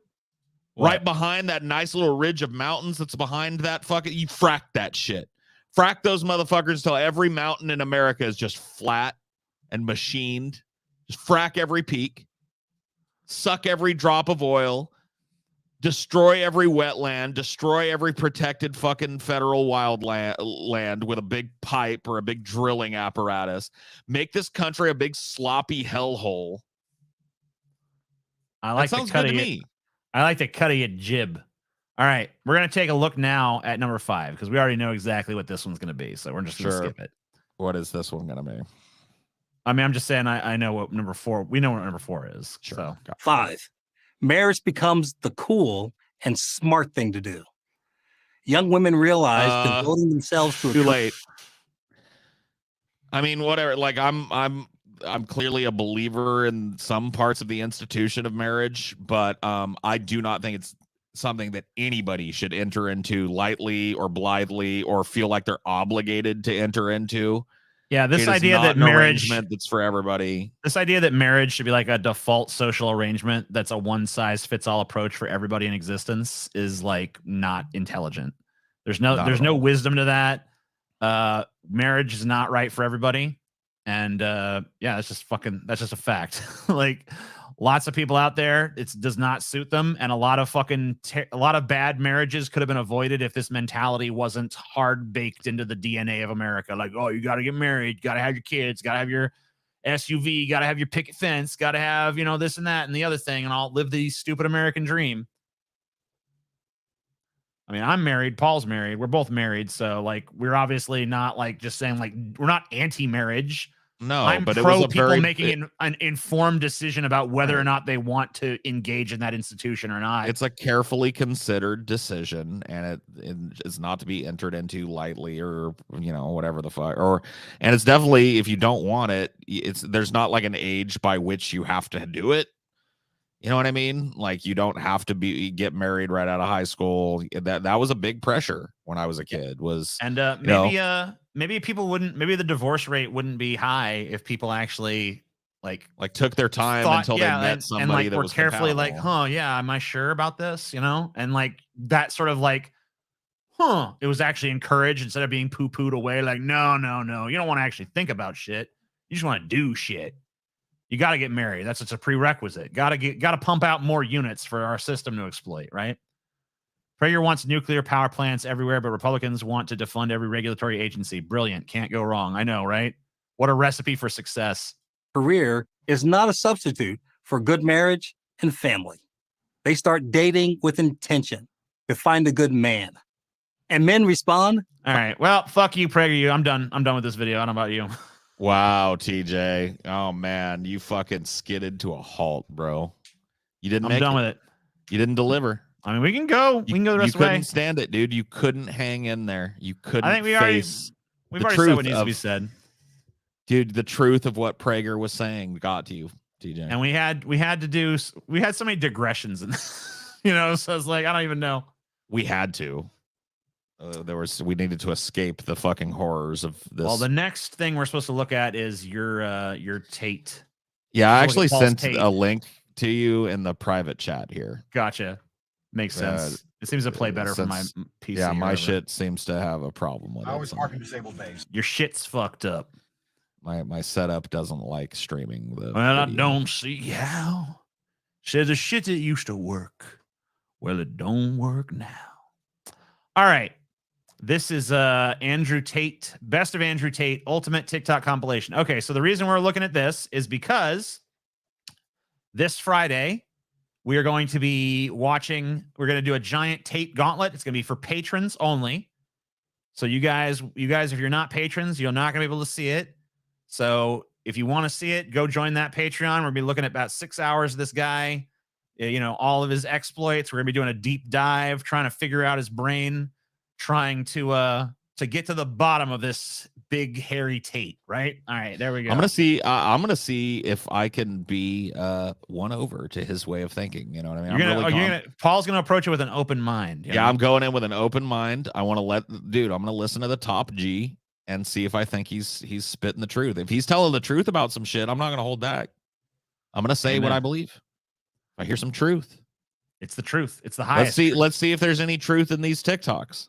Is there a higher truth than what you're about to hear? I don't think so. I always park in disabled base. All right, I'm going to turn the volume up. Okay, nope. He's saying he always takes disabled parking spots. He's a piece of shit. He's a piece of shit. No, that's a demonstrable piece of shit move. No, because listen, he does it so fast that it doesn't matter. Okay, right away he's a scumbag, dude. He doesn't prevent any disabled people from parking there. He's in and out so quick it doesn't even matter. How does he know that? How does he know that a disabled person wasn't right behind him waiting for that spot, and how has to circle the parking lot waiting for him to do his quote unquote quick shop or whatever it is he's doing? Listen, Paul, he's gonna lay it all out for you. I always park in disabled base. I'm not a bad person, but I'm a quick person. Yes, you are. Most people are slow and stupid. I'm fast. There was no hurt people in wheelchairs trying to use this space in those 45 seconds it took me to buy this. So no one loses. The last time I took one of these spaces, someone goes, "Excuse me, are you disabled?" And I replied, "I am actually." Okay, all right. Well, okay, I kind of chuckled at that, but that's only because I'm from the '90s. I can't help. I mean, just because you laughing at his edginess does not equate to endorsement of his actions. Okay, no, but it does make him, unfortunately for me, a smidge more likable, which I don't like. Right? Yeah, he made me laugh. Damn it! God damn it! He's stupid, but he can be funny every once in a while. Because you could almost see him be like, he's kind of like my idiot friend. Yeah. Now he's kind of like where I put Bobby Lee, that comedian. You know what I mean? It's kind of like occupying the. He's like, well, I don't really like him all that much, but every once in a while, dude, he kind of makes me laugh. So can't help but kind of like the son of a bitch. Yeah. It's like breathe air. You don't need a vape. Have you ever seen anyone with a vape? Have you ever sat in a room? So we go, wait, let me just go. My vape's done charging. Load it up. I mean, like, aren't you constantly sitting around with a big fat stogie in your mouth? He's about, like he's about to say that. Look, he says, I mean, I smoke cigar. Listen, he's about to explain it to you. Cigars, but I know what the fuck I'm doing. Give me a big fat cigar. Wait, you know what you're doing? You think the people who vape don't know what they're doing? I'm vaping. Yeah, no, nobody that vape knows what they're doing. They have the same level of self-awareness about what they're doing that you do. I'm smoking a cigar. Interesting. I'm vaping. Oh, yeah, well, at least I know what I'm doing. It's like, so do I.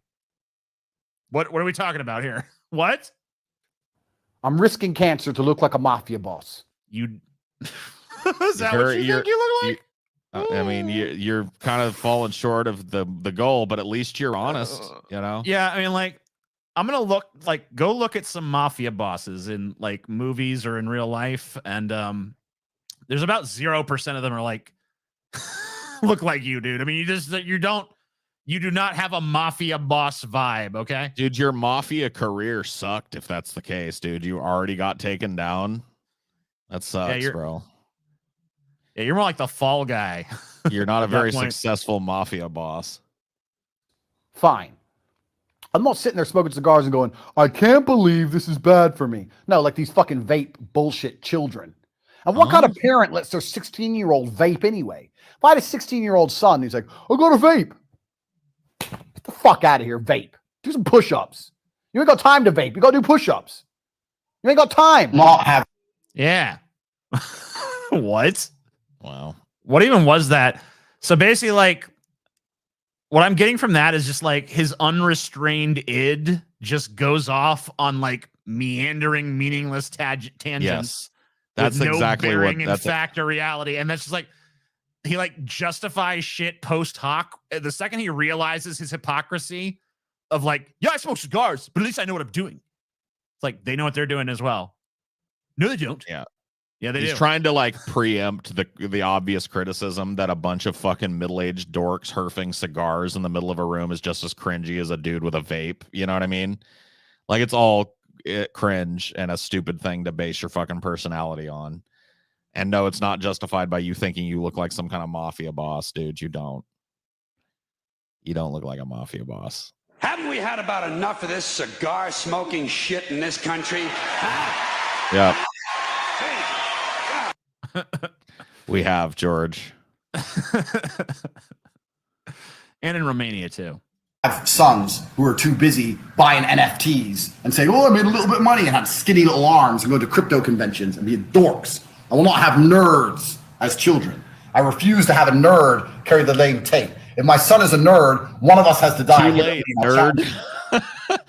Dude, too fucking late. You're already a nerd named Tate. You and your brother, dude. Your brother's even nerdier than you are, dude. This dude has mistaken his like successful kickboxing career for like an aura of intimidation. Yeah, or he's like mistaken a kickboxing career and a lot of money for coolness. Those things are, like, you know what I mean? There's no amount of money and no amount of fucking push-ups or sit-ups or anything you could do. There's a lot of anything but a fucking geeky, dorky fucking loser. All right. Yeah, that's always what you are. At the core, there's the core of your being. Everybody has a core. All right, dude. Look at his big fucking Dumbo ears. He's just a goofy looking fuck, bro. He's another rich nerd. And the fact that he doesn't think he's a nerd is hilarious. You have a podcast. If I had a son who's a nerd, I will fight that nerd. My nerdy. By the way, he's a total poser because I've heard this dude on multiple occasions. Dude, I heard this dude make a Borg reference for Star Trek. Okay, this is a dude who claims he can. This is a dude who claims he does not watch movies because it's like I'm out doing things. I don't have time to be passively entertained by a movie. I'm out there conquering this world. I've heard this guy not only make a Star Trek reference, he referenced the Borg. His main thing that he references all the time is The Matrix, another science fiction film. But the thing he referenced the Borg, and he referenced himself as, I'm like the Borg. I adapt. You know how the Borg adapt to their phaser settings? That's what I do. It's like, wait a minute. You're a fucking nerd, You know about phasers and shit. You know about Borg adaptation of phaser frequencies. If you know about the Borg, I could believe that maybe just being in the culture, you'd pick up on that. But like, a specific aspect of the Borg. Yeah. You know that the Borg can adapt to phaser fire after they've been shot at too many times. You're a nerd. You are a fucking dork. You're a dork and you're a nerd and you're a fucking poser and you're a liar. So give me a fucking break, bro. To Mortal Kombat. Jesus Christ. Mortal Kombat. There's another nerdy pursuit. Don't you always talk shit against people who play video games? Why do you even know what Mortal Kombat is, bro? I'm gonna turn it down. That first video was really low, but then everything afterwards has been way loud. So. The problem with these fucking things. Compilations, sometimes. yeah, they don't ever fucking volume normalize this shit. Dude, in 2023, can we all make a fucking pledge to like start normalizing audio before we export? Thank you. Terrorists, you're sitting there having a fucking coffee, and terrorists roll through with AKs, and the person next to you has their brains blown out. You're gonna stand there and be like, waiting to die like a motherfucker. I'm gonna be like, bang, oh, I've seen that before. Okay, boom, boom, duck and dive and take one terrorist out. Next, get the AK, go Rambo. Dude, this guy, you know what? I've told stories about him before. I grew up with this kid named Sean Johnson, and when we would play, because like we were kids, we'd run around doing the soldier thing, and every once in a while you get shot and you have to go down so the other guy can win. And we never wanted to play with Sean Johnson because he would, like, when you shoot him, he would, instead of going down every once in a while, he would go, "No, I'm everything poof." I'm everything poof. Like you throw a grenade at him. No, everything poof. So we started to stop playing. That's this kid. He's I'm Johnson, invincible. dude. I have a shield that protects me from everything. I can't be killed no matter what. I'm everything poof. Yeah, you are a fucking poof, ain't you? All right. My flight's delayed. But it's no big deal. Thank you very much. Thank you. Do you have salt? Yes, of course I do. Perfect. But when my flight's delayed, it's not like when your flight's delayed. I'm not with a bunch of peasants in a peasant holding area with a tiny Starbucks somewhere in the corner. No. When my flight's delayed, we just have our meal early. KFC. Eat fried chicken. What else am I going to eat, obviously? KFC is gross. Get some good fried chicken, you dumbass. That's like gutter butt chicken. Why are you like, you're rich as fuck sitting on your own private jet or whatever the fuck, and you've got America's most gutter butt chicken franchise in front of you. Like a shade below El Pollo Loco, bro. It tastes like shit. That's amazing. Wow, it's bland as fuck. You can't even taste any seasoning. It's amazing. Wow, the Colonel's blend of 0 spices. Like, if you care about fucking fried chicken being good, even if you're gonna go to a gutter place, you're gonna go to a fucking you're gonna go to a Popeyes, dude. You're better off going to a Popeyes. You're better off going to a Church's. You're better off going to your fucking local gas station that sells chicken. Yep. Probably. Yeah, you know? Serious. Obviously, this is what powered me to world championships. Nothing's going to change. Thank you very, very much. Just sparkling water. For your safe. Sparkling water. Oh my God. Sparkling water. This poor attendant is probably just bouncing back and forth between him with more and more fucking lame requests. Do you have sparkling water? Shut up. You have sparkling water? You sparkling water. He sounds like fucking Bullwinkle sometimes. He does. You're right. Ooh. Sparkling water. Man, this gauntlet, man, it's gonna be a hoot. It really is. I think this is honestly, I'm calling it right now. It's gonna be the toughest one yet for us to get through. I think it's gonna be worse than Jordan Peterson. Yeah. I think this is gonna wear it because, like, here's the thing. We're 2 minutes into this 7-minute video, and his whole fucking shtick has worn thin on me.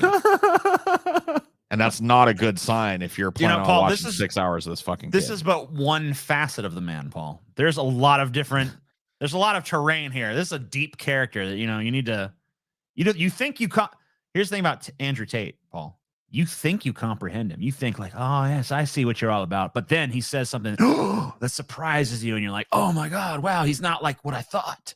I'm waiting for it, dude. The best thing he's done so far is made me chuckle with his 90s retarded guy impersonation. Yeah. And only because, honestly, I haven't seen one in a while, Yeah. It's been a while since that one has entered my brain. He does sound, he does sound like comic book guy as well. You guys are right. He kind of like does, yeah. There's a little Bullwinkle. There's a little comic book guy. I'm gonna try to figure out how this motherfucker talks because he really does have this accent that seems to wander around the globe. It's a transatlantic accent. It's like it very much is. He's got like a weird combination accent because he grew up in a bunch of different fucking places, I think. Strongly suggest you do the same. Get all your friends around. Call every friend you have right now. Invite This, by the way, is a recipe for how you identify your fake friends. Okay. So the first step is you're gonna gather all your friends. them over for a party. When they all turn up, pour out sparkling water. Say, everyone, let's have a glass of water together. Water can't hurt anybody. We're all probably dehydrated. Why is he bouncing back and forth between water and water? I don't know. He says I really water don't know. 1 second, and then he says water the next. Sparkling water. Water. It's almost like part of that accent might be a little forced or something. I think that I don't know what this dude actually would just talk like left to his own devices, but there's definitely some contrivance going into this manner of speech. What's the worst water can do? Let's have a nice glass of water, and everyone's gonna drink it. When you see that one dude, oh, there's bubbles. Never speak to him again. I like the color. What? Yeah. That's okay. That's how you spot a fake friend. You get your friends together. You say, let's all have some water. And you pour them sparkling water. And the one friend who is like momentarily surprised by the bubbles, don't ever fucking talk to that son. That's your fake friend. Get him the fuck out. Get out of my house, motherfucker. Yep. What is I mean, that's it. Your guess is as good as mine, folks. I don't know what the fuck like, what? It's almost like just a piece of nonsense that was pulled out of somebody's ass, but I know that can't be true, right? I don't know, man. That's how you spot an alien. That's how you fucking spot nothing.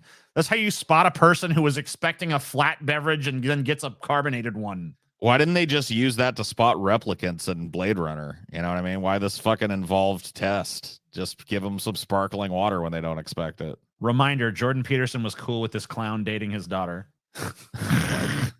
Well, we'll have to delve into that. I didn't even know that was a thing.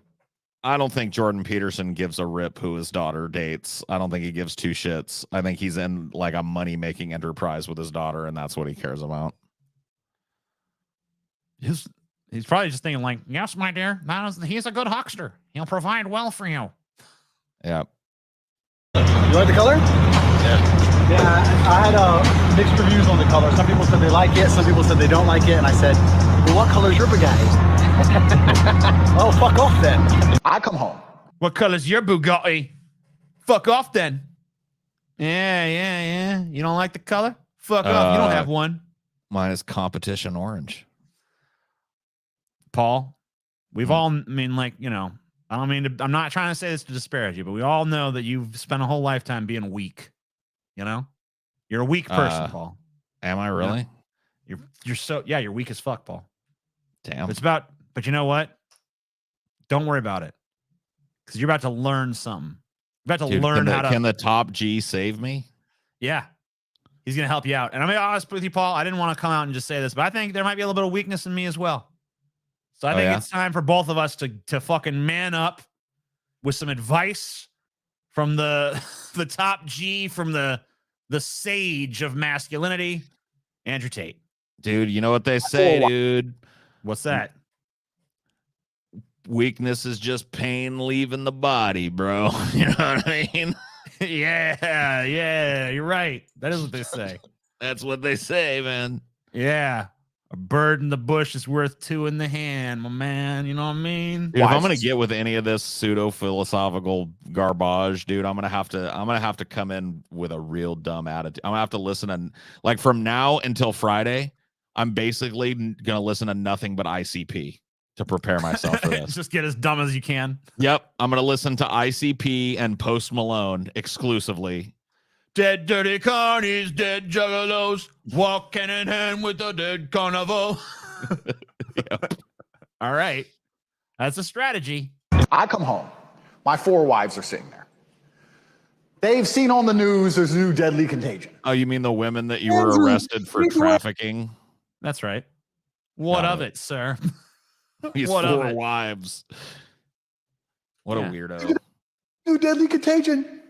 I pick up my sword. I am the commander of this house. I decide if there's a contagion. I decide what I do. Be quiet. Cook. Shh. I don't know if I'm allowed to say this on air. I had a girl. There you go. That's why you're weak, Paul. You don't have the balls to do something like that.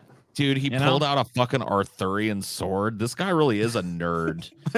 He owns fucking decorative swords and shit. He's like a fucking nerd. He's an anime nerd. It's like LARPing weird bullshit. Is it like, yeah, I went in there. My 4 wives are sitting there. I pulled out my Arthurian sword. I said, nay, wenches. You will not tell me. It turns out that if any of these interactions have a seed of truth in them, it's because these women were in fear of being deported or in fear of their lives or something because they were being sex trafficked by him. So that makes it even more fucking pathetic. Like, you're a rich fucking dude and you can't get chicks to fawn over you. So you have to, like, you know what I mean? Like, abduct them and abscond with them for sexual purposes. You can't get like a chick that's roaming the streets. This man had a crowd of hundreds marching through the streets of Athens a few days ago. Remember? Like, why does the top G have to fucking abduct women to get laid? Why does the top G have to rely on sex trafficking to get laid? Shouldn't he be able to walk into any top end fucking club in Europe and walk out with the hottest bitch in there? Doesn't he have a chocolate brown, ugly fucking as sin Bugatti? Why, dude? If you're gonna get a Bugatti, TJ, would you get it Dookie Doo-Doo brown? You know what I mean? Like, what a moron. A lot of people were saying they didn't like the color, you know. It's like, yeah, because it looks like dog. It looks like the color of dog diarrhea, bro. It's like that liquidy brown shit stain color. Of course, nobody likes it. Girlfriend, she was a vegan. I didn't know she was a vegan. Unfortunately, I found out. She said, oh, I'll never cook meat for you. I said, look, well, I'll be honest with you right now. We're going to end up splitting up because you're living in my house and I'm paying the bills. And if I want steak, you're cooking it. That was a good 2-hour argument until she eventually cooked the steak. Of course she did. What's she going to do? Lose me? She cooked the steak. What's she going to do? Get deported to her fucking country of origin and lose everything that she has? I mean, come on. Just like all this machismo shit that he's bragging about was done at the point of a gun with these women. How fucking sad is that, dude? How frail and fragile of a person do you have to be to not be able to open yourself up to somebody that could actually reject you and leave you? You've got to like find a desperate fucking impoverished woman in some horrible fucking country and bring her over under the auspices of helping her fucking find a new life and then just trap her in your mansion and force her to fuck you over and over again. Like, that sounds like something like, what? Yeah. Why does the top G have to traffic pussy? Shouldn't pussy just come to you if you're this big fucking alpha Bugatti male or whatever? Like, why are you in jail for sex trafficking? She was upset. 2 weeks later, she's eating meat. I converted her. I fixed her. One person at a time, I'm going to fix the world. This is the reality. Thank God. Thank God. Or just hire a cook. Yeah, if you want somebody to cook on command, like, why do you have to go as far as, like, trafficking a woman? Yeah, I mean, like, just hire aren't you like, yeah, you're like pretty rich, right? Just hire, yeah, get a chef or something. Or here's an idea: cook the fucking steak yourself, you lazy bitch. What? You literally had a 2-hour fucking argument about something you could have done in fucking 15 minutes. Reality. If you're some fat dude, I am. And you just had a heart attack. I haven't had one yet. I don't really know you yet. Yeah, I'm glad you don't know me. I'm really fucking actually pretty happy about that. You're gonna die. I mean, if you're a really good friend, no, not even if you're a friend. You better. If you're my friend, you just can't be a pussy. Well, had a heart attack. Get the fuck up. What's wrong with you? Yeah. Well, that's how it works. Yeah, because like that's friendship, right? Yeah. Well, my friend's dying. Get up, pussy. Yeah, he ain't getting up. Well, fuck him. Leave him behind. Yeah. Trust me, nobody will really ever be friends with you. I mean, will only have sycophants and yes with anybody men. Either. So like, yeah. I mean, like, I don't feel that's all he'll ever have. There's no point in having a friend that did. You basically, like, Andrew Tate just basically told you, like, I as a friend am a total sociopathic narcissist that doesn't give a rat's ass about you, and if you die, I just like, Right. That doesn't even fucking phase me. Well, so like, why would anyone want to associate with this guy on any fucking sort of deeper interpersonal level when that's like the best you can hope for is like, you know, if I die in front of him, he's gonna shrug and fucking continue eating his grits or whatever the fuck. Who cares? I mean, number one, he's not gonna fucking do that. He's just, and that makes it even sadder. He's just being braggadocious and in a way that thinks it reveals that he's got his life figured out. When he's surrounded by like these just bobblehead yes men that he can be abusive towards because they're really, interested in chiseling off of what little money he has and hanging around with this expensive fucking, shit. That's what he doesn't have any fucking real friends. There's no way with this attitude he has a friend in the fucking world. And that's just the way it is. You know what I really hope? I hope that Amon Animations channel is like working on an Andrew Tate video. Or Meat Canyon. I want another Meat Canyon Tate video, dude. Yeah, his is great. The one where he like his head, you talk about the one where he splits into like he like gives birth to himself. And he gives birth to a weird like Tate homunculus and starts making out with it. Yeah. Beautiful. That's the one. Later, have a drink, cigarette, cup of coffee, back in the game. Fucking having heart attacks near me, little pussy. None of my friends would even have those kind of problems because I don't roll with fucking little bitches. But if you're some dude I don't know and you need CPR and everyone's looking at me, who knows CPR? Well, me. Help him. No. Why? Because I ain't gay. Because I ain't gay? Yeah, in his world, giving somebody CPR is gay. Saving someone's life is gay, bro. That's gay as fuck. Yeah, I know CPR. I could save that man. He's going to die. He even said he wouldn't even save his friend. Like, if he knew CPR, he's not going to save his friend because that's too gay. Yeah. So, like, I don't know. Like, how does anyone like this guy? Again, what exactly are his positive? What are exactly you his have positive points? You have to put yourself in the mindset of a 13-year-old fucking boy to really get it. They like him because he's edgy. He's got no vulnerabilities. He doesn't care about other people. That's so cool because, like, wow, because I'm scared of interpersonal relationships, and this guy's got it all figured out. You just don't have to care about no one and just be totally selfish and a piece of shit. I hate how, like, at school, everyone's always asking me to talk about my feelings and stuff. Yeah, but I like this Andrew Tate guy, he doesn't care about anything, and he doesn't ever talk about his feelings. He tells you to stop being a pussy. Oh, yeah. Tate's cool. You know what I mean? Like, that's basically his audience, dude. It's Beavis and Butthead, but it's stupider. The Gen Z Beavis and Butthead. Oh, fuck. Some child is outside enjoying their life, playing with toys and smiling in the sunshine and having fun. Okay. I hate happiness. I hate happy children. I kind of agree. I kind of agree with that. This is not bad.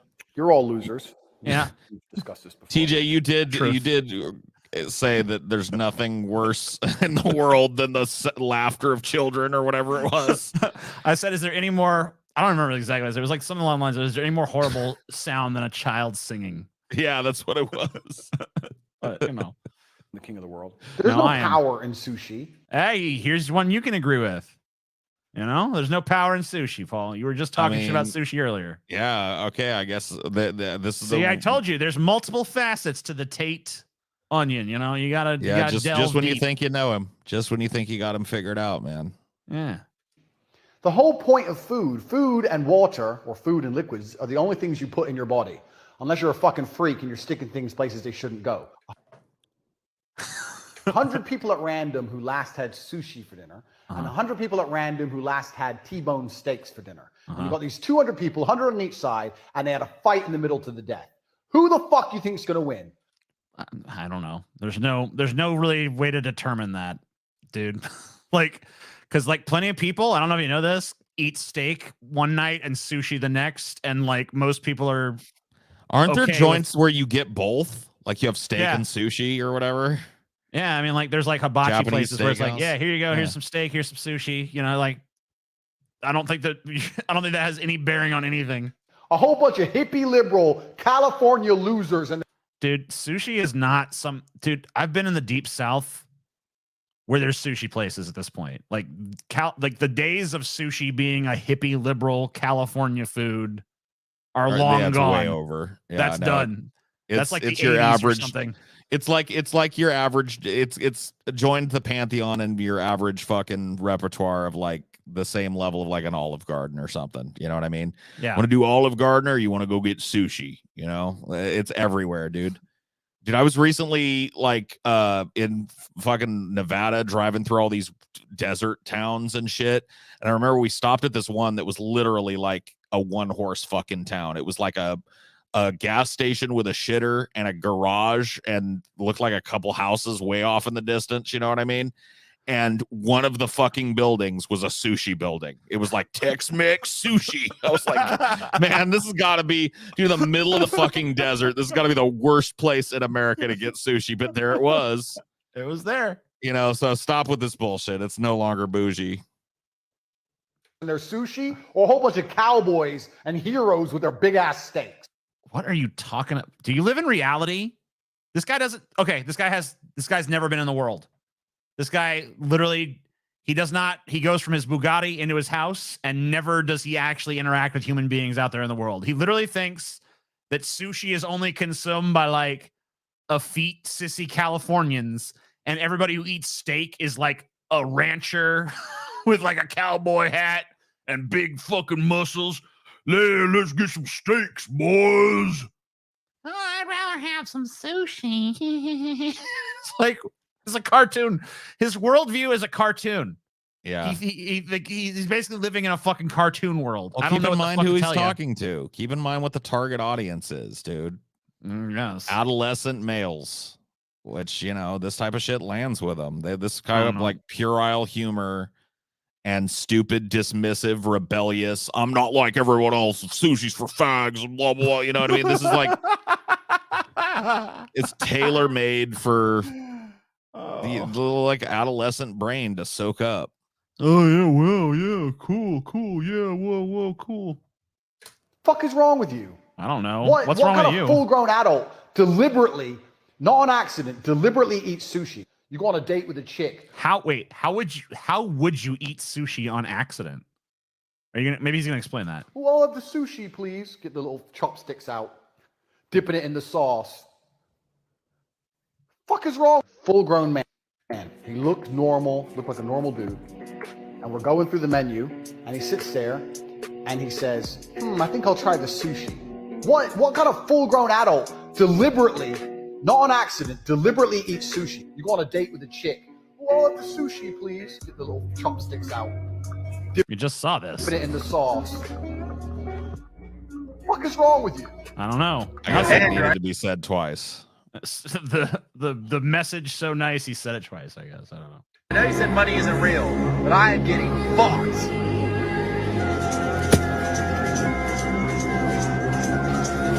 Having 5. Yeah, wow, that was the fruitiest fucking TikTok I've ever seen. Did you see that throw? Hold up. That throw was the most limp-wristed fucking throw I've ever seen, bro. Hold up. What's this mock turtleneck he's wearing too? I know you said money isn't real, but I am getting fucked. Also totally fucking staged. There's no fucking way. Yeah, this is lame, dude. I was just some dude sitting there and Andrew Tate just threw me a big old wad of money. Having $5 million when you're young is much better than having billions when you're 70. What the fuck are you gonna do with money when you're old? Your dick doesn't work. Yeah, Viagra? You guys, are you aware of like the existence of boner pills?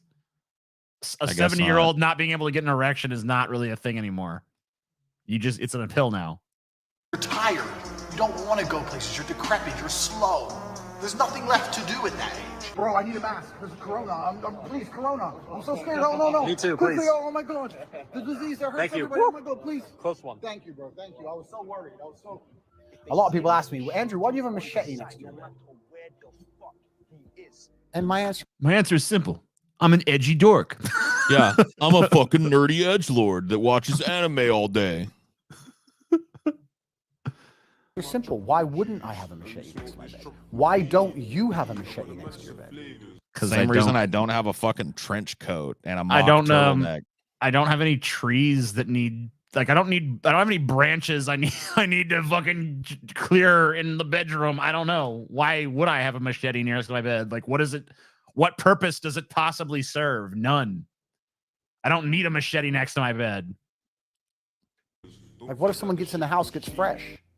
So yeah, someone knocks on my door in the middle of the night. I have to go answer the door, just instantly pick up my machete.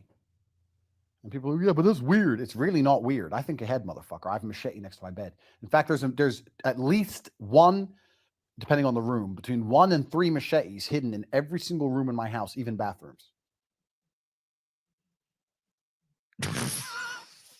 Get out of town, man. Fucking dork. Get out of fucking town. Bruh. Dude, I'm starting to get, I mean no disrespect to my brother, but I'm starting to get like Stevie as a millionaire vibes. Like, I don't know, man. What the fuck is going on here?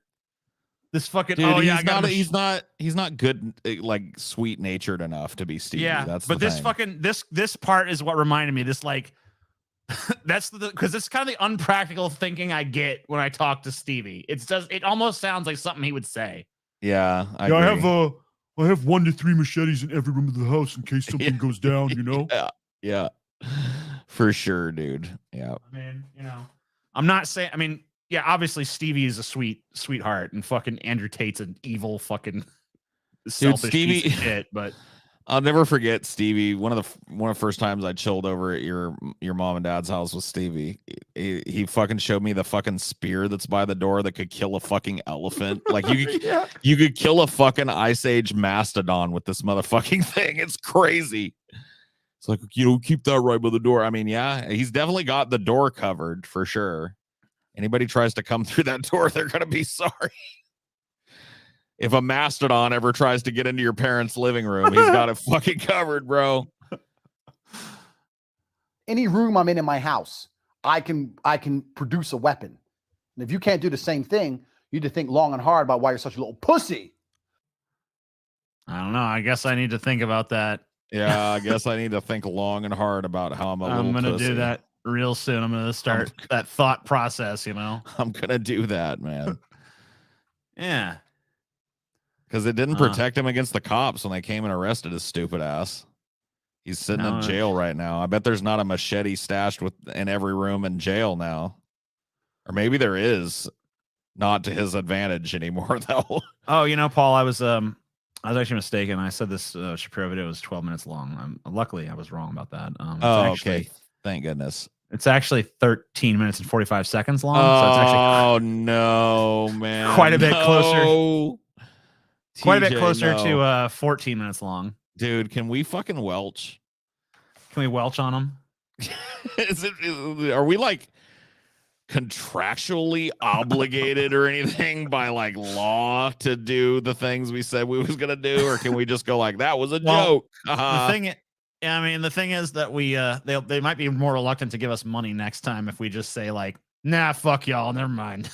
Damn, you're right about that shit. Well, I guess we gotta do this. It's the prospect of having to do this in the future. You know what? Yeah, let's do it. I don't want to do it. Here's the thing. I don't know much about the case he's talking about. So but I don't want to learn about it from Ben Shapiro though, dude. That's the thing. I don't know much. I'm just saying I don't know much about it. So I don't know if I hope he doesn't make a bunch of outrageous claims that I have to go then research. Because I hate researching things in midstream because it slows everything down.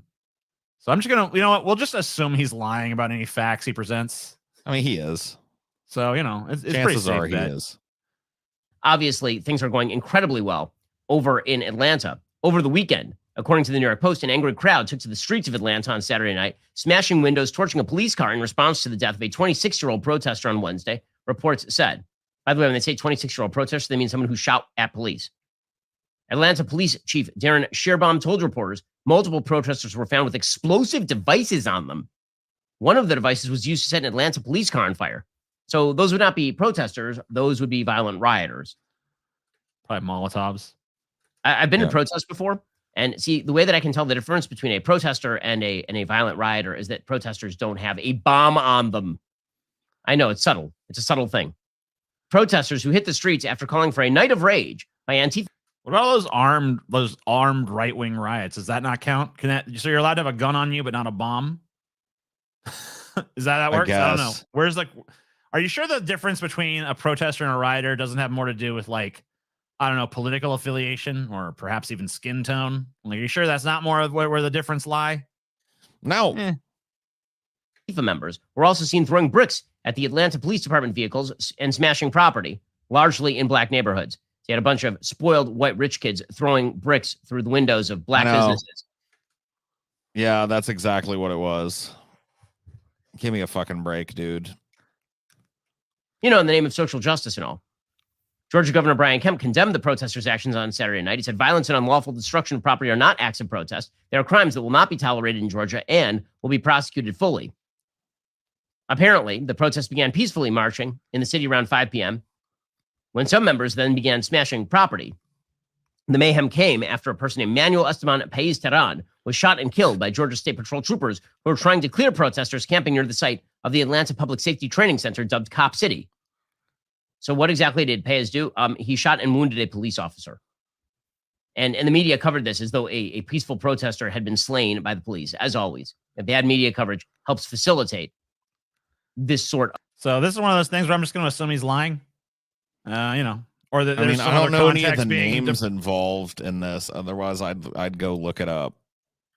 Of rioting. And then there were headlines that were coming out of Atlanta after half the city got burned, or at least after significant violence took place, suggesting that these were peaceful protests.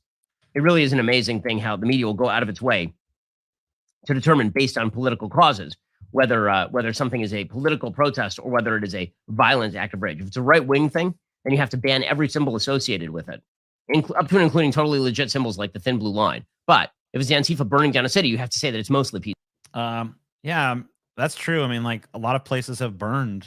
I mean, a lot of places have banned displays of that thin blue line flag. You can't even find one anymore.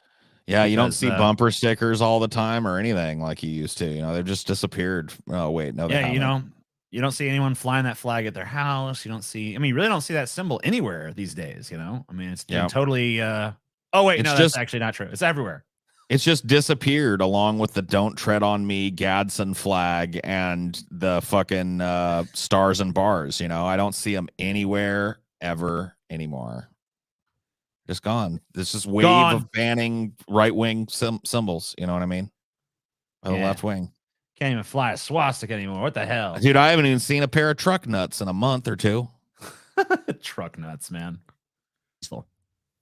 By the way, the footage from the Atlanta Antifa Night of Rage, pretty ugly stuff, guys. It didn't go amazing over there. So wait, is a Night of Rage supposed to look pretty? I mean, I'm going to think it looks pretty because a Night of Rage is supposed to be like a candlelit vigil and singing "Give Peace a Chance" for a couple hours and then quietly dispersing. Yeah, that's the Night of Rage. Yeah, it's meant to be ironic, you know. It's supposed to be like a very peaceable thing. Yes. We now understand they're marching through the streets of downtown Atlanta. Courtney Francisco, our reporter, is there with them. Courtney, what's going on? Well, right now we're walking toward what we see here, Chase Bank, the Hard Rock. I mean, holy shit, is this woman in fucking Iraq? Is this woman in Iraq during the invasion? I mean, oh my God, is this Mogadishu she's walking down the streets of? Yeah, I mean, the fucking palpable chaos in this neighborhood is just spilling over. I mean, holy shit. How's she remaining so calm? I don't know. It's like, you know, pretty fucking crazy out there. Police presence swarming downtown, but you can see fire are working to extinguish that right now. We've also seen windows broken out at what I believe was a hotel. And over here to my right, you can see. The cops were actually happy they did that, by the way, because it allowed them to justify a slightly larger budget next year for replacement SUVs and shit. So they were actually probably happy to let you fucking kick and burn that fucking empty cop car. No cop was hurt. No cop was even in the car when it happened. It's just like they want to act like destruction of property in protest is something that's, number one, like out of the question, which I don't know when they made that rule came up. And number two, like anywhere near as destructive as, you know, what their side does, which is routinely take the lives of people at these things. This was a right-wing protest with a left-wing counter protest going on. Somebody probably get run down by a car or beaten half to death or shot. And then the shooter will be a hero. Yep. Some caution tape to rope this off. A bunch of people, by the way, were in fact charged for their crimes. Virtually all of them are white. I believe all of them actually are white. So just excellent job, as always, by the Antifa dopes. Excellent job persecuting the white man, huh? What you got against white people, Ben? You some kind of anti-white racist here? Oh. As well as the media that seems tempted always to cover for Antifa's violations in the name of presumably their political agenda. We'll get to more on this in just everything you know about this story was reported to you by that media. Right. Like there's nothing that you know about this. Were you there? Then there's nothing. No, you weren't. So there's nothing there's literally not a single thing you know about this that wasn't reported to you by the media. Dude, So, you can't expect them to walk into that raging inferno, TJ. That fucking raging hot war zone that was a couple of mischievous fucking acts around the city. just 1 second. First, if you are tired of the government playing games with your savings and your retirement plan, you need to get in touch with the experts at Birch. Yes, of course. Shilly Willy gumdrops here. Gotta sell you something here. We have a at least we can skip the ad. Go to getrefunds.com. That's getrefunds.com. Yep. Meanwhile, He still slipped it in though. No, He still slipped in the URL. Getrefunds.com. Story that was reported by Luke Rosiak last week. So Luke Rosiak, the investigative reporter here at Daily Wire last week, he reported on a shocking story of a 14-year-old who was found sexually assaulted and trafficked in Texas after she had fled her home. She ran away from home. Is this connected to the story? I'm waiting for the string. I'm waiting for the string to fly from Texas to fucking where was this protest again? Atlanta, yeah. Yeah.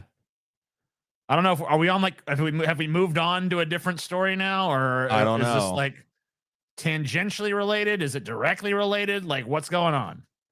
She was 14 years old, claiming she was transgender. She ran to Maryland. She was then found with a pedophile or an alleged pedophile. And then instead of the state returning her to her parents, they said her parents, her adopted parents, her grandparents, that they apparently were not in line with her new gender identity. They called her a her.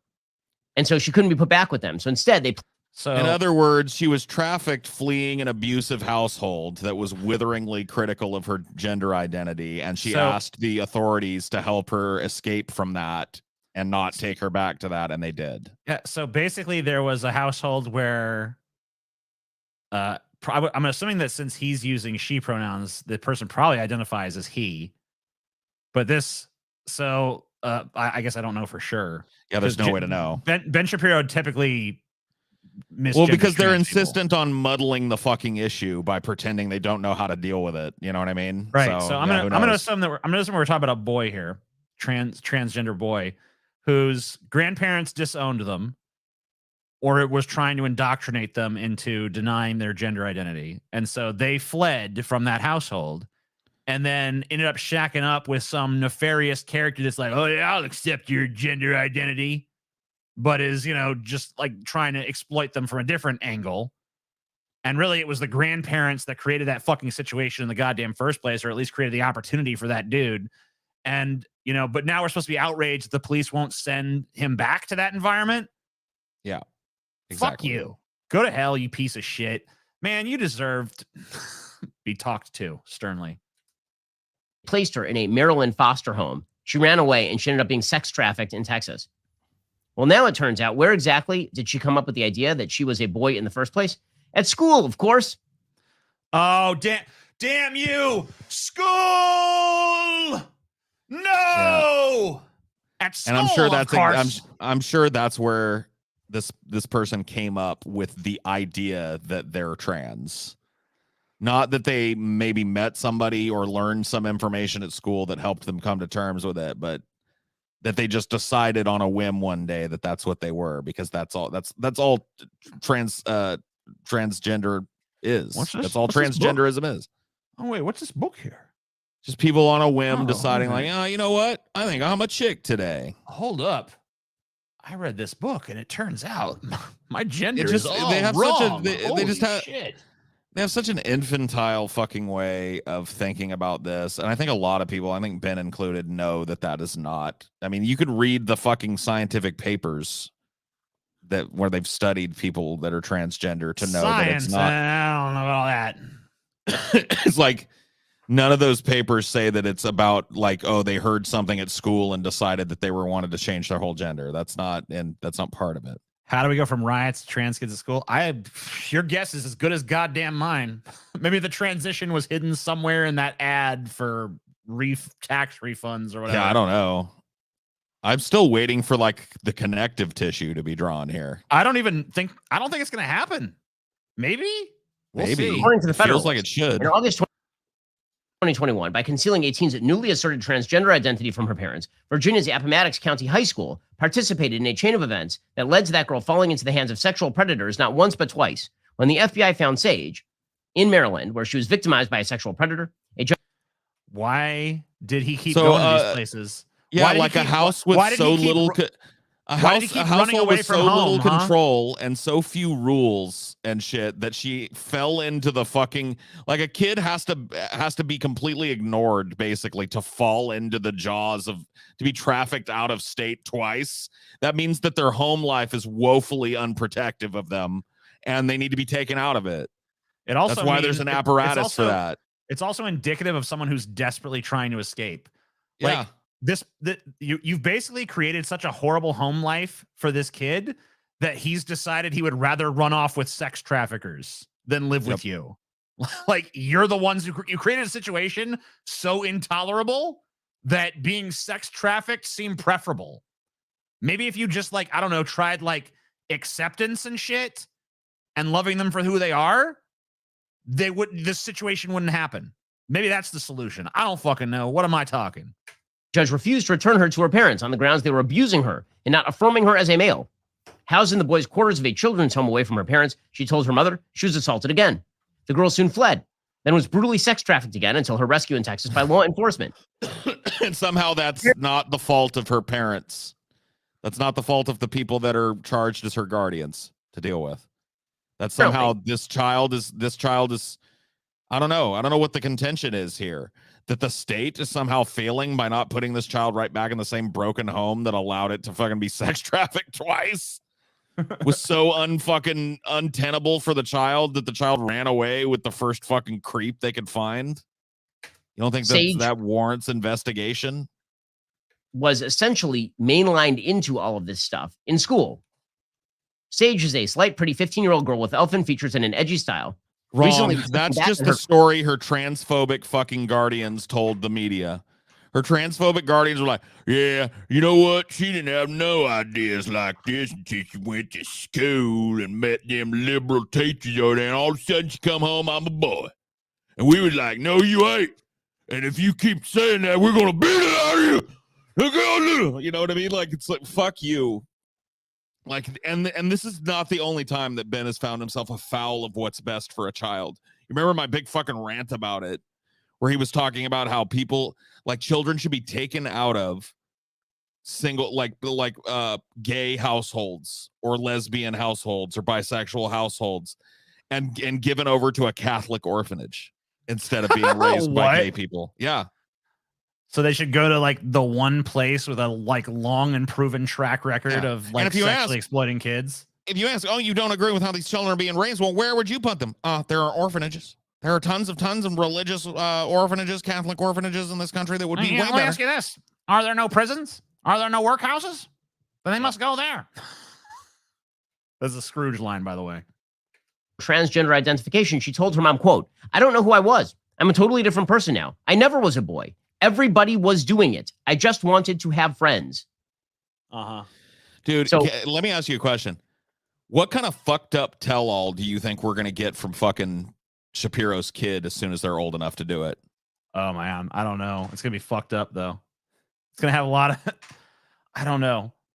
It's going to be called something like Living in Hell or something, or like Living Hell, the dark secrets of the Shapiro household or something. You're probably right. Basically, her school apparently started socially transitioning her. They started calling her by a male name. School records indicate school staff. I love how these people, a trans person comes out. Yep. Then they, like, crack down on them as hard as they fucking possibly can. No, you don't believe that. That's not who you are. That's not who you are. That's not who you are. And they run off and they get sex trafficked and they get brought back and they still, that's not who you are. That's not who you are. They run off and they get sex trafficked again. They're fighting fucking tooth and nail for that identity. And then finally it gets to a point where they're just like, you know what? Fuck it. Yeah. All right. You guys are right. I'm a girl. I'm a girl. You're right. And they're like, see, we knew it all along. Yep. It's like, oh, wow. You guys didn't put your thumb on that scale at all, did you? Staff were calling Sage by her chosen male name and pronouns, and at her request, concealing this from her parents.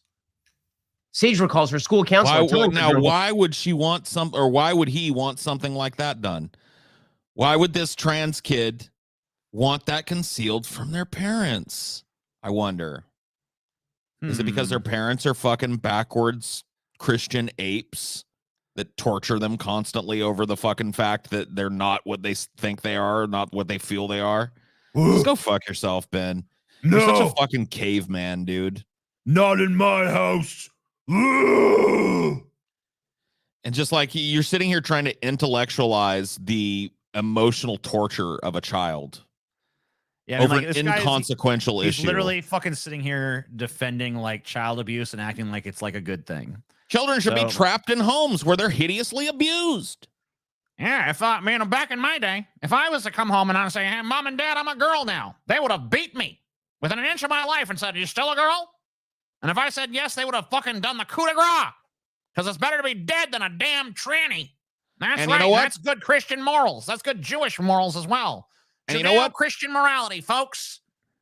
Furthermore, I thank God every day that they did that. I mean, wait. No, that's not what I meant. Her first week of school, that since she identified as a male, she could use the boys' bathroom. School records also indicate bullying, although they don't capture the severity of what Sage eventually told her mom. Boys were following behind her in a group, touching her, threatening her with a knife, violence and rape, and even shoving her up against a hallway wall. On August 23rd. Wow, I wonder where that sentiment comes from. I wonder where the kids learned that kind of hatred and exclusionary bullshit. Probably from the fucking same kind of douchebags that were raising this poor kid and people like you fuck stain. What do you think? A trans kid getting bullied for being trans, and you think that somehow your side is the good guy in that situation? Yeah. What if they were just accepted by everybody in school and everybody went on learning? What if that kid wasn't bullied mercilessly at home and school? You starting to get the idea of why this kid might have run away? They're just surrounded by people that hate them for something they have no control over? No, it can't be that. It's got to be this and we're supposed to believe ideology. And we're also supposed to believe that this kid came out as trans because the school is brainwashing them. And yet this same school that's so pro-trans that they're literally taking cisgender people and turning them into trans through sheer ideological propaganda. That very same school also has roving gangs of anti-trans boys threatening people with knives for being trans. Like, does that make sense? Does that version of the narrative hold any sort of water or credibility whatsoever? No.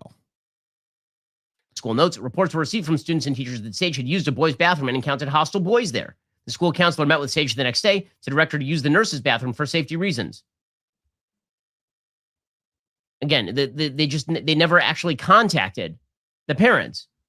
By the time they did contact the parents, Sage was basically gone. When you have educational institutions that are outright... Wait a minute. What that means is when they finally did contact the parents about it, the parents immediately cracked down on this kid and instigated a fucking situation in which the kid felt they had no choice but to run away. That's exactly what happened. See, the way that this is like dishonestly framed, as if these parents are just trying to save their baby who's been wrestled away from them by this evil leftist ideology of gender swapping.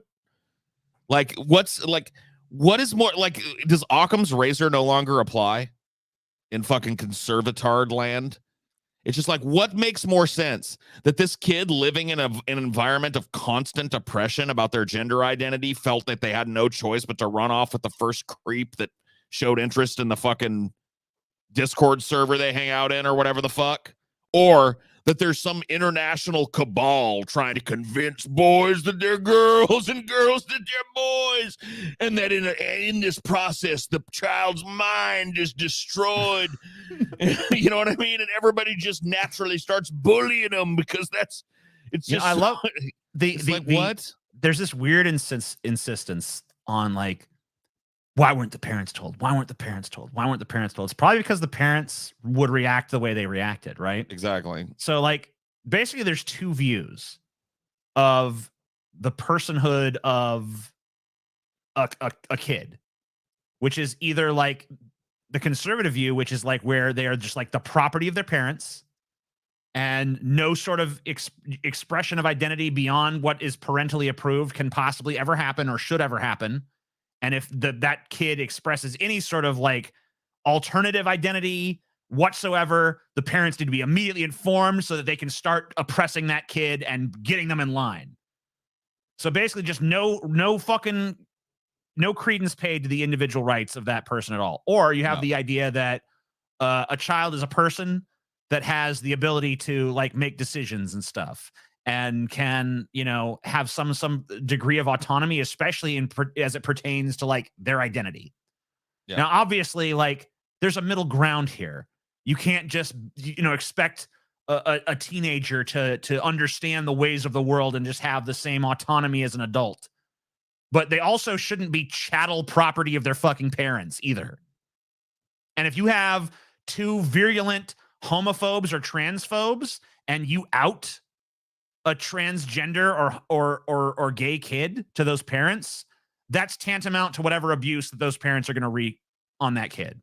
Right. And you've now involved yourself in that abuse by being the person that alerted them in the first place. And you've basically given it your tacit endorsement. And if you've done that, then you are a supporter of child abuse. And as far as I'm concerned, you should be bludgeoned to death with a fucking pipe. I'm going to fucking drop the stern talking to pretense. Fuck Ben Shapiro. Fuck anybody who thinks like this. They belong in the fucking trash. Good riddance. Die. I mean, that's my take. It's just inherently evil. It's just an evil kind of ideology that is based on stoking the fears of religious conservatives and pays no heed to the wellness of any child whatsoever. In fact, just kind of blithely ignores it. Look at how this whole narrative is told. You know, like if this was some other story and this child was getting sex trafficked out of this house, he'd probably be like, why isn't this child being taken away from these leftist losers that aren't parenting it properly? But because this happened in some fiddle-dee-dee fucking deep South Mason-Dixon state, you know what I mean? These people are somehow heroic people just trying to save their daughter from the evils of transgender ideology. It's like, come on, dude. That kid's whole life was abuse. You've given all the facts. The kid desperately wanted to escape from their home. Kids don't want to do that unless they're being horribly fucking abused. And was being bullied at school every fucking day to boot. So there's really nowhere this kid could go that they weren't being beaten up on or fucked with. And it's all because of people like you. People like you that think it's more fucking important to hold on to an archaic idea about what gender is than it is to nurture children and protect children. So go fuck yourself. I'm pretty satisfied with that. I think we're gonna go ahead and call this one there. I don't think there's gonna be any connective tissue to the previous story. No, I'm pretty sure this so is weird. Its own tangent, and that beginning story was just completely unrelated. Yeah. But anyway, thank you guys for watching. We're not done yet. We're still gonna do an hour for our patrons over there on Patreon. Yep. So if you want to see the late night after show, join our Patreon. And, you know, another reason to join it is you're going to want to see us take on Andrew Tate for patrons only this Friday. And if you guys haven't already, please go and subscribe to the Onion Nuggetz channel because clips from these shows all end up on that channel. Yeah, it's linked down below.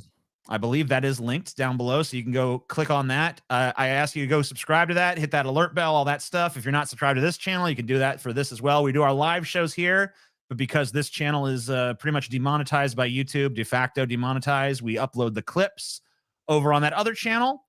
So be sure to go subscribe to that. Check that out, because if you miss one of these, you can still see the content over there, or you could just join our Patreon and see all these archived over there. Thank you guys for watching, and we will see you on Friday for the Andrew Tate Gauntlet if you're a patron. And if you're not a patron, why not? Really, seriously, why not? It's worth it. Trust us. All right. Have a good night. Love y'all. Fuck off.